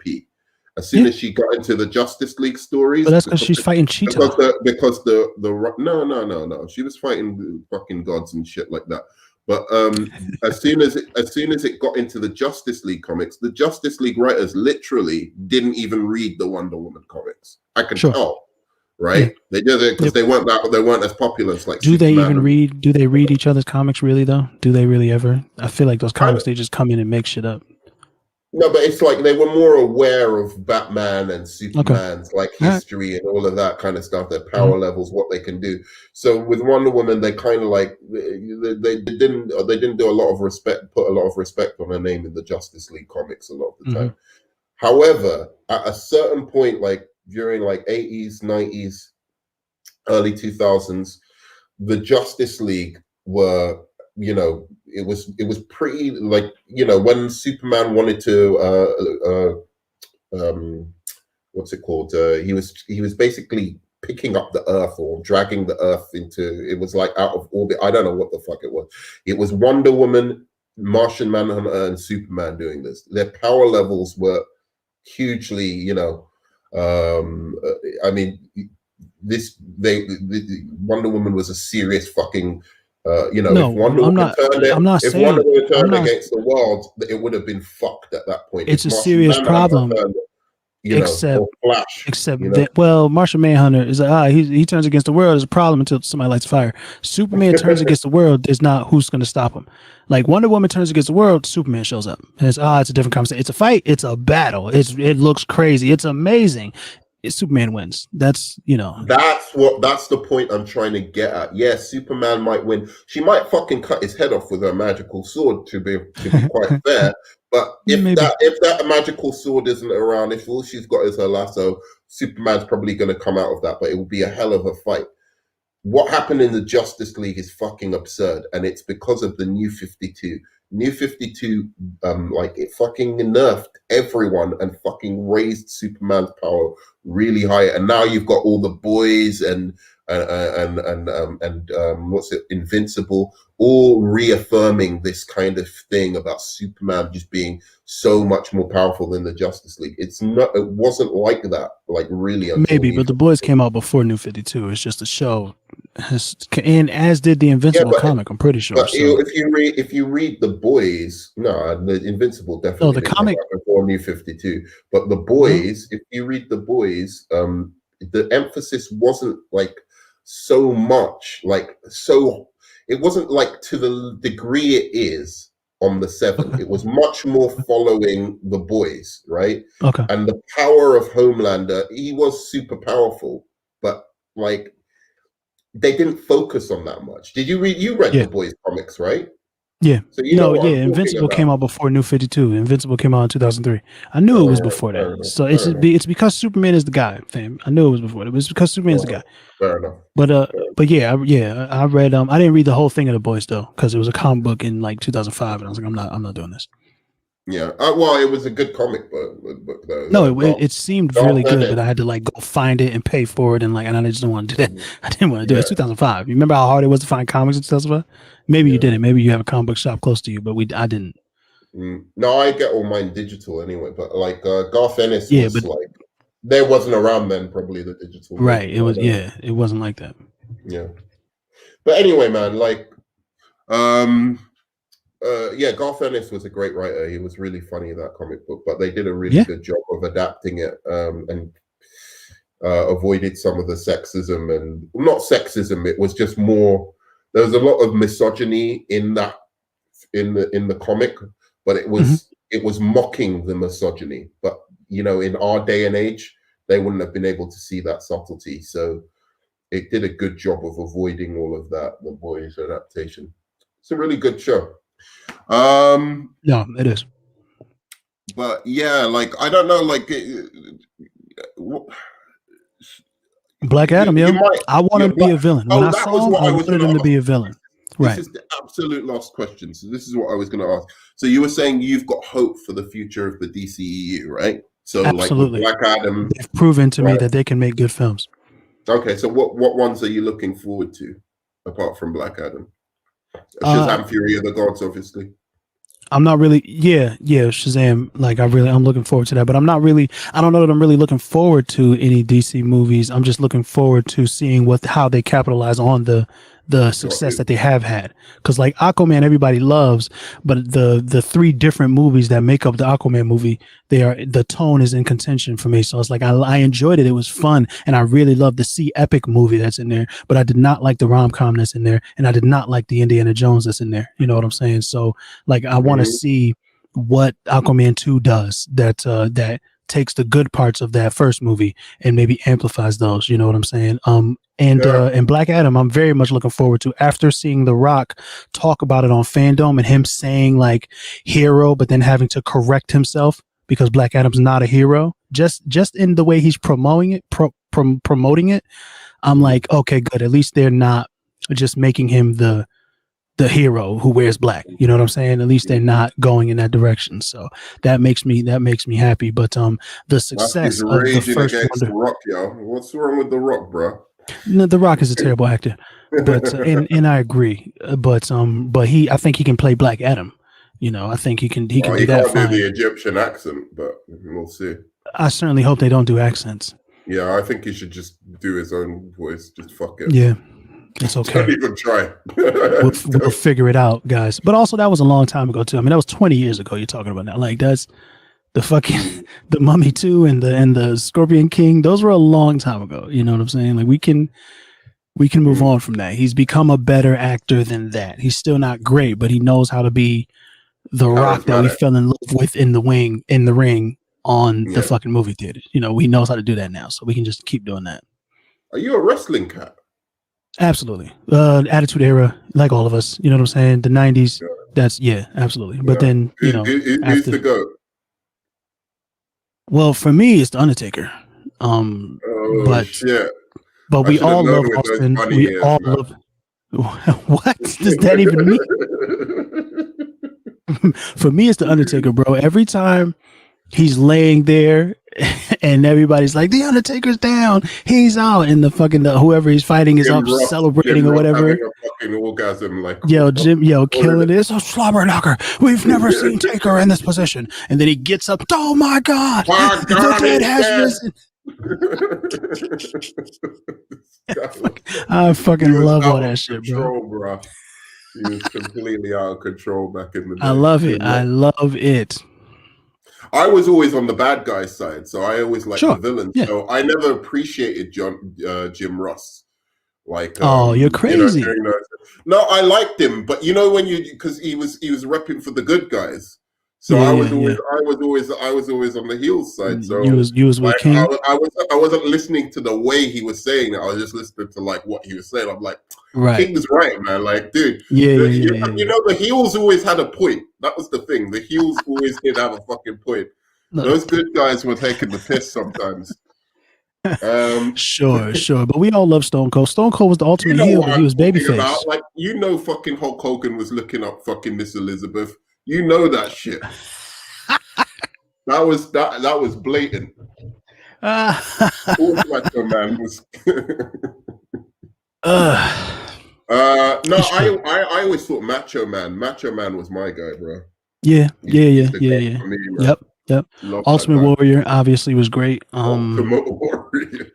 Ultimate Warrior obviously was great. Did you ever see that documentary? The No. All right, you've got to watch that one, man. I don't think I watched any wrestling. It was like a hit job that the WWE did on Ultimate Warrior. Of course. And so, like, they were trying to make him out like he was just shit or something. Mm-hmm. And I mean, he did do shit sometimes that was like not. Yeah, but he was amazing though, dude. Part of the show, because it's a show. You know what I'm saying? And if you're acting outside of it, then you're fucking up the show. Even if it made for great moments, because I think it was. I can't remember who it was. Somebody hit him hard, or you're supposed to hit him hard, and he fell, but then got right back up and just did his fucking did his Ultimate Warrior. Dude, that was one of my favorite moments of all time. Right. Wrestling. You're talking about where he no-sold Triple H. That's what it was. That's what it was. It was Triple H. Yeah, I completely. I hate Triple H, man. So I was all for it. It's so funny. That's what it was. But he did that a lot, though. You know what I mean? Yeah. And Shawn Michaels was one of my favorites. Like the way Shawn Michaels would sell, he was the best seller. I feel like he would really be hurt and breathing and like he'd be tired leaning on the turnbuckle. He was the most entertaining to watch fight, I think. But yeah, The Rock is though, dude. The Rock is good. Yeah. The Rock is good. We have Absolutely. to do a separate stream about wrestling sometimes. Like just like a free for all about wrestling. The Rock was great. Every time The Rock got stunned, it was a fucking show. It was a backflip. It was a double landy. Dude. It was. I'm trying to think. He gets stunned and he do 3 back rolls of somersault. Land outside the ring. What are you doing? What is all of this? You just stunned 2 other people before then. Why are you the one that flies into the crowd? What is The Rock was out of control. He was amazing, dude, during the Attitude Era. I liked him when he was a bad guy more, though. I think he never stayed as a bad guy for long enough. I always thought he was better as the heel, you know. But yeah, his heel turn against the Nation of Domination was not very entertaining, but it was the beginning of the Rock that we know and love. So it's fine. But it was like, whatever. Whatever. I feel like they disrespected the Nation of Domination, to be honest, but that's a different. The Nation of Domination don't get a lot of fucking respect, man. I'm really annoyed because I don't know if I don't follow wrestling at all that much anymore. Like for a long time now, but I checked in a few years back. About 10 years, maybe more. But the one thing that I sometimes kind of look out for is the Hall of Fame. And I don't think that WWE sees the Nation of Domination as a Hall of Fame worthy fucking faction. And I think that's bullshit. I think that's complete bullshit. They think of it as just The Rock. Like The Rock was. Well, it's not just that. It's like it's the Nation of Domination was like the heel group. They were obviously a play on the fucking Nation of Islam, the super militant black. Like, so it's like the history of racism in wrestling, period, and then the WWE specifically. It's like I don't know if we're ever gonna get that kind of recognition for the Nation, because like when Farouk and Ahmed Johnson were throwing people around the ring, bro. It's just like what is like what, and then freaking comma. They did great heel work. That if you, It's true. The object is It's to true. get people to hate you. Like they fucking And it did worked. great heel work against It's D-Generation X. And Yep. like, and you're forgetting about the members. D'Lo Brown was my boy. Yeah. D'Lo Brown has the best fucking walking entrance of any superstar ever. He was amazing. I love D'Lo Brown, bro. It hurt my neck. That frog amazing. splash though, D'Lo's frog splash was intense. He was tight, bro. He was a good little wrestler as well. And then you had Mark Henry, Sexual Chocolate. Yeah. Towards the end there, Mark Henry showed up, the strongest man. Yeah, Which was great. It was great. I like them, man. They were my boys. And Rock was also amazing in that group, but you know. But you're right. The Attitude Era was special, but I'm more of an '80s guy. I like the '80s. Yeah, sure. Rock and wrestling, Hulk Hogan, Mm-hmm. Yep. Macho, Snake Man. Yep. George the Animal Steel. Yep. Who was the? Oh man.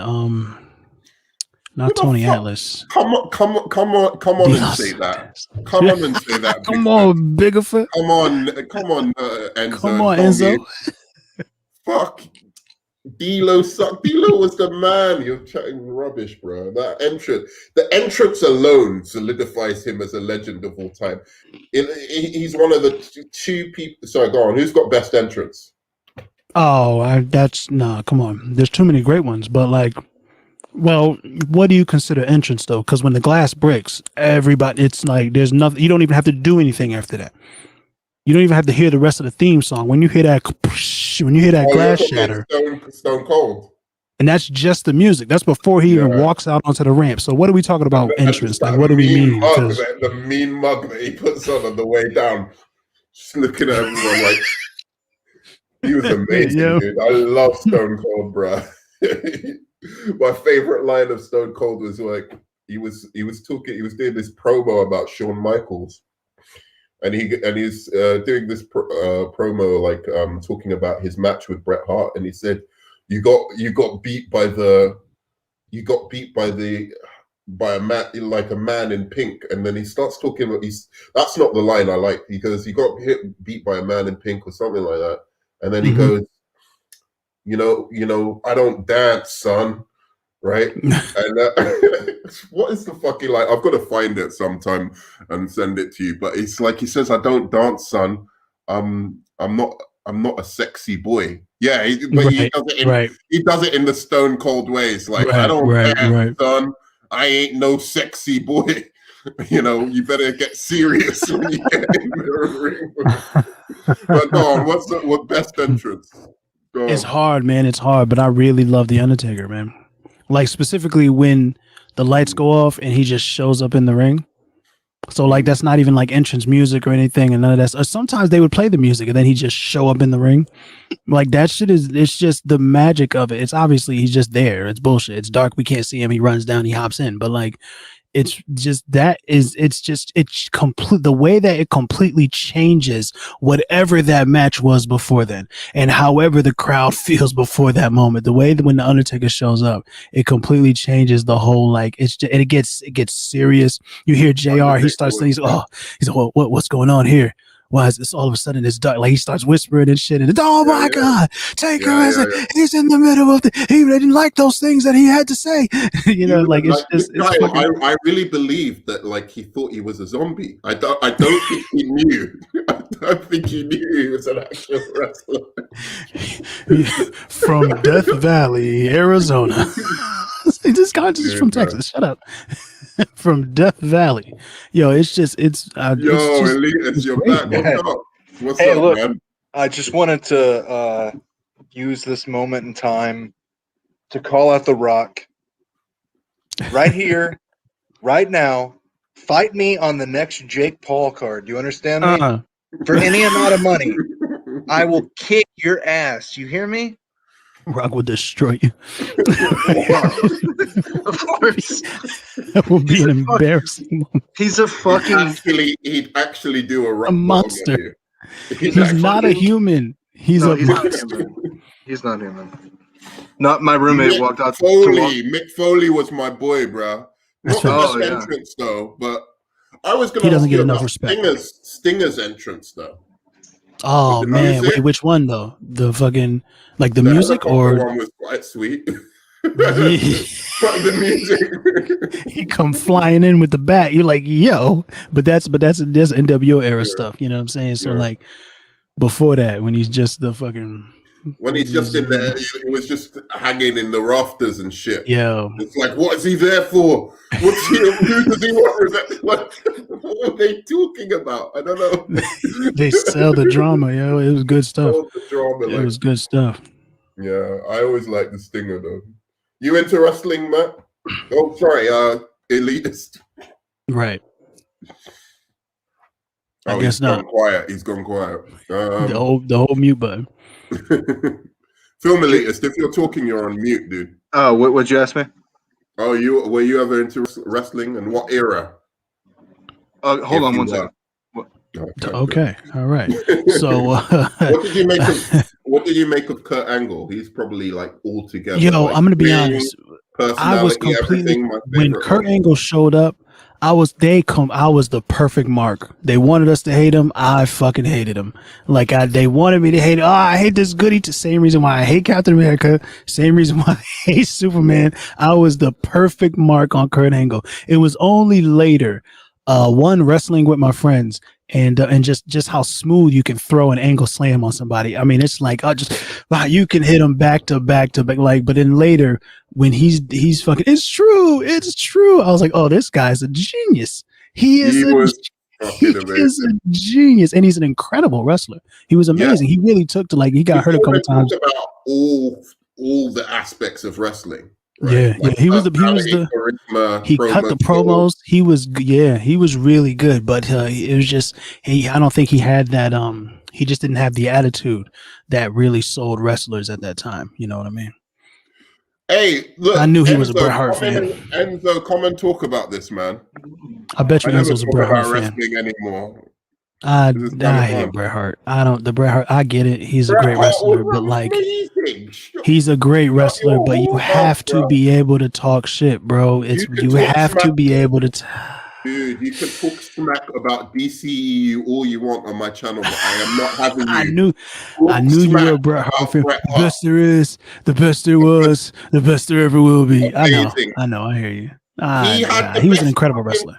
He had the best chemistry with every wrestler. He whenever he had nothing. He had no chemistry, anything. He was again the ring work. He was an incredible wrestler. I don't think he did. I absolutely think that I mean the best feuds, Stone Cold and The Rock had the best feuds. So let's not, but his feud with Bret Hart was pretty legendary, man. I mean, sure. That's what they keep saying. And Shawn Michaels and Bret, yeah, what up? And Shawn Michaels and Bret was great, but even Shawn Michaels and fucking Stone Cold and Vince was a great feud. And I hate Vince because he's always putting himself in the shit, but that was great stuff. Everything DX and Tyler. The whatever the Union or whatever that nonsense they started doing towards the end of the Attitude Era, I feel like all of that stuff was really better than what Bret Hart was doing. But he's an incredible actor. I'm not trying to say wrestler. He's an incredible. I'm not trying to say anything about when he gets in the ring, the story he tells on the mat, amazing, absolutely amazing. But this is. Bret Hart, Sean too. But I'm talking about Bret Hart. The story Bret tells on the mat, absolutely amazing. But you also have to be able to talk that shit, and he never talked that shit in a way that I felt like, he just never. Bret Hart was good on the mic when him and Shawn Michaels had that rivalry, which ended in Montreal here, The screw job. the screw job here in Montreal, that was classic, bro. You can't get no better I feel than like that. I feel like It was in real retrospect. with Bret Hart. It was real. He believed the shit. He believed well, the shit, and that's what came out. It wasn't a character. It was like he No, was. but that's speaking from the heart. after that's after the screw job though. Before that, it was just it's just Bret Hart and Shawn Michaels literally absolutely hated each other. Sure, but that doesn't mean that's entertaining when you talk shit on the mic. He just never was entertaining talking shit on the mic. He never. There's never a promo that you can cut to that Bret Hart has ever cut. Never. The one about Canada, like how Canada's better than America. Yeah, he did. He cut it. Yeah, he cut a lot of good. You guys, all right, whatever. I guess. I mean, I was a bit like when we talking promos, The Rock and Stone Cold, they're the best that ever did it, man. And that's it. So it's like if you're not at least as good as that acceptance speech at the King of the Ring by Stone Cold Steve Austin, then we're not having a conversation about you. Rock is the best. One of the best. Unfortunately, but then he did. You wanted to say The Rock is good. The Rock is great. You know who the best was? Who? Motherfucking. You need to put some respect on this man's name. Motherfucking Sting. I said Sting, man. The Stinger was a fucking classic, dude. Sting was my dude growing up. I never felt Sting.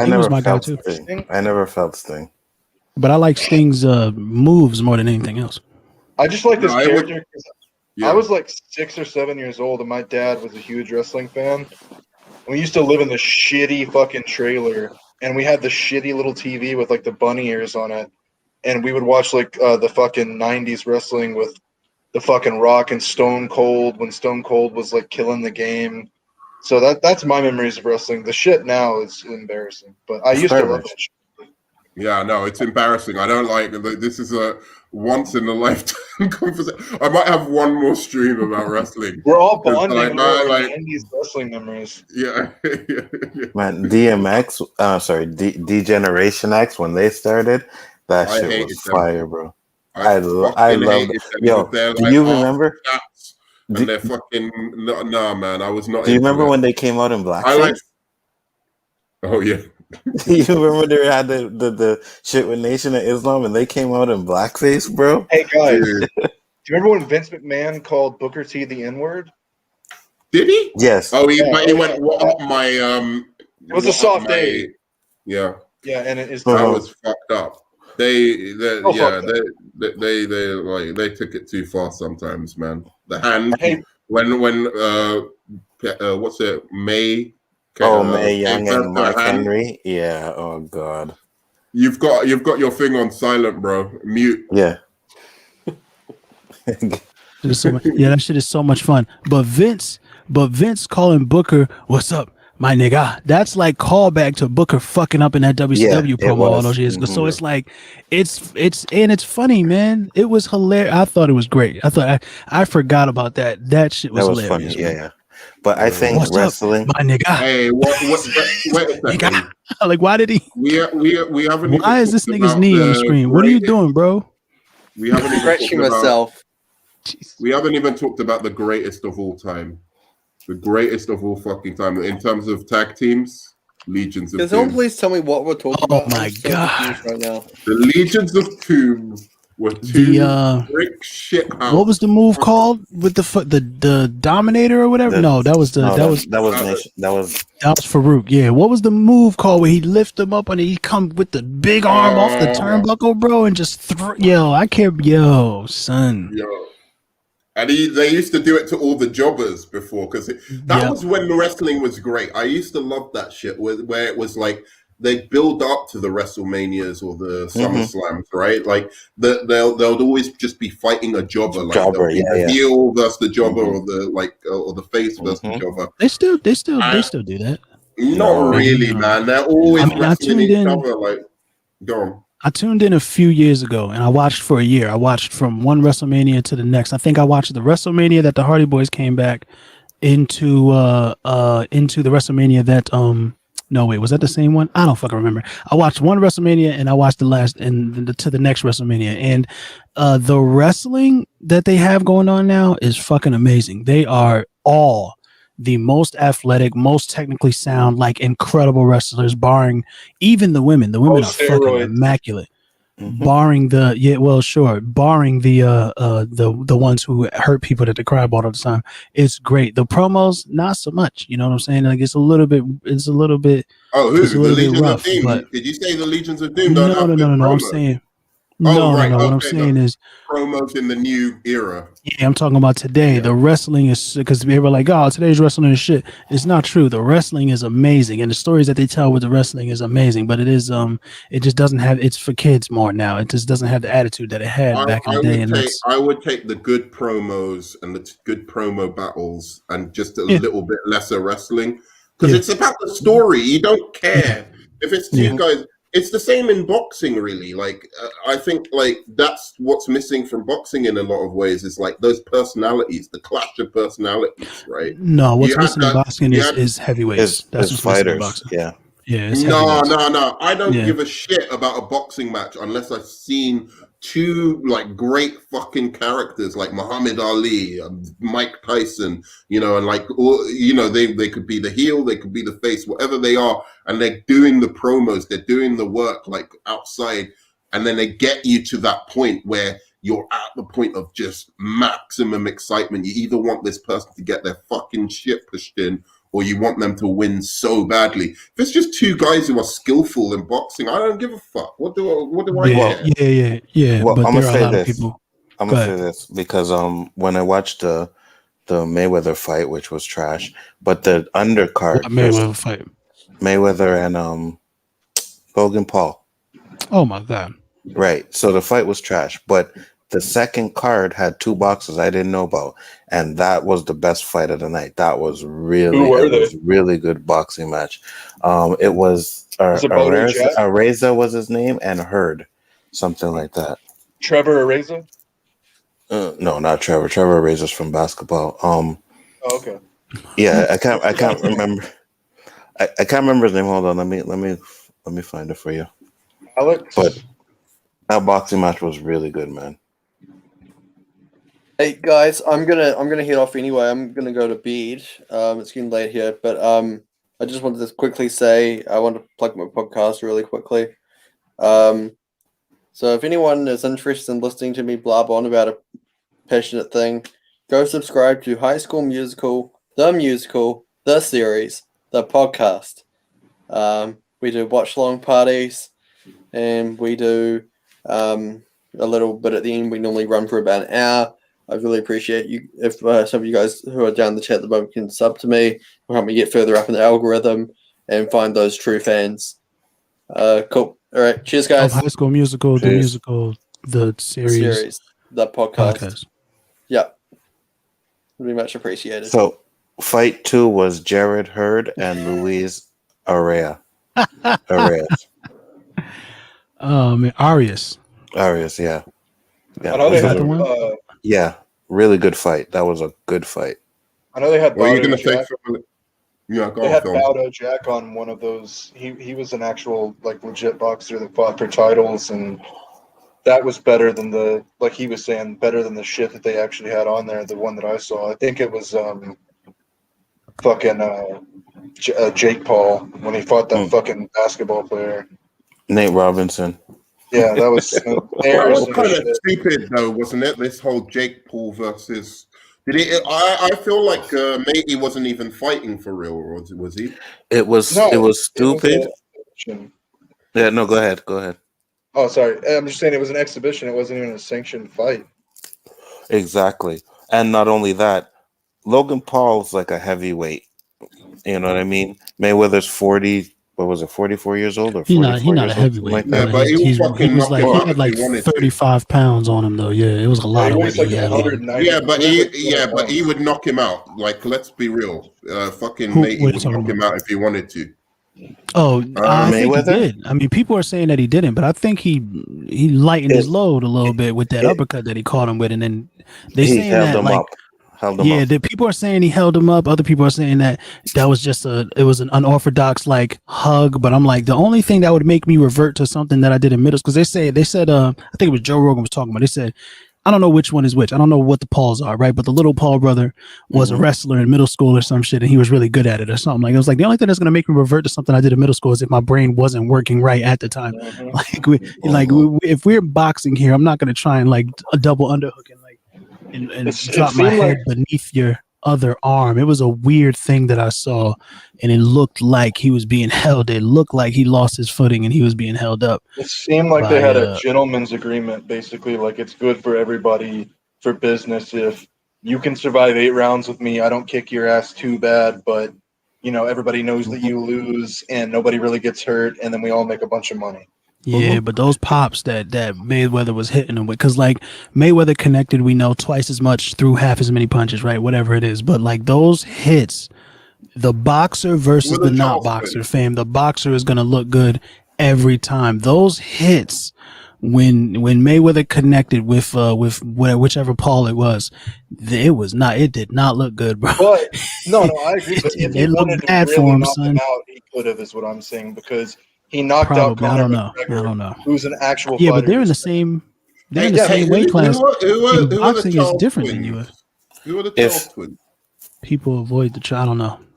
I don't know. But in McGregor's I have a question for you, Film Elitist. Yeah, go ahead. Hold on, but he was gonna say something though. All right, go on. What were you I was gonna say in McGregor's defense, not only was it that he's a smaller guy, but it's also that was a sanctioned fight, is the point I'm making. Like, Mayweather had no incentive to knock out Logan Paul.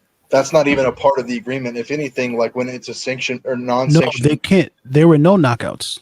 It was like a rule. It was for the exhibition. Right, exactly. Or knockouts don't count. You can't stop a knockout, but knockouts don't count or something like that. I think if he wanted to knock his ass out, I don't care if he was 400 pounds. Floyd Mayweather's going to fucking mop him up if he wanted to. Yeah, Floyd Mayweather's a G, dude. I like. He's the one that I do. The one of the only ones. I mean, he hit him at will. Like. He hit him at will.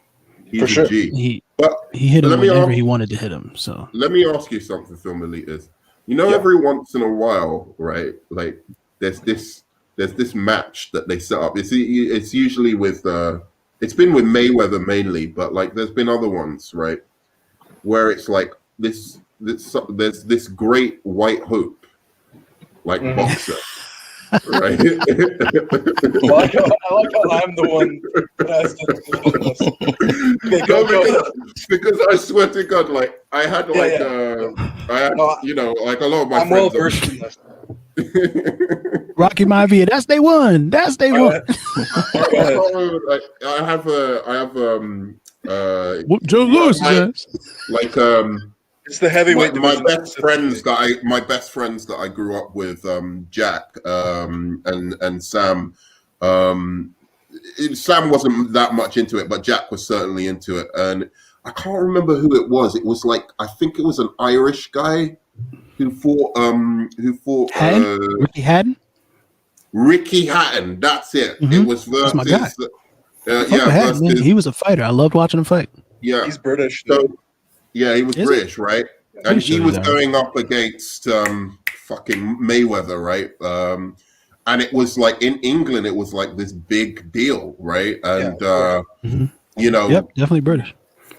Basically, every black British person was like, yeah, he's gonna get knocked the fuck out, right? Like, he's gonna lose. Shit. And like my white friends were like convincing me, they always finessed me into thinking Hatton had a chance of winning. And I was like, well, you know what I think this guy hasn't been beaten, has he? You know what I think that is? I'm not like that into boxing, but like I was just I was aware of Mayweather, and I was there is a real. According to Jake Paul, Logan won. So there you go. There is a real thing. He's 50-1 now. Mayweather. There is a real thing historically, because Jack Johnson was this dominant black heavyweight boxer back in like the 30s or something, and nobody could fuck with him, and so they tried to put up all these white guys to beat him, and Rock Marciano. Yeah, that kind of shit, and it didn't work. And so ever since then, when it was Mike Tyson, it was like Tommy Gunn, the guy from Rocky V. Mm-hmm. Like Tommy, right? They try to put him up to be like the guy that was going to beat Mike Tyson and shit. But but with Floyd Mayweather, I feel like it's less. I don't like white people always buy into it though, don't they? Yeah, but I think like literally every white guy I knew just thought Hold on, because we do it too. We do it too. Don't let's not. You know what I'm saying? So, Yeah, but we've got Mayweather- good reason to. Yeah. We've got evidence to back Here's up what's- our. Here's what's great about Mayweather, though.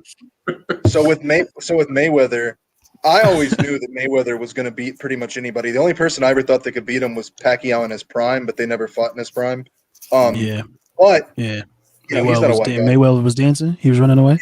Yeah, for sure. And so, but a lot of people, I think, just want to see Floyd Mayweather lose in general. That's what's great Yeah. about him. Yeah, He's a definitely, marketing definitely. genius.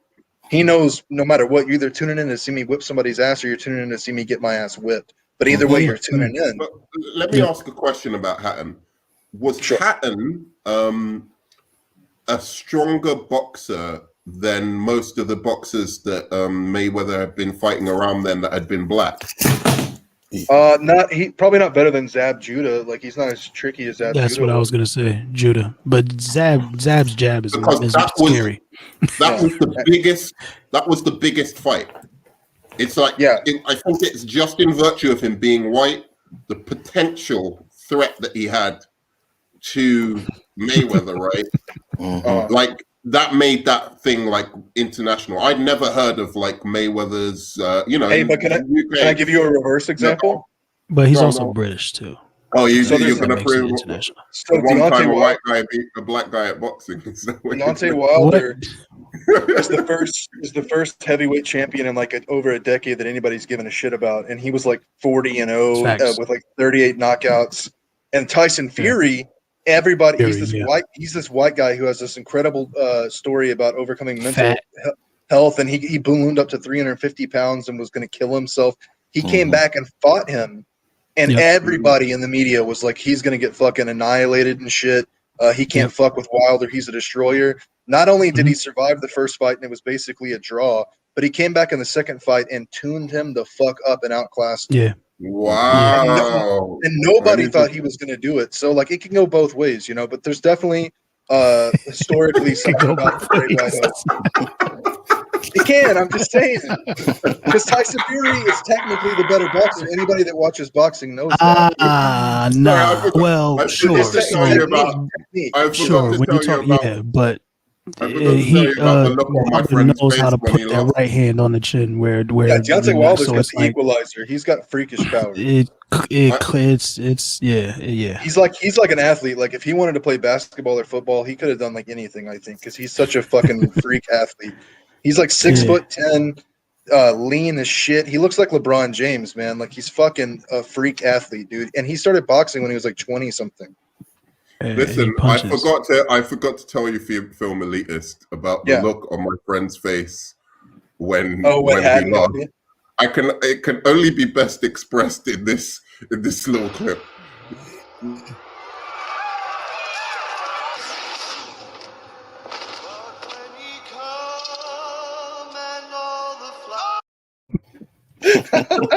Yo, classic. Let me just that say movie this was one so thing. good. Man. Remember Samuel Jackson? Remember Samuel Me and my Jackson? friend Sam, I swear we hadn't laughed so much. But go on, man. Sorry. No, it's all right. I'm a huge combat sports fan, and I'll admit I can't stand Mayweather. But at the same time, if you're being objective about it, he's the greatest boxer in fucking history. Yeah, I think so. At least that I've ever seen. So hard.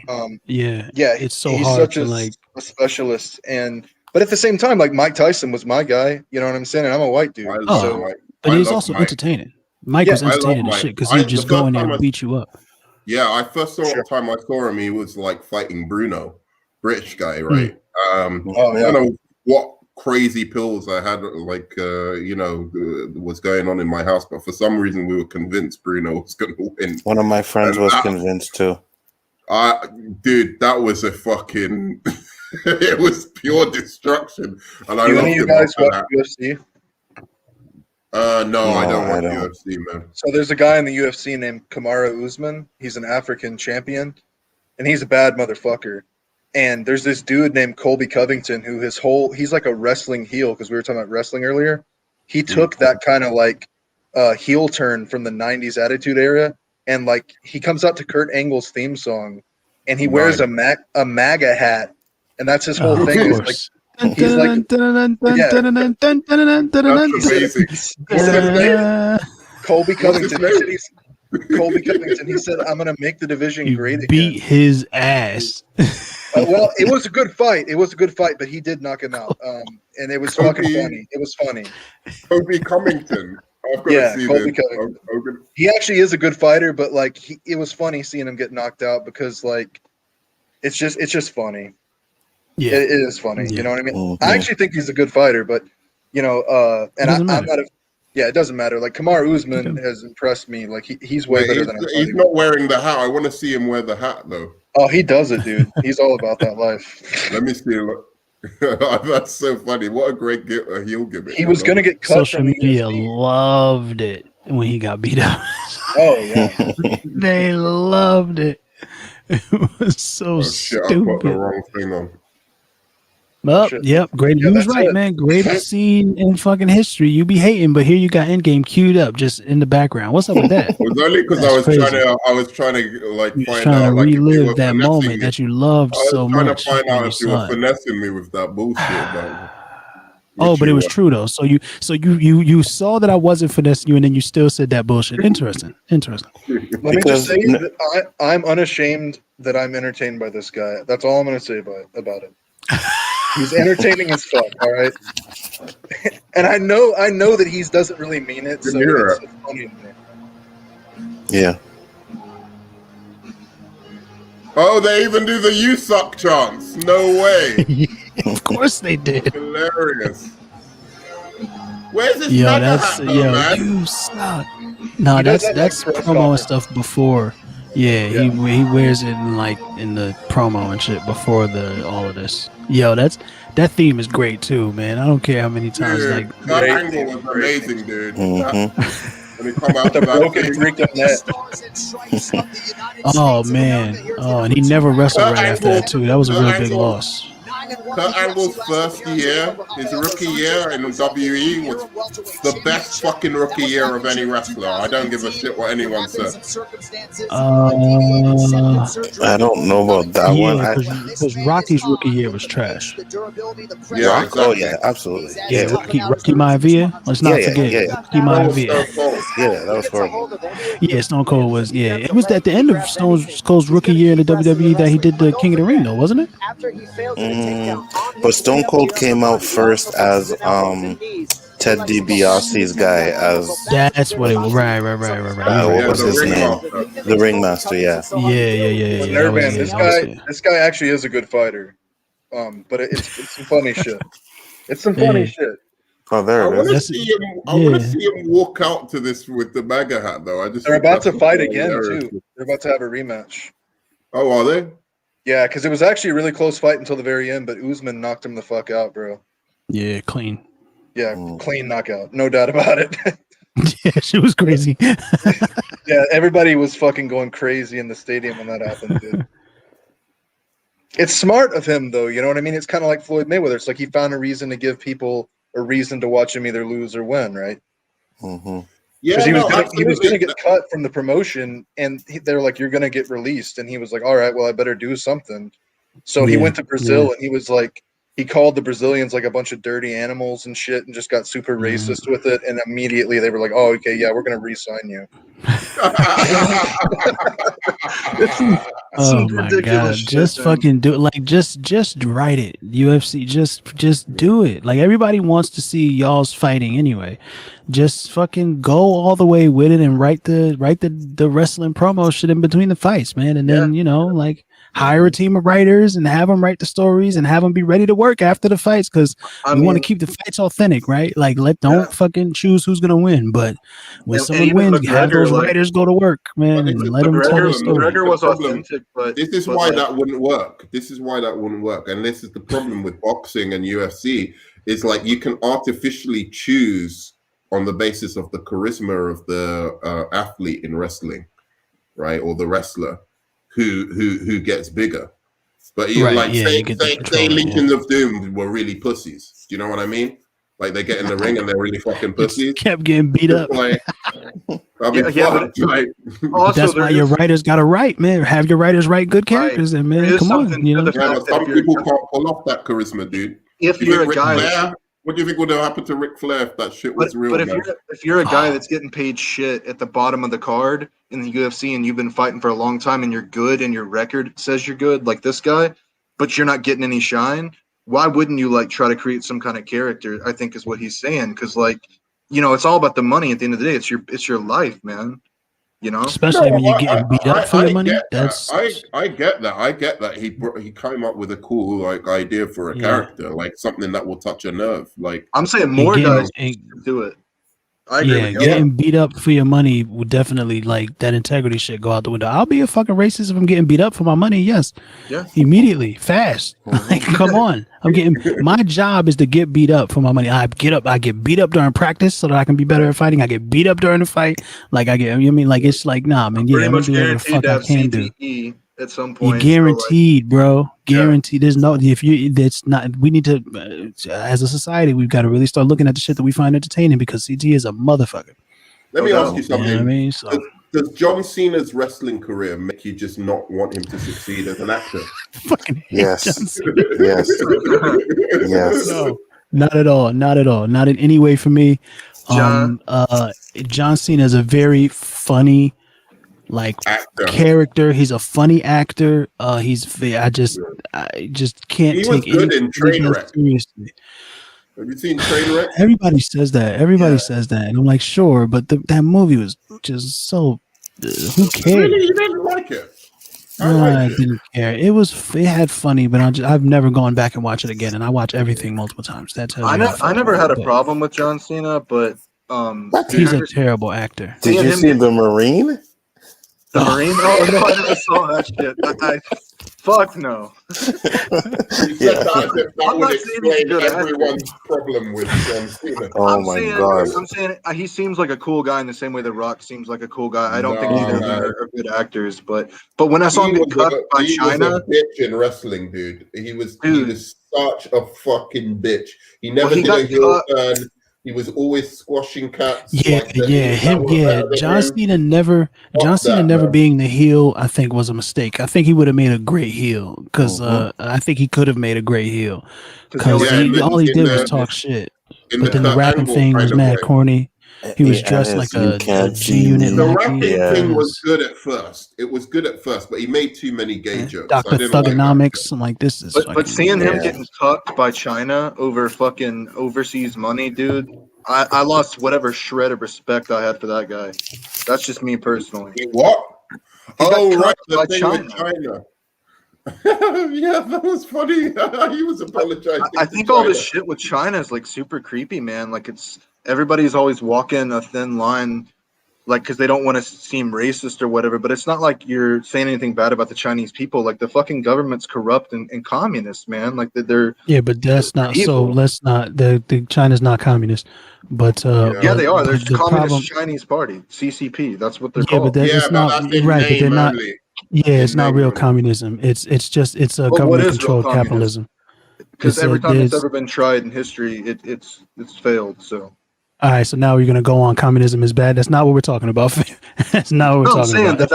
You're saying it's not real communism. How's it not real communism? I would say the notion of communism is about as evil as the notion of capitalism. I'm not saying it's evil. I'm saying it is technically the philosophy behind it is what I mean. It's in the pragmatic. Or not even, there weren't really attempts at communism. At best, you could say, like according to Marxist theory, there's like the dictatorship of the proletariat.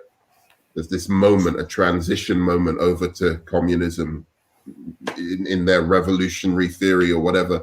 That's the closest approximation to what we've seen in the world, like technically speaking, of what they say are communist. But I'm not talking about the ethical motivation of the Chinese government. I'm just saying, technically speaking, the labor distribution. What are we talking about? This is about the DCU. I'm just saying.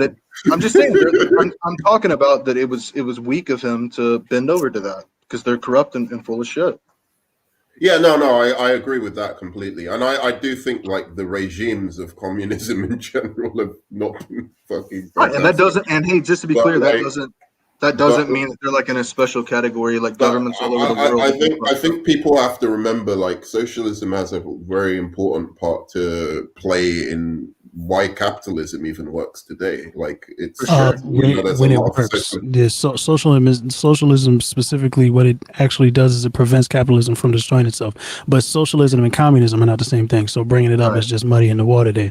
And again, China does something very different from what communism would have been. Well, it's a very capitalist system. They're just, I just meant in terms of like the social or collective ownership of the means of production or redistribution on that basis, right? Like there's elements in which the government, being the representative of the people, I'll tell you what, own and run certain institutions like schools, education, obviously not in your country, hospitals and stuff like that. Yeah, but there's elements of socialism, and they were very necessary. I mean, if you look at what was happening during the Industrial Revolution with so many like communist kind of movements, and like parties rising and gaining popularity, was mainly because it was an attempt at like pure capitalism. You didn't have like free education, healthcare, certain other kind of social institutions like that. The working class were getting hit fucking really hard, so it was much more appealing to them. To Can I just say one thing? Kind of ideas. Anyway, go on. When I start my channel, I would love to have this conversation at length if anybody's interested. And yeah, sure. I'm super into like wrestling. Reforming the economic systems across the globe that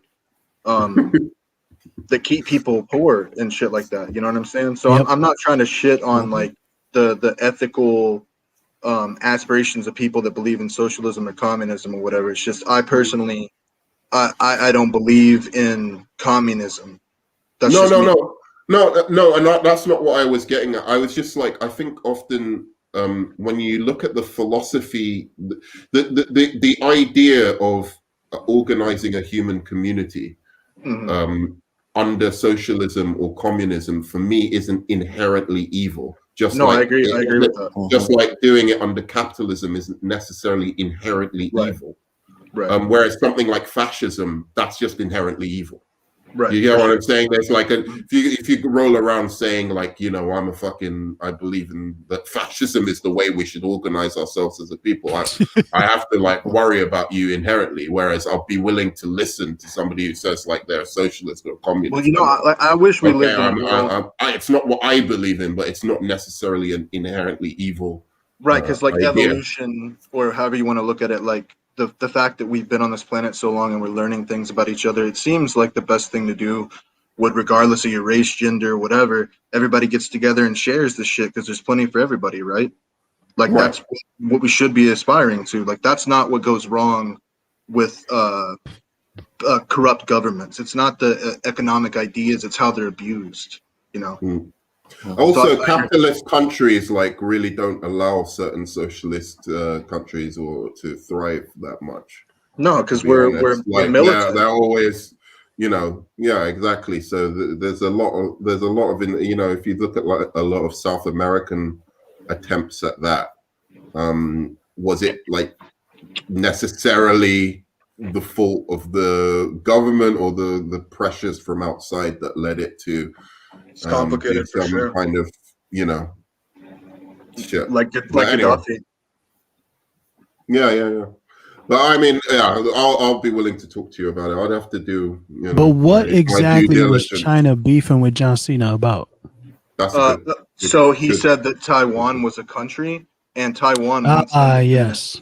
So China has been trying to take Taiwan back. For like I didn't know what John did actually. That was but no, him saying Taiwan's a country is a big no for China. But he probably shouldn't have. Well, but at the same time, he it's his job to do what the studio tells him to do when he's promoting a movie. So I just think it's a precarious moral dilemma more than it is. So like I understand the financial ramifications. It's just It'd be You nice can't if apologize for doing that, dude. right. It would be nice if Mhm. because we're trying to create this like social movement, right, about peace and equity. But when the money comes down to it, when the checks get written, it's like the people over there are getting treated worse than people in America every day of the week. You know what I'm saying? Like But who? the Chinese are slaughtering Muslims in camps. No. Who's trying to create this social whatever of peace and who's trying to do that? I'm saying like the society of like you know, like Hollywood and stuff. Like we're I mean, it seems like we're trying to preach good messages and stuff and correct things, inequities and stuff. No. I see Yeah. what I you're mean, saying. I get what maybe, you're but saying. Yeah. I don't ever really It's see that. You don't think it's so? that there's a No. hypocrisy in what they're preaching, right? It's about what it's always been about. Well, not always. There are times where Hollywood has used people in Hollywood, members of entertainment creators have used their platform to try and espouse certain ideas that they believe in, whatever it is, good or bad. They have done that, but for the most part, especially these giant studios, they're just trying to make money. That's all they've ever really been trying to do. I agree So, with you. Actually, I guess I was just trying to say it's hypocritical. Yeah, and the it should- studio execs. Yeah. I think the Yeah. studio execs and stuff, but I don't know that the artists necessarily involved in Sure, Hollywood yeah, but it doesn't. But who? don't believe in some of the things that they're saying. But and some of the things it that doesn't they're matter because if they don't do what the studio tells them to do, then it's creative differences and they'll find somebody else to do it, right? That's Yeah, always true. like the thing. So it's like the artist tries to get their message out as much as they can, but the machine that is creating entertainment for the express purpose of making money, because that's what every corporation's job is. They are legally bound to do everything they can to make money. It's not where there's no real. They have There's an no ethical. real hypocrisy there. I'm glad you said You know that. what I'm saying? Glad you said that because Yeah. I actually agree with you. I think it's all about just doing what's convenient at the time to look like Yeah. you're on the right side of history. Mhm. It's not really Well, about just actually helping just to people. sell the idea. So it's like Right. right now it's really hot to look like you're on the right side of history. So you sell that idea. You know what I'm saying? But for the most part, it's just whatever it is to sell the idea. If it was 30 years ago, it was hot to just get people excited about transporting them to a world that we don't exist in, right? That's why you had amazing movies like Jurassic Park and all that shit that seemed to be devoid of any kind of agenda. But agenda is inherent in anything that you create. Either you are going against the normative agenda or you are falling right in the same flow, right in the same stream with whatever is considered normal. It's still an agenda. If you don't challenge the agenda, then it doesn't seem like there's an agenda, but it's all just fucking social constructed bullshit. You're right. Mhm. And it's a kind of as well like that's capitalism's almost its process, which is that even things that are subversive towards it finds a way of commodifying that and selling that back to us. So even where you get like a revolutionary or social justice movements or anything like that, which is they're inherently supposed to be anti-corporate, anti-capitalist, pro-people, like that kind of thing. There's always a way that capitalism can reach into that and transform it. It's what's happened with feminism. It's what's happened with even Black Lives Matter now to some degree. It's always gonna be a thing, because someone is going to make money. Someone is going to use it to make some kind of money because we all just want to be sold something.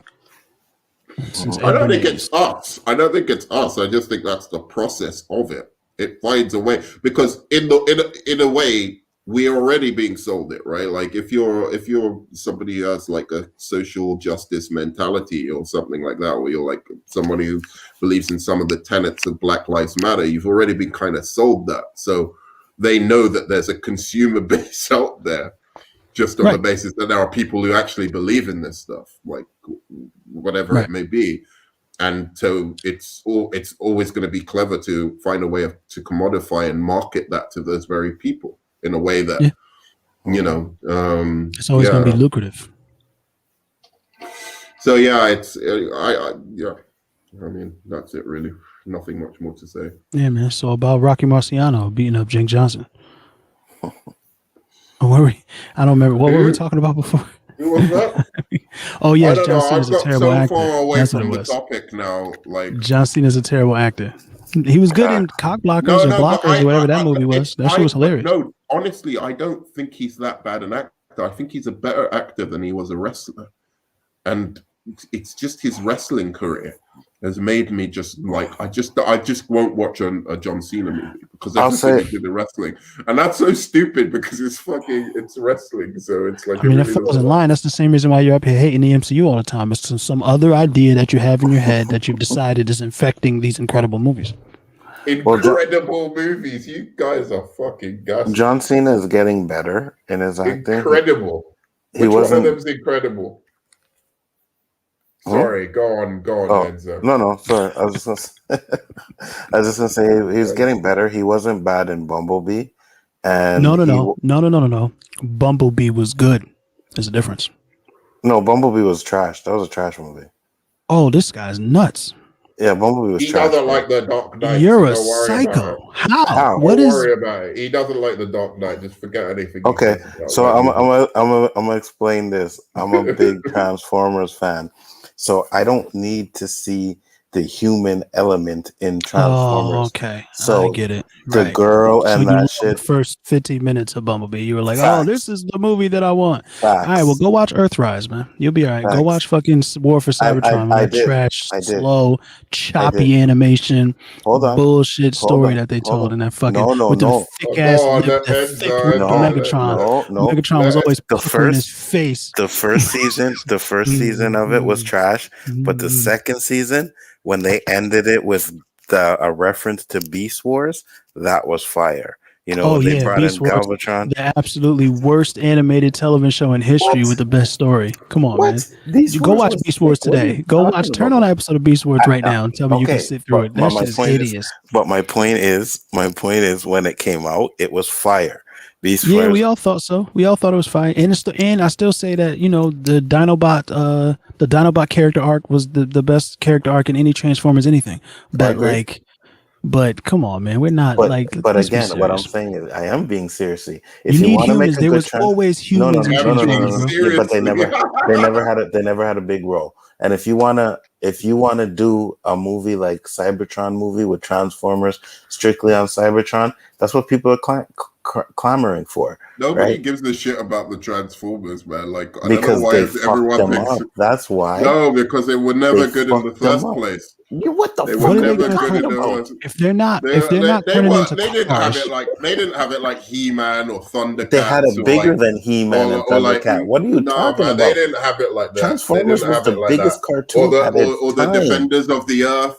Dude, come Transformers was the biggest cartoon of its time, bro. Not even G.I. Joe sold as much toys as G.I. Joe. Not even G.I. Joe sold as much as Transformers. Mask wasn't better. Mask was better, dude. No, it was not. Yeah, what was it? The Dungeons and Dragons was even fucking better than that shit. You're talking about cartoons. How am I talking crazy? Because you're talking about cartoons that had one season. Mask had one season. Dungeons and Dragons had one season. Transformers had multiple. They're still trying to fucking make money off of Transformers. Friends was on TV for 10 years, so having a lot of seasons doesn't really mean it's good. Friends was good. Friends whatever. I don't get it. Whatever. Okay, cool. Whatever you guys say. You stay with you, player. I guess so. Man. I'll sit over here. I'll be there for you, bro. I'll be there for you. I'm not gonna disrespect Friends. Friends wasn't for me, but I've seen a couple episodes. I've seen some episodes, and they weren't that bad. They were funny. They were that bad. Whoever you was with that was watching them, you really liked them a lot. That's all that was. I don't want to hear that bullshit. That's not true. That's not true. Film Elitist, are you gonna allow this abuse against Friends? That's not true. It wouldn't be my go-to. Elitist, I wouldn't watch it now, but if it was on and I popped it on, I'd whatever. Dude, it was funny as shit, man. Seinfeld was funny too. You can't beat Lisa Kudrow. Lisa Kudrow. You didn't like Lisa Kudrow's Phoebe? Oh, Alright, she. so I think she was one of the funny. worst in that show. To be honest with you. about Bumblebee being the greatest Transformers movie, I Shut don't your understand whore how you mouth. could be mad about Shut your there whole being mouth. people in it. And what is the point in Transformers if they don't turn into stuff that people made and hide? They're robots in disguise. Like, what is the point if they're on Cybertron just looking like themselves? What do they even transform first to? Like, what does it make sense? first off- Why are they was aliens? Why are they aliens who can transform into human fucking vehicles? That's what. Why did what Optimus the fuck Prime, is who's going never on spent with a that? day on Why are Earth, they robots? turn into Are a they, truck? It's crazy. First off, I don't even understand. first Are they off, like? hold do on. they procreate with it? How did they turn into robots? Like First a off, planet full let of me- robots let that me wanted to turn explain. into. Let me explain to Yellow, okay? When they were on Cybertron, they did change into spaceships and they changed into cars, but they changed. Hold on. Okay, But they good, because he changed turned into a truck. Yes, it was a truck, but it was a truck that was. It wasn't like a human Why truck. would it It was a turn truck. into a fucking truck? Alright, It was sure, a truck that sure. was like made for like Cybertron.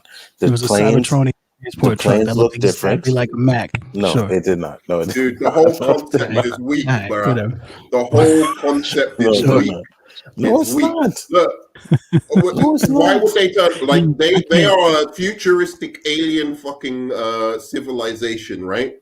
Is that No. what I'm supposed to get from like the Transformers? They're an they're alien civilization. They're sentient beings. They're biotechnological, sentient Robots. being of some sort. Yeah, Yes. but why Alien, yes. why turn into trucks? Why turn into four wheelers? Because when they got turn to into- Earth, they took things that they seen. So they seen trucks, they seen cars, Yeah, and can only they were turn- hiding one can in only turn plain. into They were one hiding. thing.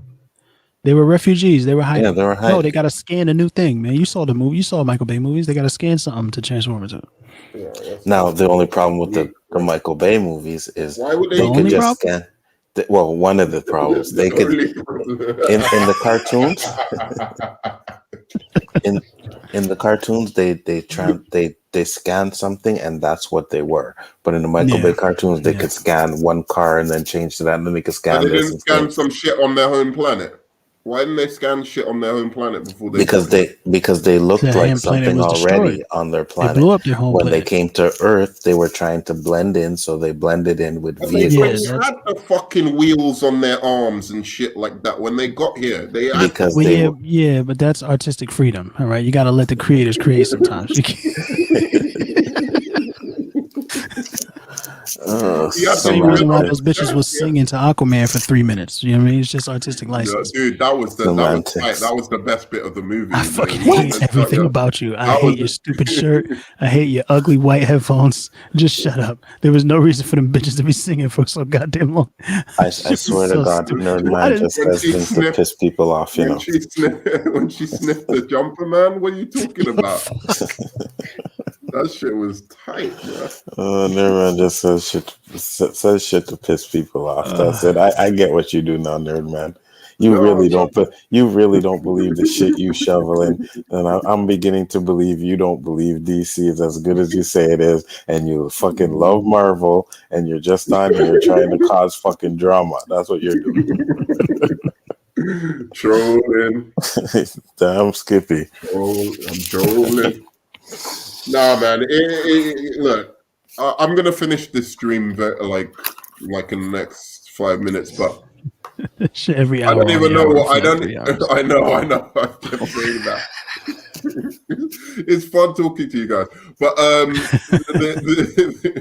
is the film Elitist even around? All right, he's not there. But yeah, Yellow. I boxing. subbed to your channel, Yellow man. Yo, I didn't see that, but I appreciate you. Not a problem. Yeah, I'll definitely. I didn't. I thought you were on Matey's channel most of the time. That's why. I'm subbed to that. Who? Lunga. Yes. Yeah. But that's the channel because I'm subbed to that. By the way, do you get unsubbed to channels that you? Yes. Yes, it happens. Yes, it happens. It's fucking weird, isn't it? Yeah. Like I've never noticed it. I was unsubbed from Ashley's channel or just today, and I was like, "Wait, what the fuck? I'm subbed to." Even if you watch your subs, sometimes you'll see your subs go down, and then like a day later they go back up. and that's because sometimes they're unsubbing people and subbing them back, and I don't know why YouTube does it, but it's been doing that since To I've keep been your on this subs damn down, thing. probably, so that you don't So get annoying. marks. Yeah, it is. It is. But what was I gonna say, man? Like, what did you have? What was your thoughts on the topic, dude? Not that it matters anymore. This has just gone haywire. I can't. Which I might as topic? well just rename this. Like, what was the topic? It was our comic book movie fans settling for media. That was the title. Did you ever even? I came in late. I didn't even see that you was on until. Actually, I think I was subscribed to the wrong channel, so I didn't know who the fuck I was subscribed to. But then I saw accidentally that you was on because I was rewatching the stream that we did yesterday with Ashley. Yeah, for audio stuff, because I'm a weirdo like that. But yeah, but like I listened to a bit of that as well. Like, like, and I took everyone out, bro. With my Hawkeye thing, gosh. I took everyone out. You know it happened. I will answer your question real quick to the topic. I disagree because if we did go with mediocrity, we would all love the DCEU. Yeah.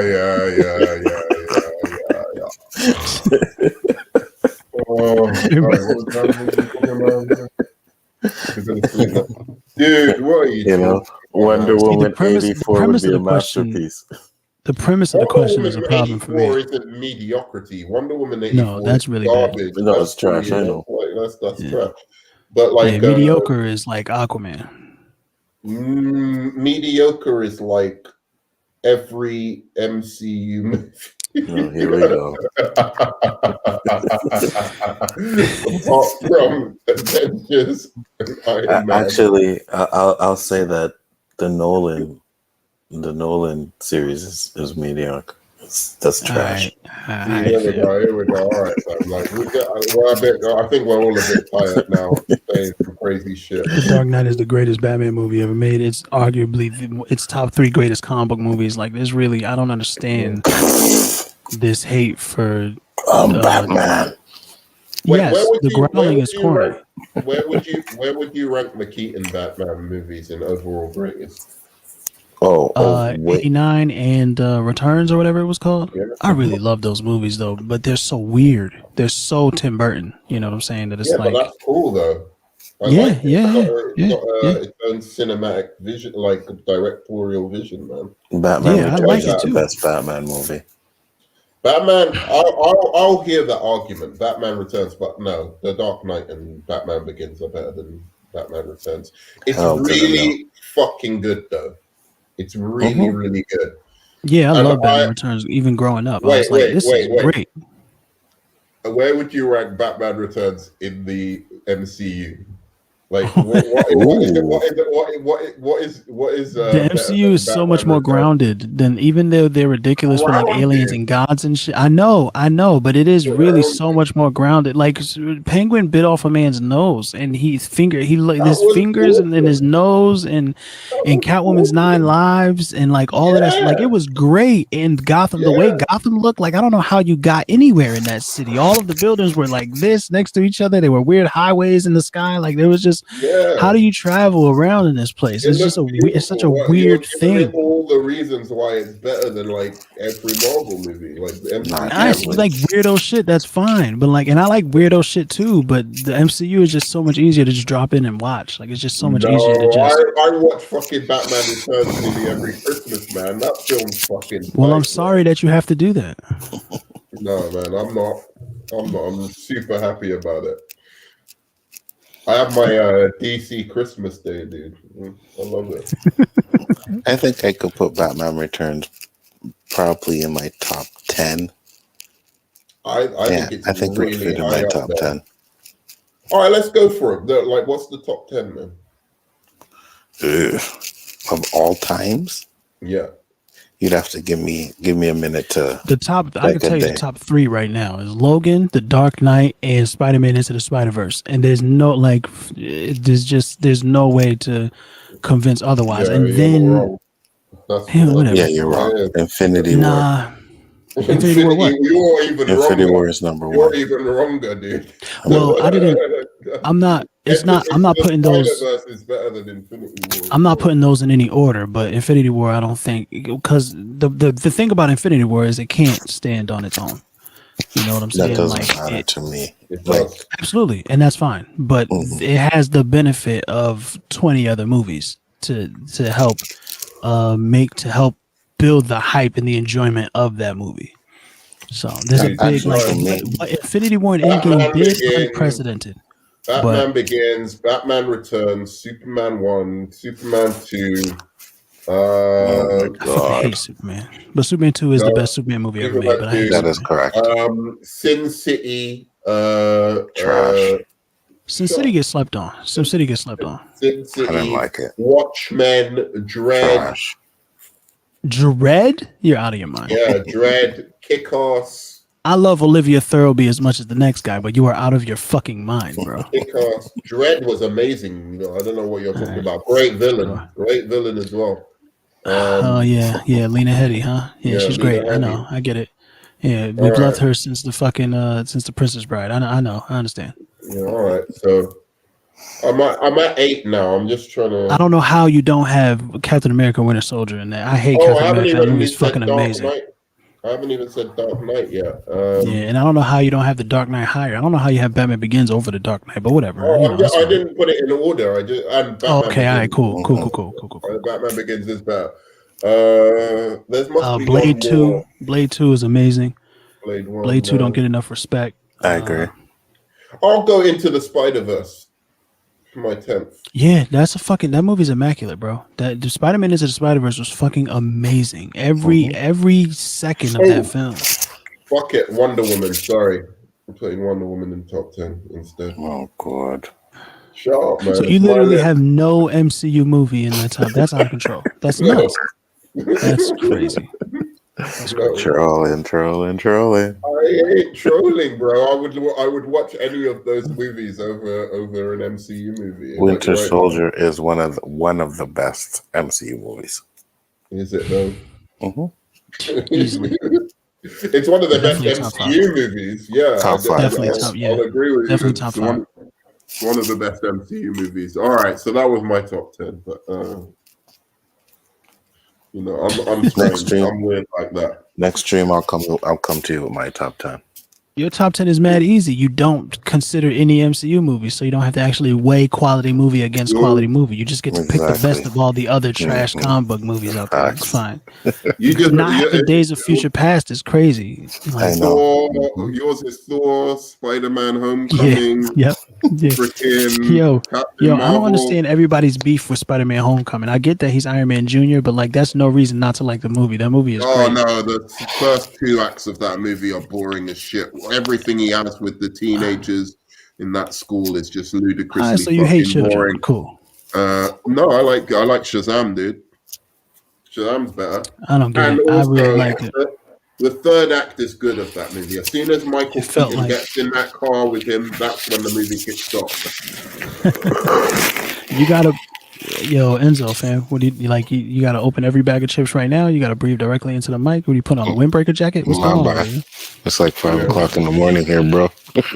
My man is like. Anyway, guys. Dude, I'm not even gonna do my outro because it's like this is ludicrous how long this has gone. This is supposed to be a 2-hour one with fucking the film Elitist. But anyway, guys, goodbye. Sub 2, Yellow. If you ever come back to this stream for some reason and get to the end of it, Yellow. Is it Yellow Does It? The Yellow channel? Does It? Like, yeah, Yellow Does It on YouTube, fam. That's where I'm at. And you do the stuff with Lunga as well. What's that? Yep, over there on the Great Council, fam. You can find me there 5 days a week. I'm supposed to be there in a few hours, actually, but we'll see what happens. Enzo, it's in the name is in the channel, like on the icon. Yes. Biggerfoot Entertainment. Film Elitist is coming soon with a fire channel himself. So that's me. I don't know why I'm doing an outro. Like, there's no point in this one. But anyway, love you 2000. Peace. Yeah, I love you.